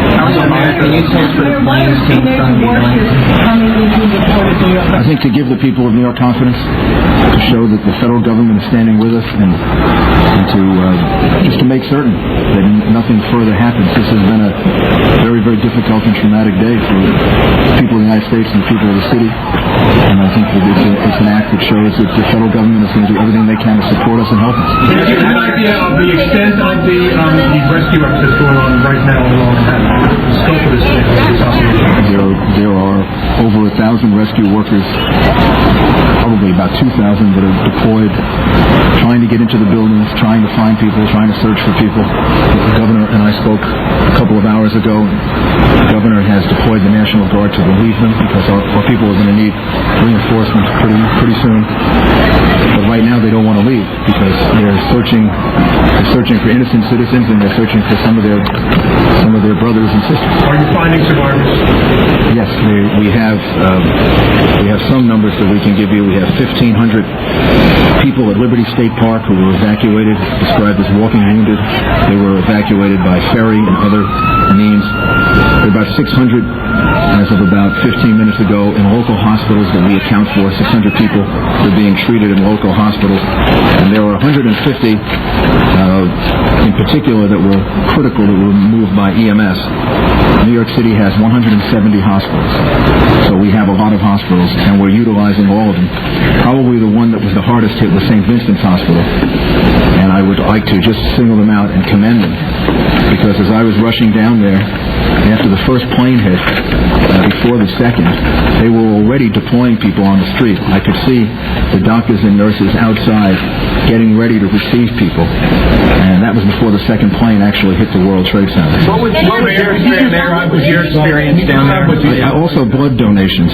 We have several sites for blood donations. 153 East 53rd Street, 66 in Amsterdam, which is the Red Cross, and 310 East 67th Street. If people want to do something and they can donate blood, that's going to help not just today, but tomorrow and the next day. This relief effort is going to take some time. Mr. Mayor, you were one of the first people down there. Can you describe the scene in your own words, what you saw down there? I don't know that I'm really able to describe it. It was the most horrific scene I've ever seen in my whole life. We saw the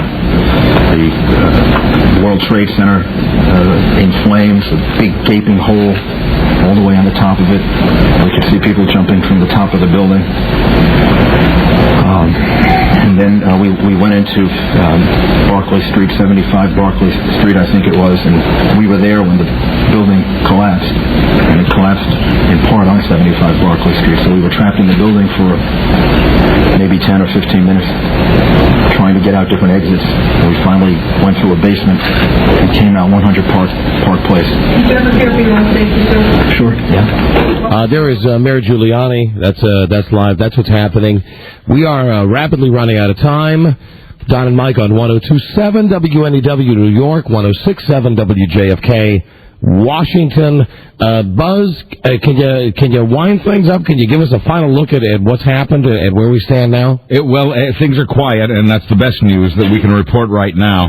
We understand that there are now 50 planes in American airspace, and the FAA reports no problems. I don't know what that means exactly, because all of the airports are still closed, and all transatlantic flights are still, at last report at least, being diverted to Canada. Well, if it's transatlantic flights, Buzz, that means that perhaps some domestic planes are in the air. Perhaps still in the air from previous launchings. Again, an amazing terrorist attack on the United States today, the devastation of which we will be feeling for some time, with a tremendous loss of life, starting with the crash of two separate planes into the two separate towers of the World Trade Center.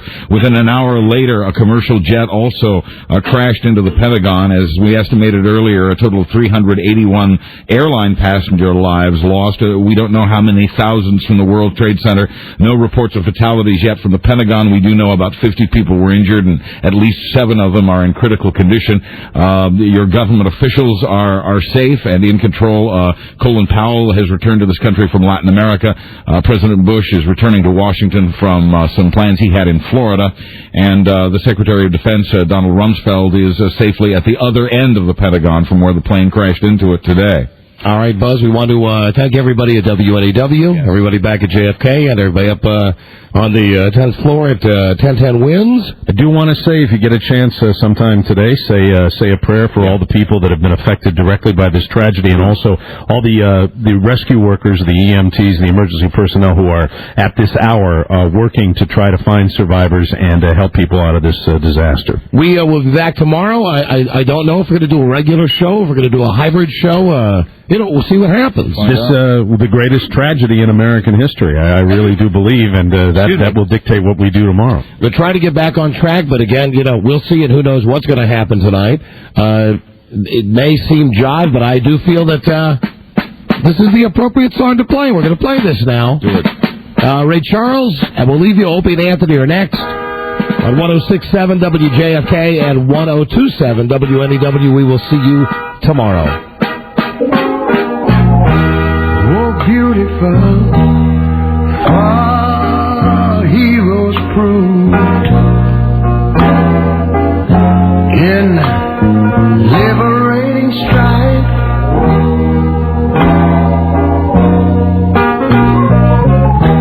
Who more than self their country loved. And mercy more than life.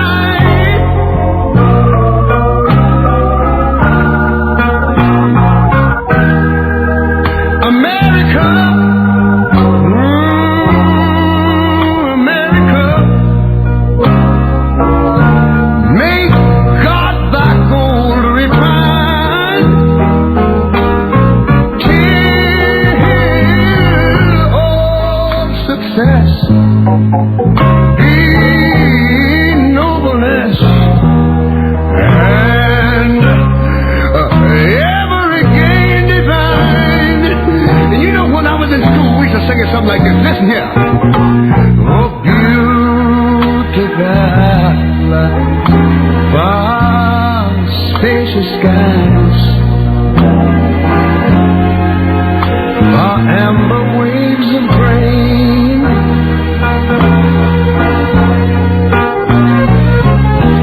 far purple mountain majesties, fruited plain. But now wait a minute, I'm talking about America, sweet America. You know, God done shed His grace on thee. He crowned thy good. Yes, He did. Any brotherhood from sea to shining sea. You know, I wish I had somebody to help me sing this. America, I love you, America. You see, my God, He done shed His grace on thee. And you ought to love Him for it, 'cause He crowned thy good. He told me He would. Every brotherhood from sea to shining sea.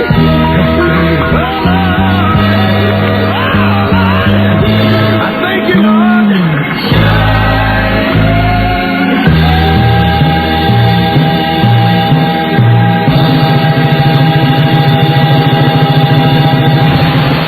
This is the Don and Mike Show.